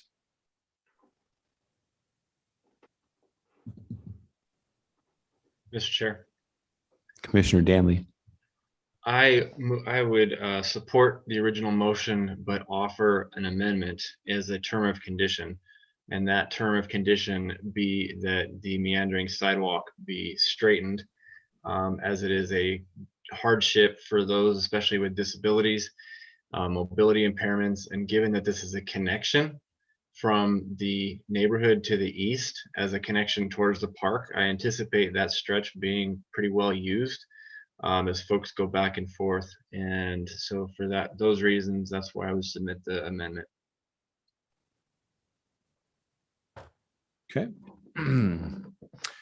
I might piggyback on that thought too, Commissioner Danley. I think I'm in support of the project as a whole. I think along with Commissioner Danley's comment, though, the conversation regarding the landscape plan and some of the street trees and whatnot, it seems like maybe the plan isn't really finalized quite yet. And there are some issues, with sewer mains and, the parking pad that ACHD is going to make you keep, some things like that. So I would maybe submit to amend the amendment to add an updated landscape plan for council to consider. So maybe they have a more accurate representation when it gets to council. Commissioner Gillespie.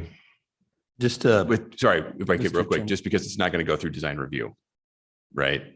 Mr. Chairman, just a point of order, has a formal amendment been made, and are you then making an amendment to the amendment? I think so just a point of order is kind of like, where are we? Or is Commissioner Danley asking for what we used to call in this business the old friendly amendment? I'm just a little bit unclear as to who's what where. Sure. No, I think that's fair. I think we're discussing that all right now, right? So Commissioner Danley, would you like to see a site-specific condition added to the project to straighten the sidewalk? I think is Mr. one Chairman, question. yes, that's exactly what I'm proposing as a condition of approval. Okay. I would also like to add another condition for an updated landscape plan per discussion from this evening to correct sewer easement issues and ACHD parking issues. If the motioner would accept said conditions to her motion.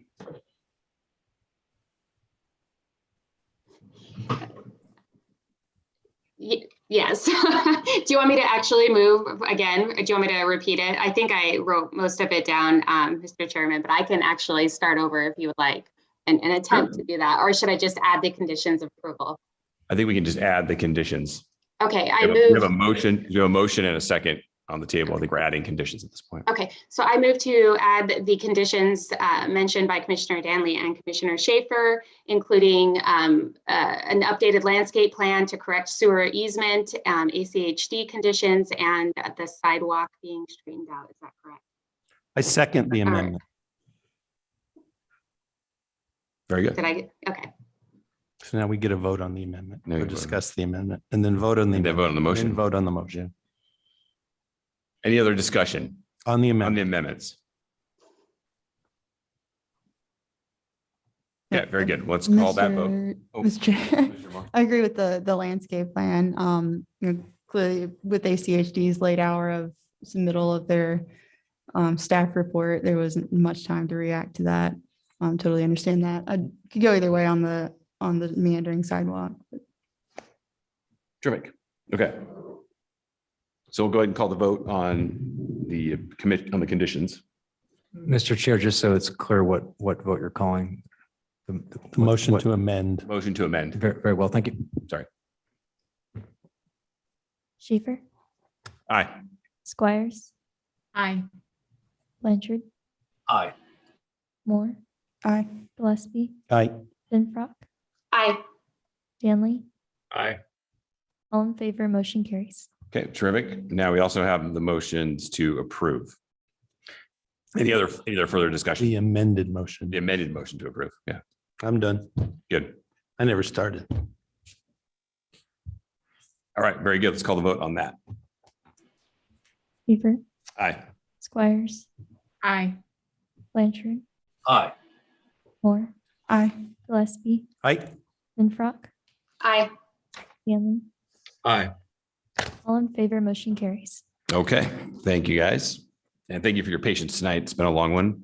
For the online commissioners, we've got two more items. We're going to go ahead and push through and do these two items because we have a full slate next week as well. Do we feel like another break is necessary at this point, or we want to just go ahead and hear number 6? Okay, well, here's number 6, PUD 21-8, Eric Hagan Architecture at 8002 West Overland Road.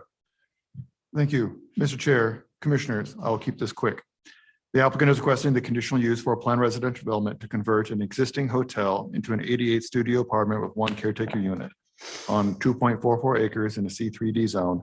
The existing hotel is located behind the shopping center and adjacent to Interstate 84, as you can see here on the aerial photograph. In short, this is an adaptive reuse of an existing structure, an old hotel. Very little changes being proposed. The significant changes being proposed to the site are basically to upgrade the landscape plan and to provide for the 2 additional trash enclosures on site. The site plan here shows some additional requirements that the planning team has requested as part of this application. Installation of a solid fence, minimum 6 foot high along the roadway, and some additional plantings of trees along the interstate as well. The one note I will point out is that the applicant has recently expressed an interest to keep the freestanding sign and strike the condition for its removal as recommended by the planning team. This sign was approved with the hotel back in 1991, and its current height, background area, and orientation to the freeway were also approved at that time. The sign's dimensions, the height, size, orientation to the freeway are not consistent with the current sign code, but they were approved with the CUP in 91. The planning team is recommending that it be removed since the sign was approved as part of the hotel, a commercial use.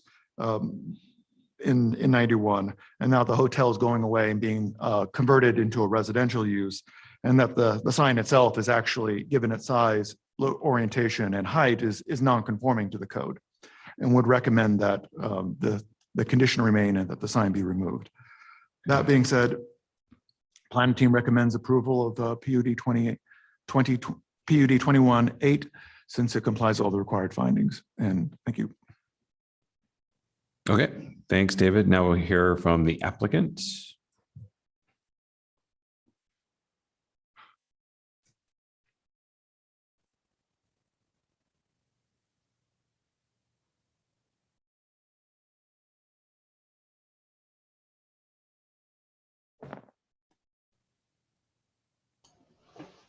Hi, Eric Hagan here. I'm going to share my screen. And Eric, can we get your address, please? Yes, Eric Hagan, 809 North 18th Street, Boise, Idaho, 83702. Thank you. All right.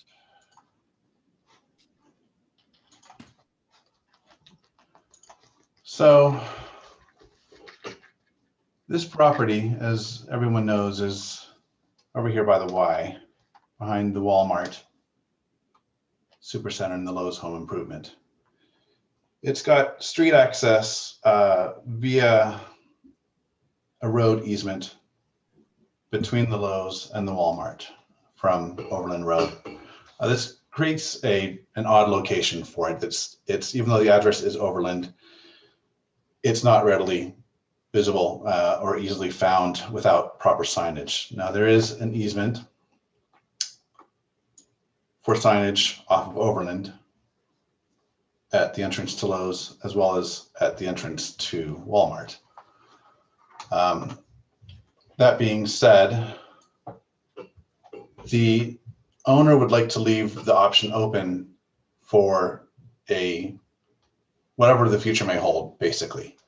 The existing sign was there as part of the hotel.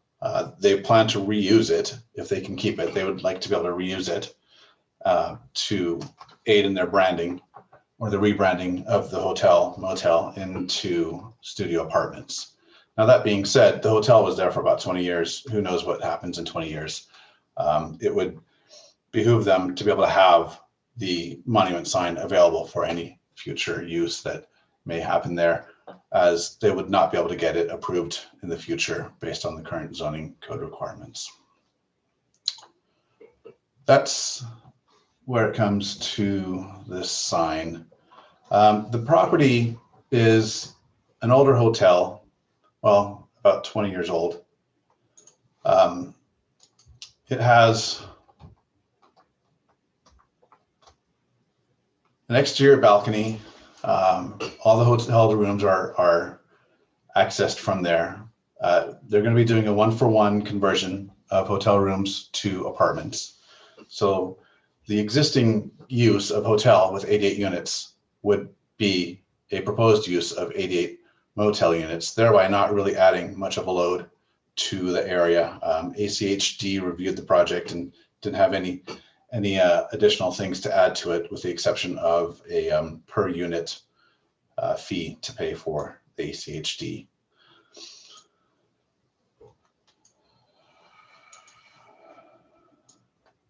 The existing units definitely show their dating. Old fixtures, old finishes.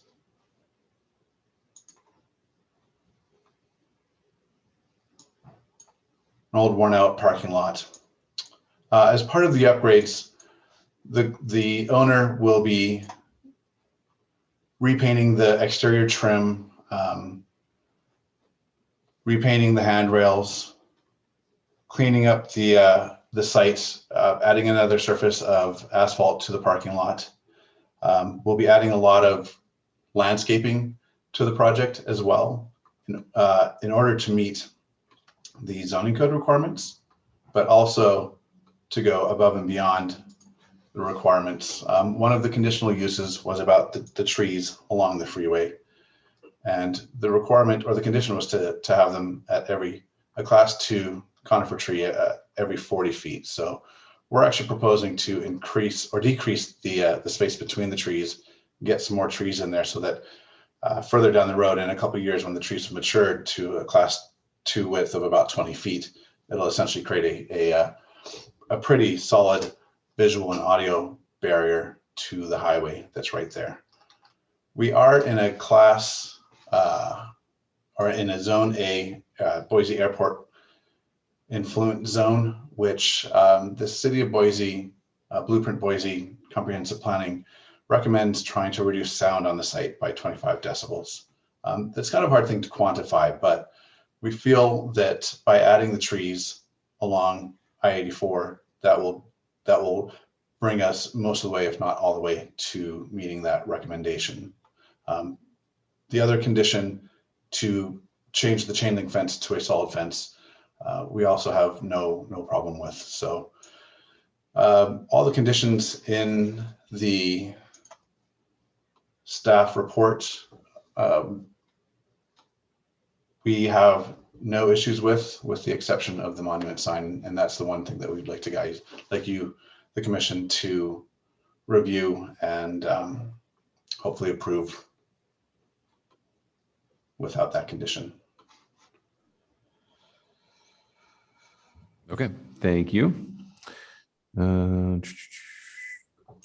Is there a representative from the South Cole Neighborhood Association with us still?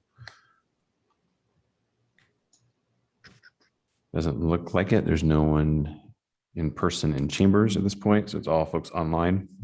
Okay, so we've heard from staff and the applicant, no neighborhood association. We'll go ahead and open it up for questions from the commission. Mr. Chairman. Commissioner Danley. Okay, so I know I'm kind of the driver of this bus on this not being on consent agenda. My questions are really around two specific areas, and that involves air quality and the health hazards related to the interstate and the proximity with the probably close to 80 to 100,000 trips a day that's going to be right across from this parking lot here, as well as the sound mitigation for the same exact reasons. So to the applicant and or staff, whomever wants to answer, let's talk about the air quality first of all. Are the units, oftentimes we see that units themselves have to be upgraded specifically for whether it's be HVAC systems, sound deadening, and other things such as that nature. Is any of that going to occur? Because I did not see that in the report. Commissioner Danley, thank you. That's a very good question. All these motel units have, if you've ever been in a motel, it's a packaged terminal air conditioner units. Those units that are in the wall below the window usually come in and everyone cranks the AC on high. Those are through wall units. And just as a matter of it being a through wall unit, that creates a lot of noise that could possibly go through there. As well as trying to address the air quality. I've lived by freeways. I know how much particulate matter gets off of those things and ends up on my car. I can only imagine what it does to an AC unit. So as part of the renovation for the work that's going on in this unit or in this hotel, they're going to be servicing the PTAC units in each one of the rooms. There's not a central AC system, so that's the only air that's being forced into the units. And so as part of the servicing of the units, there's a number of them that will also have to be replaced as well, as they've grown legs and walked away or just are not serviceable at this point. So whether it's a new unit or a serviced unit, there's going to be a new filter put onto it, a high efficiency SEER unit, seasonal energy efficiency ratio SEER filter put onto that, probably in the range of about 18 to 20, which is above average for what you'd put into your house.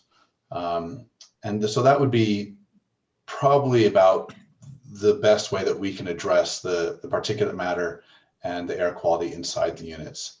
There is also an exhaust fan that's going to be upgraded and replaced in the bathrooms. That'll be helping circulate the air out of the units as well. Hopefully that answers your question for that. Was there a second part to that? Well, to follow up on that then, so in order for the air to be purified, that unit needs to be running. The unit forces air into the units, sucks the fresh air from the outside. So yeah, it would have to be running to be bringing the air into the unit. Okay. The other question has to do with noise mitigation. As you may have heard earlier, another application where, 600 vehicles a day, we're talking about an 8-foot berm. This has, again, 100,000 potentially and a 6-foot fence, despite a two-story complex. So can you talk about whether it's headlights and also the noise aspect of things as it relates to the units, especially, again, being converted to residential? They're going to be there all the time. Exactly. Thanks again, Commissioner Danley. The proximity of Interstate 84 can't be missed. You can stand there, you can hear the auto noise. That could potentially be one of the reasons why the hotel that was there, the Howard Johnson's that was there, was not too full much of the time. Right now, there's not very many existing trees. The landscaping between the site and I-84 is essentially not doing anything. It's identified by these trees that you see on the plan that don't have the branches in between them. The proposal to put in class 2 conifer trees every 20 feet would essentially grow these trees up, and when they're mature, it'll take a couple of years for them to be mature. They grow out to 20 feet by about 40 feet tall. So what you'll end up with along I-84 is essentially a continuous screen of conifer trees that are going all the way across from one end of the property to the other end of the property. Now, in addition to that, the 6-foot chain link fence that's there, we're proposing to replace it with a 6-foot vinyl fence that would also mitigate visual access from the road and hopefully deflect some of the noise from I-84. Beyond that, we've been talking to an acoustical engineer that will be evaluating the site for other mitigation measures to reduce the decibels even more. Though he has, on the surface, mentioned that what we have proposed so far will probably get us to the 25 decibel point. Though, as the owner, it's in their best interest to provide units that are desirable by the tenants and that will keep them there. So it's in their best interest to do whatever they need to mitigate the sound in the units to that effect. So you're proposing a vinyl fence. I remember seeing it was going to be a block wall fence. So vinyl. Yeah. Note 2.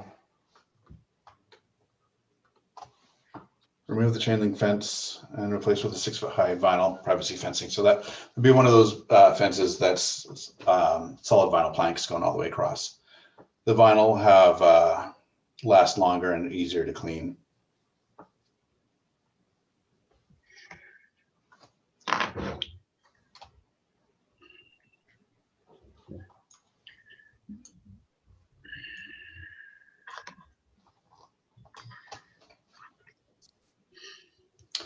There's other measures that we're doing just a matter of course. The windows and the doors will be getting new seals as needed around them. That'll help alleviate the noise as well around those. The wall itself provides about an STC, or sound transmission class, of about 50. It's about a 12-inch thick wall, but that doesn't help when there's a door and a window and a PTAC unit right there. So we have to address the sound at the openings. And so sealing around those openings is one of the best ways that we can address that.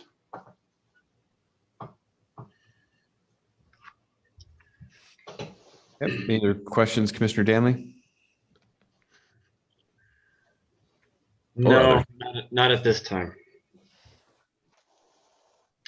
Okay. Any other questions from the commission for staff or the applicant? Okay. I'll come back one more time, Commissioner Danley, just to check in. You good? Yeah, I'm good for now. Thank you, Mr. Chair. Okay, you got it. All right. Okay, so where are we? Where are we? Public testimony, and I've lost my. If there's anybody online that would like to testify on this item, please raise your hand.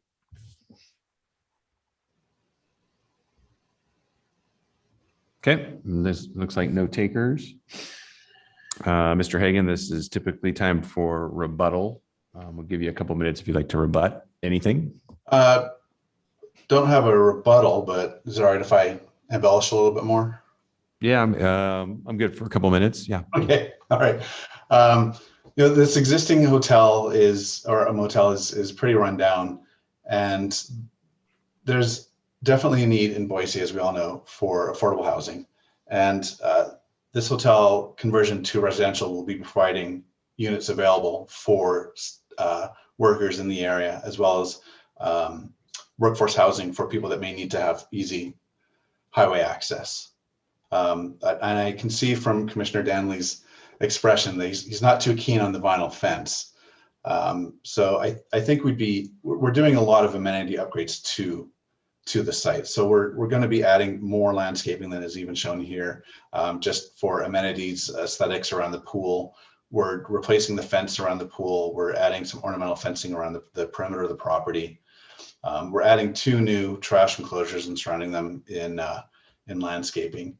And then as code required, we're adding new tree wells in the existing parking lot to help break that up, as well as recapturing the abandoned tree wells that are around the perimeter of the building and the parking lot.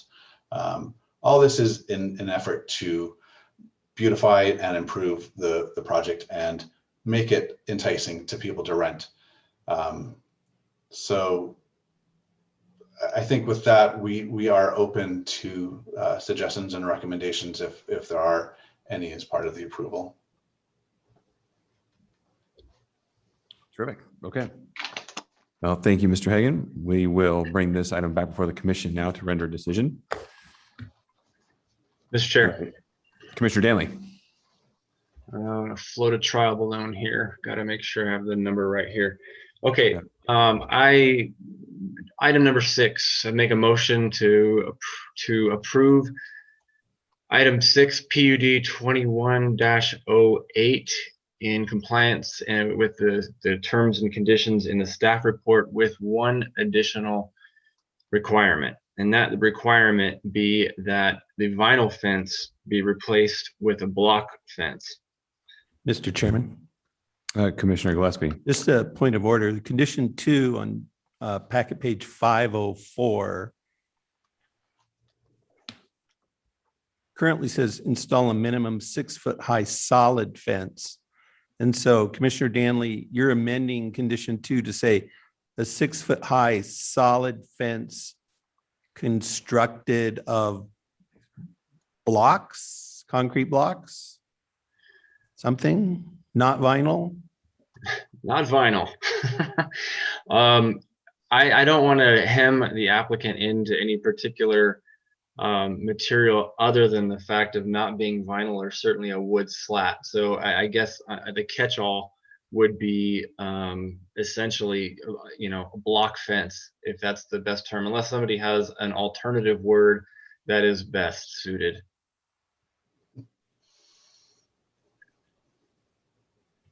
Mr. Chair. Commissioner Blanchard. Yeah, we don't have a second just to point that out, but go ahead, Commissioner Blanchard. Oh, well, then I'll hold then. You hold, okay. We have a second on the motion. Second. Yeah, we got a second. Thank you, Commissioner Finfrock. So let's open this up to discussion here. Commissioner Danley, you want to kick us off? Absolutely. And I appreciate my fellow commissioners' patience on this. So this is an area of expertise of mine in particular, in the sense of the health implications of residential units being in close proximity to high traveled roadways. Let me be crystal clear. I'm a huge fan of adaptive reuse, and I commend the applicant on this application. I think it's suitable in a lot of ways. There's a lot of good things that can come from this. You have no argument from me on any of that stuff.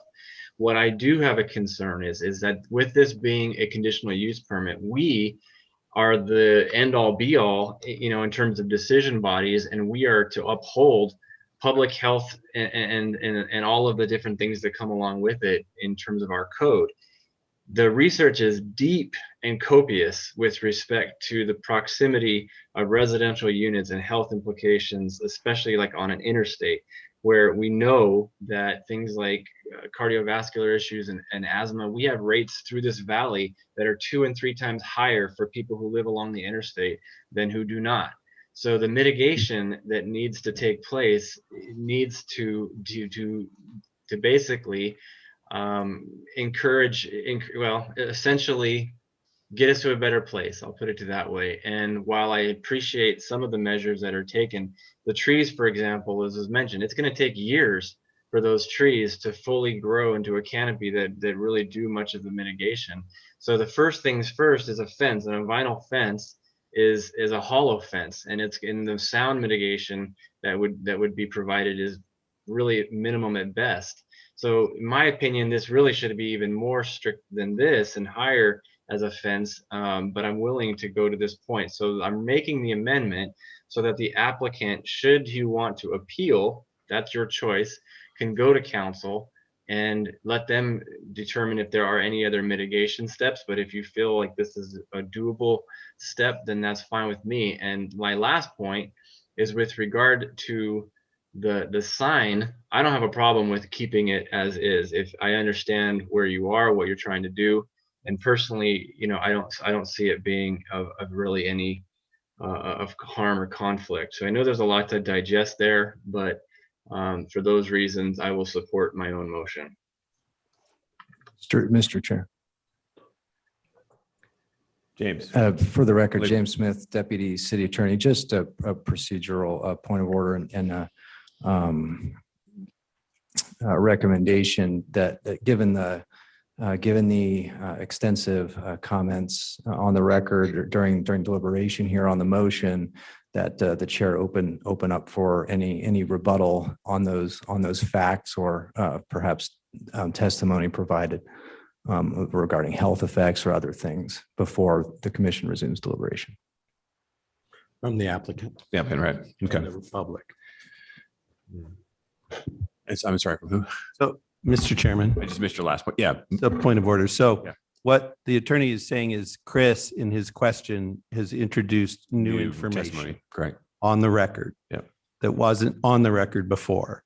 So we now need to go and open up the public hearing again for both the applicant and any public members that want to testify, basically. Yep. I'm with you. Okay. Yeah, I think we'll go. The applicant. We're going to go ahead and swing back to the applicant right now. We'll open up the public testimony again. We'll start with the applicant. So, Mr. Hagan. I can't refute Commissioner Danley's comments. The data is there to show that living within a freeway, within a couple blocks of a freeway, results in poorer health than being farther away from the freeway. The owner would not take offense to having to put in a solid CMU wall there. So I don't think that will be an issue. Okay, great. Thank you for that, Mr. Hagan. And then we'll go ahead and open it up for any public that want to testify on this item. If you do not testify, please raise your hand. No takers. So we'll close public testimony again. We'll bring it back to the commission for any more discussion, deliberation. I believe we have a motion to approve with an amendment to site-specific condition number 2. Mr. Chair. Commissioner Blanchard. Oh, thank you.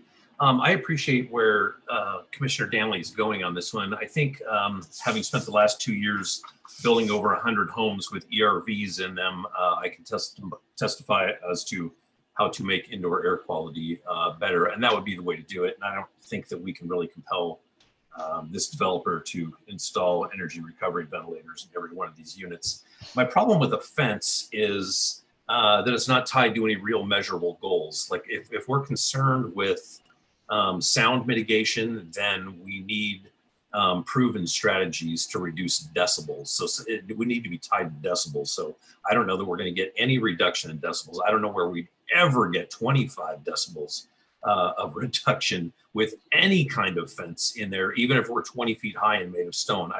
That's not going to happen.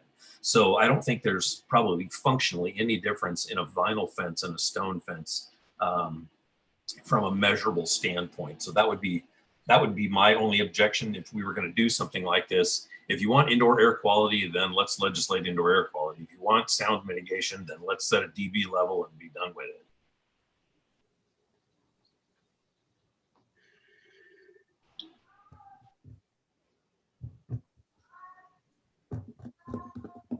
Any other discussion?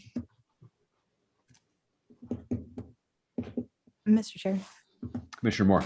So I'll tag on to, I think Commissioner Danley made a reference to previous item requiring a berm for light and sound mitigation. I think in my mind, this is slightly different in that this building is existing, the interstate is existing, and the residences are going into that building that is located currently next to the interstate. Had it been reversed, the interstate going beside the residential building, I think further mitigation would likely be, I think the situation would be viewed slightly different because it's an adaptive reuse building, because it's an existing building, existing condition with the existing interstate. I can find nowhere in the residential portion of the code requiring a certain distance over 20 feet from an interstate, and it meets all of those criteria. Mr. Chairman. Commissioner Finfrock. I just want to comment that although, like, I understand where Commissioner Moore is coming from, I actually kind of disagree in that it was a hotel, so it was a temporary residence, whereas now we're looking at a permanent residence and we're actually looking at people who are going to move in and create a lifestyle there. So I think there's a little difference in staying in a hotel by a interstate, for a couple of days at a time than, in comparison to living in a residence. And again, this is not my expertise or anything. I think Commissioner Danley has a lot more experience, but just from my understanding of it, now that we're moving into the Department of Permanent Location and Permanent Residence, I think that it maybe changes it changes the game plan a little bit. Okay.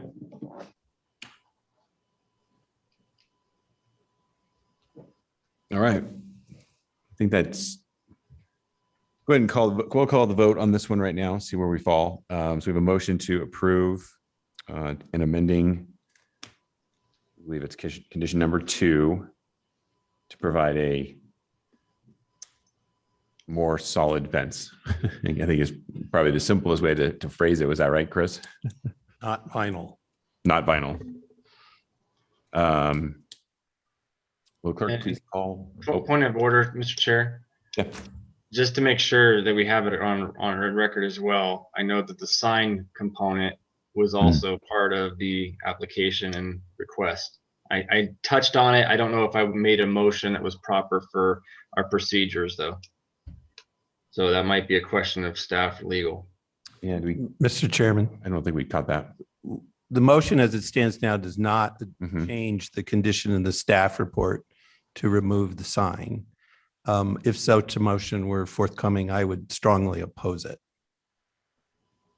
I mean, the sign needs to go. It's not conforming. There's no reason for it to be there if it's not conforming. I'm indifferent to that in terms of making the motion. So if the original motion maintains that position and that's how we're interpreting it to remove the sign, then I'm okay with that. Good. Okay, very good. That's where we stand. So we're going to go ahead and take the vote with an amended site-specific condition number 2, and we're going to leave site as it stands now, leaving site-specific condition number 5 in the package. Will the clerk please call the vote? Schaefer, Aye. Squires, Aye. Blanchard, No. Moore, Aye. Gillespie, Aye. Finfrock, Aye. Stanley. Aye. Motion carries 6 in favor, 1 opposed. Okay. Thank you. Thank you, Mr. Hagan, for hanging on so late tonight as well.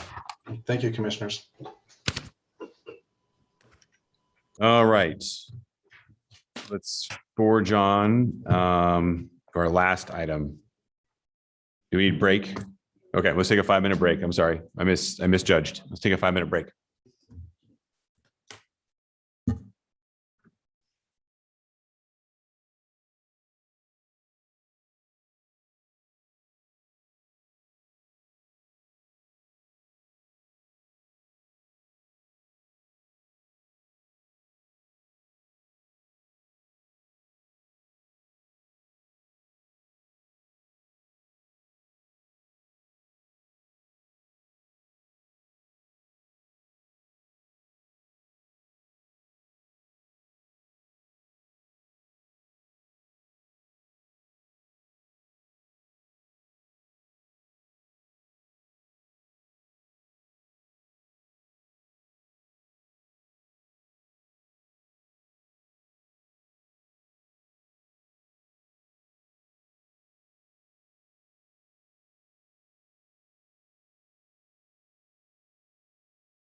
Get everybody back.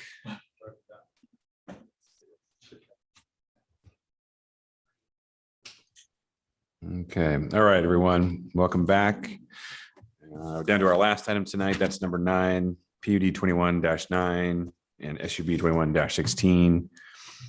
Sorry, Autumn Gold Senior Services Incorporated. And the sub is called Workland Subdivision. Address is 9009 West Corey Lane. And we're going to hear from Mr. Ethan Mansfield from staff. Thank you, Mr. Chairman, members of the commission. The final item this evening is a proposal for a planned residential development and subdivision consisting of 9 detached single-family homes on about 1.4 acres located on the southwest corner of Corey Lane and Maple Grove Road, about half a mile north of Fairview Avenue and Maple Grove Road intersection. Lots in the subdivision will range from about 3,500 square feet to 6,000 square feet. Access to the site will be taken via Workland Place, a public road extending south off of Corey Lane. 2 parking spaces will be provided for each home, and guest parking will be provided on one side of Workland Place per fire department and ACHD specifications. 10-foot landscape buffers will be provided along Maple Grove Road and Corey Lane. Street trees and grass will be provided along the Corey Lane frontage, which is about 160 linear feet, while rock mulch and landscape boulders will be provided along Maple Grove. It's about 100 linear feet. The applicant is developing this project to serve households earning 80% of the area median income, which is about $60,000 for a family of 4.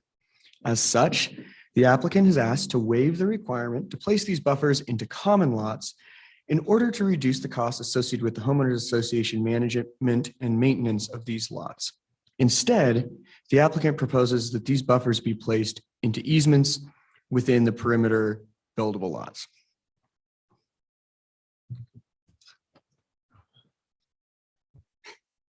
The planning team recommends that 3 common lots be included within this subdivision.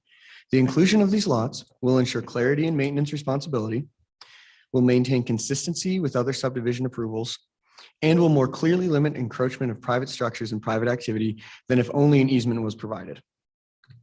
The planning team received standard comments from commenting agencies. No public comment was received. In sum, the planning team recommends approval of SCB 16 and PUD 2109, SCB 2116 and PUD 2109. As noted in your late correspondence packet, a recommended condition of approval to work with Valley Regional Transit to install a bus stop nearby was removed. As a reminder, the commission makes the final decision on the PUD and a recommendation to City Council on the subdivision. Thanks, and I'll stand for any questions. Okay, thank you, Ethan. We will go to the applicant now.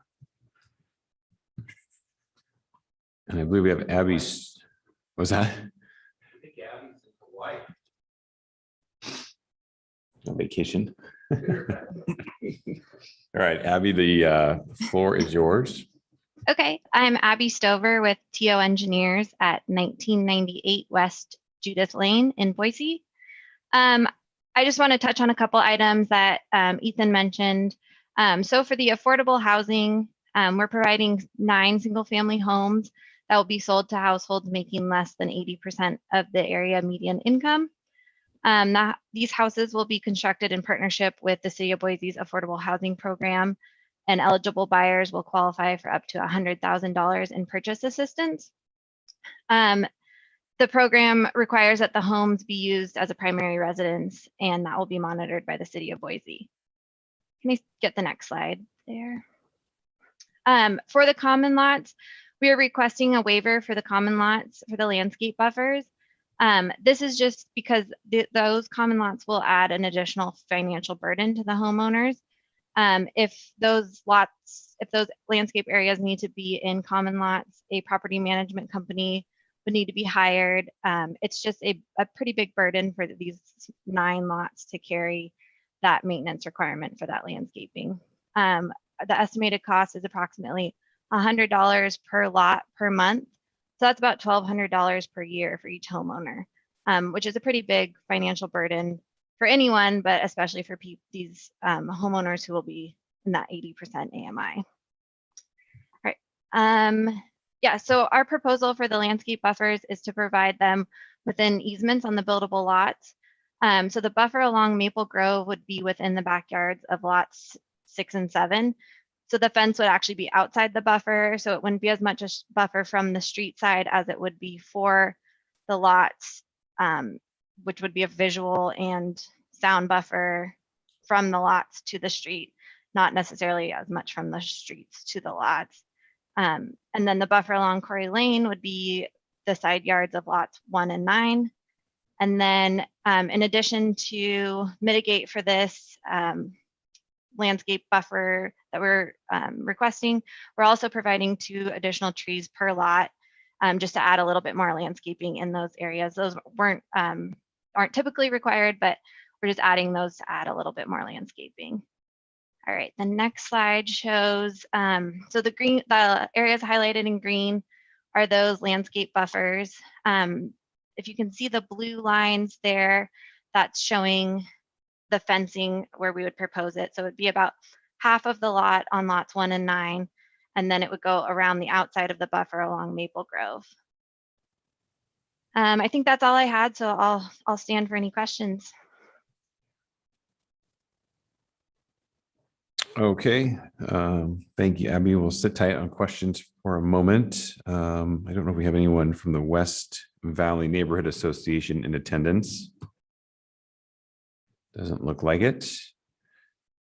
So with that, we'll go ahead and move to questions from the commission. Mr. Chairman. Commissioner Gillespie. So Abby, did you request the removal of condition 4? Am I on the right page here, which says an agreement between the developer and Valley Regional Transit, et cetera, et cetera, et cetera? And I'll ask that to Ethan too. So I have in my notes that someone was asking for the removal of condition 4. Mr. Chairman, Commissioner Gillespie, Abby can jump in here too, but it's my understanding that the applicant did ask for the removal of that condition.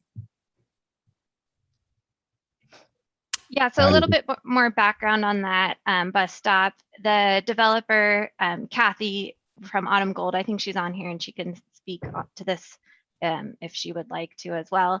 But originally we had planned for a bus stop on Maple Grove in that landscape buffer to kind of take up some of that area that we weren't wanting to landscape and worry about maintenance on. So we were working with Valley Regional Transit to put a bus stop shelter at that location.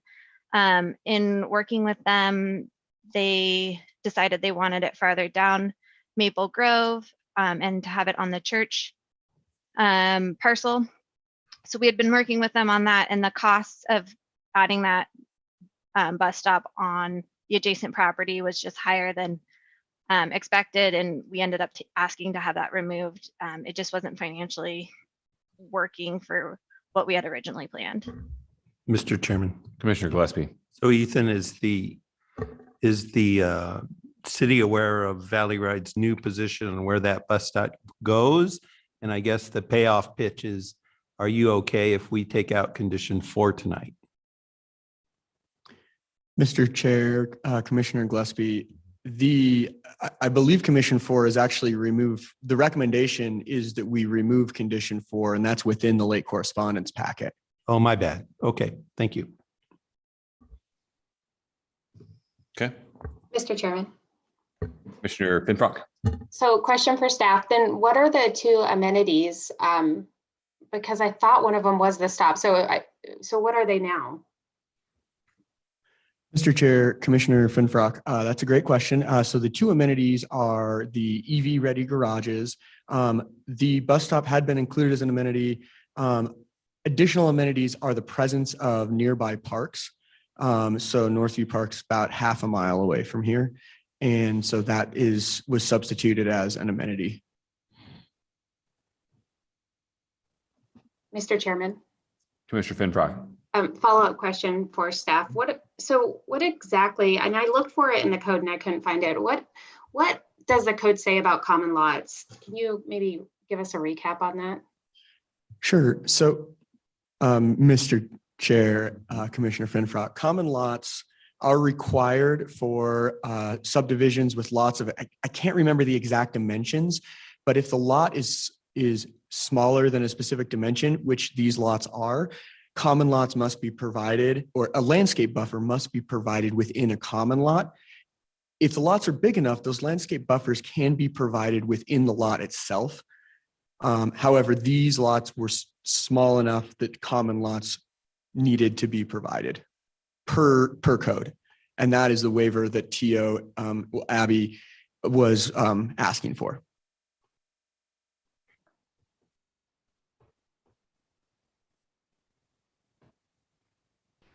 Mr. Chairman. Commissioner Gillespie. So Ethan, so the city's okay with Abby's proposal on how to handle those common lots or how to not have those common lots? So the city is recommending that we include the common lots within this development. And that is typical. That is typical. And that's another piece of the late correspondence. There's kind of two pieces within the late correspondence. The first being the inclusion, the requirement that these common lots be included. And I apologize, Commissioner Gillespie, that wasn't actually part of the late correspondence, but we did require the inclusion of the common lots. And we also were okay with removing the condition for the bus stop.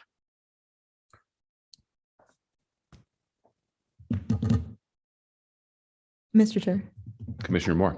Well, Commissioner Gillespie is considering, so for these common lots, I think there was one image that Abby showed with the common lots encompassed by a fence.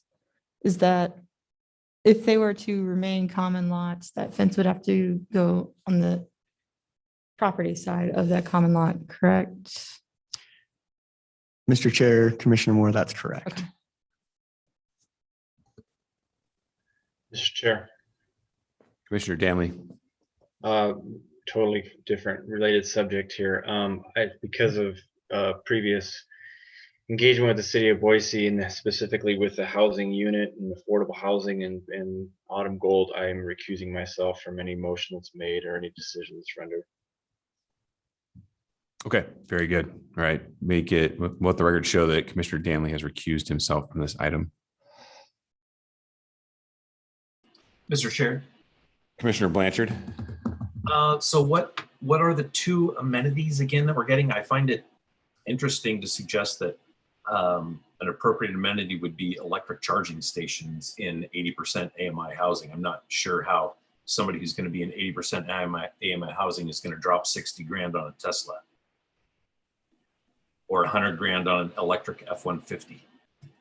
Commissioner Blanchard, is that question to add to the applicant or to staff? I get to the applicant, and then so where are we left with if we're not doing the bus stop? We're including that we're close to parks. That's the other amenity.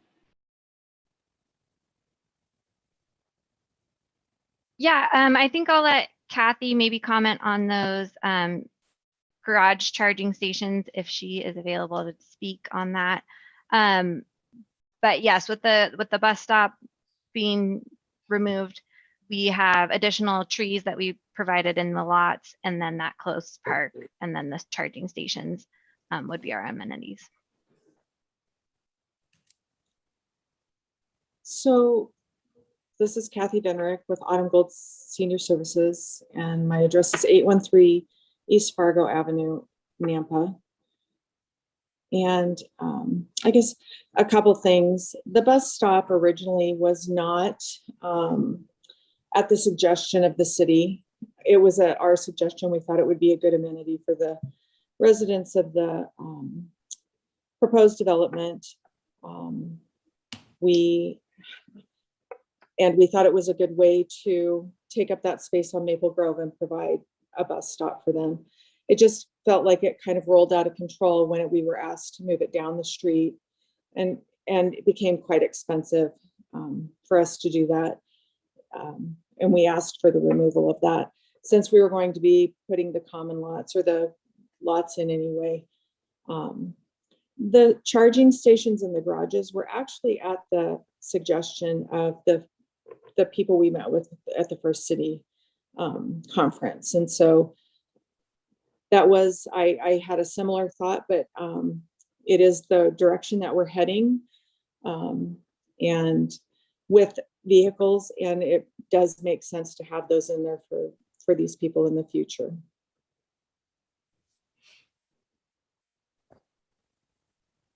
Okay, thank you, Kathy. Mr. Chairman. Quick follow-up, and maybe Milt is on the same track of thought. Go ahead, Milt. No, I want to get back to the city's issue with the common lot. So I've now read the report. I can't at this late hour dig up your secondary correspondence. So I don't know if the report or what I'm reading in the packet. I'm sorry, I just can't tell now what else you guys have talked about. So could you tell me finally, what does the city want to do with these common lots, which the applicant has said is a major financial burden on the HOA? So what's your position now? So, Mr. Chair, Commissioner Gillespie, I believe in the staff report and the recommendation, we do require the 3 common lots.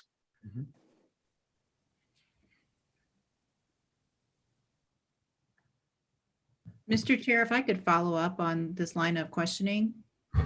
Mr. Squires, please. I don't understand, sorry, Ethan, I don't really understand why an easement would be such a big deal. We do these all of the time. I don't understand the difference between a large lot versus a small lot.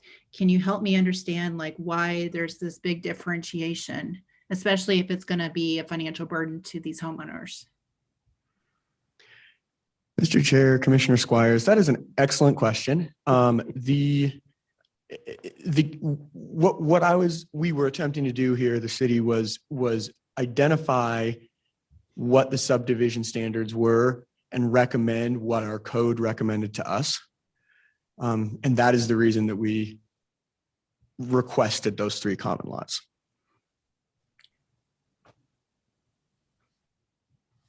I'll piggyback on that line of questioning. And my question is going to the applicant. So Abby, can you help me walk through the thought process of putting that landscape into an easement? I mean, the high level, it seems pretty simple, right? You're just going to basically put the burden of maintaining that landscape on the homeowners adjacent to those areas.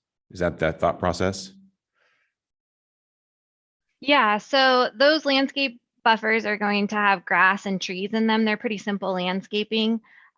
So what our thought was is that the lot owners can just continue to maintain their yard and that area at the same time.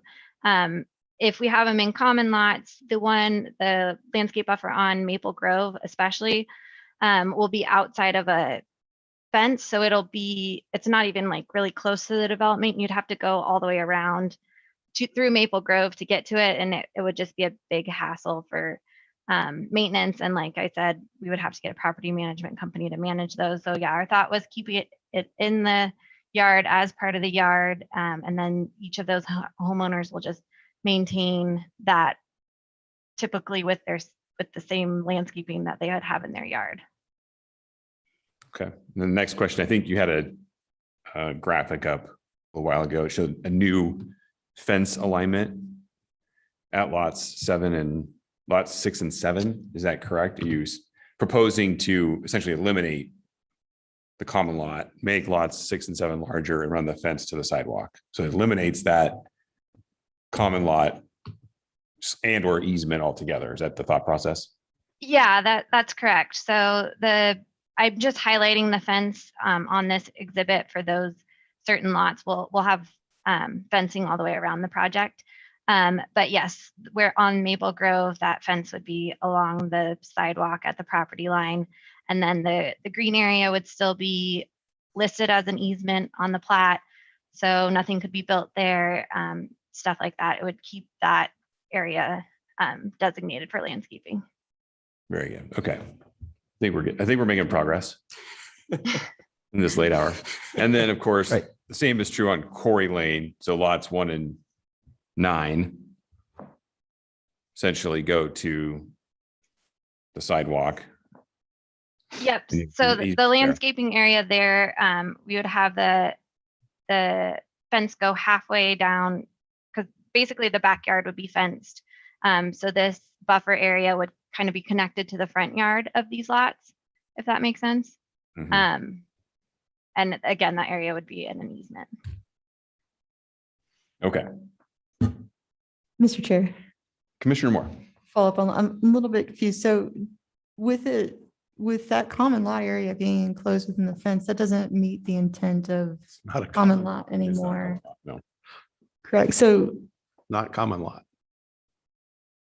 I'm kind of confused.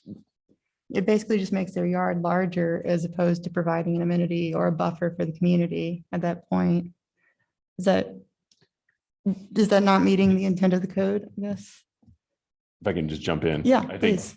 my thought process is the same as yours, that essentially the easement or common lot at 6 and 7 is essentially, it's pointless. I mean, it's there, you have a setback anyway from the property line, so they couldn't build within the setback. So the easement, in my mind, in that situation doesn't apply. It's behind a fence. It's just part of the lots. There's no reason for an easement back there. But what does that do for the dimensions of the lot? Right? Any other issues we might step in there? Mr. Schaefer, Commissioner Moore, yes, I mean, you're certainly on the right track.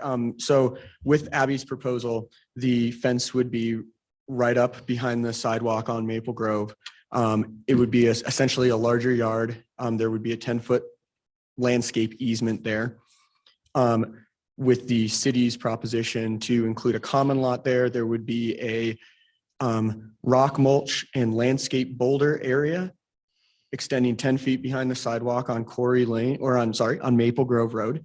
And then the fence would be behind that common lot. Gotcha. So you're leaving the city's, I'm sorry, it's late. So process is falling apart. I'm falling asleep over here, so. So the city's view then is the fence alignment remains as it is in our packet currently. And the easement is outside the fence. Well, the common between the sidewalk and the fence is the landscape easement in lieu of a common lot. No, still a, Mr. Chairman. It's still a common, well, no. Yeah. It's still a common lot in the cities. I understand. You think the fence is staying put. She's proposing to move it to the sidewalk. Mr. Chairman, that's correct. Okay.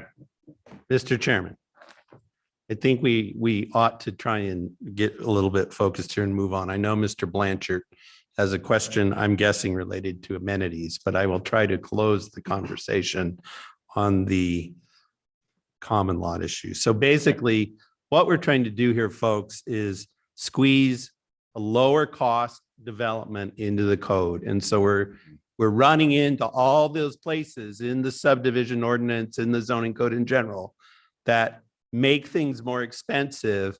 And now we're having a developer come forward and say, hey, if you cut me some rope here, I can keep the cost down. We know that the city, the mayor and the council and us, we all want to do that. So we're trying to investigate that intersection of stuff. It seems to me the city is saying, no, keep the common lot because there's nothing in the code that says we can get rid of it to make it more affordable. And keep the fence where you should. But then on that 10-foot wide common lot, or however wide it is, the city's saying in order to keep costs down, we'll let you put in something that doesn't require a whole heck of a lot of landscape maintenance, rock and mulch. That seems to me, is that what the city's kind of how you're trying to meet them halfway, keep their costs down, but still meet the requirement for quote common lots? Mr. Chair, Commissioner Gillespie, that is correct. Thank you. Okay. All right. So everybody now understands the choices we have. And since it's a subdivision, we can recommend what we would do. And then if we're really smart, we'll let the mayor and council work it out and exactly what trade-off they want to make. Because I think it's really interesting because we're now seeing the obstacles in the zoning code to affordable housing. And it's interesting, right? And common lots are one of them, and HOA costs are high, especially for a 9-unit development, right? It's like $500 a month just to do the accounting for an HOA. So I get it. Excuse me, Mr. Chairman. You're good. You're good, Mitt. You're good. Commissioner Blanchard, did you have something? I do not. Damn. Thought you were gonna. Concur with Commissioner Gillespie, 100%. I thought you were gonna say the park's too far away. Let's make them build a swing set. All right. Pursuing questions, right? Okay. Any final questions? Very good. All right. We will close. Commissioners, if Oh. I may, before you close anything. Okay. We did not Um, close anything. I just want to point out too, and maybe Ethan said it, but it is getting late, that the pedestrian environment to have the fence right along the sidewalk rather than what would typically be a 30 or 20-foot buffer is something to note too. Not Mhm. saying that Mhm. Milt hasn't hit the nail on the head here, but that pedestrian environment, would provide those detached sidewalks a little bit more landscaping protection from the cars.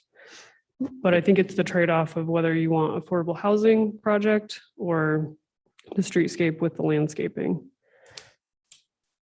So something else to add to our minds this evening. Gotcha. Thank you, Celine.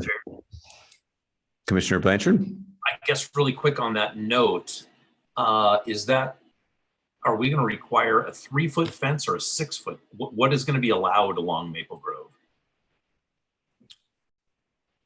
Mr. Chair, Commissioner Blanchard, that would be a 6-foot fence.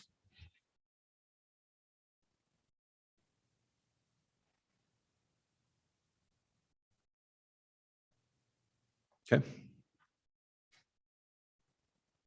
All right. Okay, we're going to wrap up questions. Okay. We will move to the public hearing. Is there anyone online that would like to testify about this item? Very good. Abby, you have the opportunity for rebuttal. If we can maybe keep it to a couple minutes, would be lovely. If you have anything to rebut. I don't think I have anything to rebut. I would say Commissioner Gillespie really nailed the issue that been having with this project. We're trying to meet code, and Ethan's trying to help us with that, meeting the code. And there just have been so many roadblocks with trying to do the affordable housing. So we're just trying to do what is best for our development and attempting to meet what we can on those codes. So that was kind of our game plan with this. So thank you. Okay, thank you. All right, with that, the public hearing is closed for this item, and we'll bring it back to the commission for a decision. Commissioner Gillespie. Mr. Chairman, I move we approve PUD 21-9 with the deletion of site specific condition 4, which is the VRTs, which may have been deleted in some late correspondence. I don't know.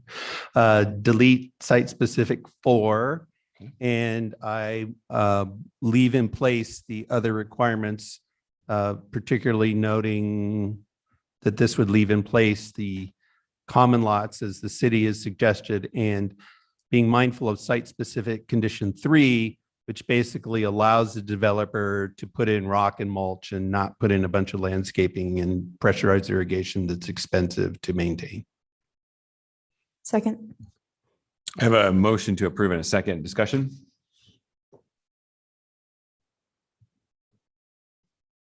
Milt, no more discussion? I'm good. Okay. So that's my balance, right? Is basically, I think the code isn't sufficiently flexible to allow us to chuck the common lots all together. I think the cities make a good faith effort to allow them to put in something in that common lot that isn't really expensive to maintain. I think that's the right call. And I think Saleen is spot on. We can't put a big fence right next to the sidewalk. That's not right. Mr. Chair. Commissioner Moore. And exactly, I mean, echo everything that Commissioner Gillespie said. And yeah, having the common lot versus a larger yard is not really apples to apples. And because of that, it doesn't appear to me to meet the intent of common lot and the intent of the code. So I agree with that as well.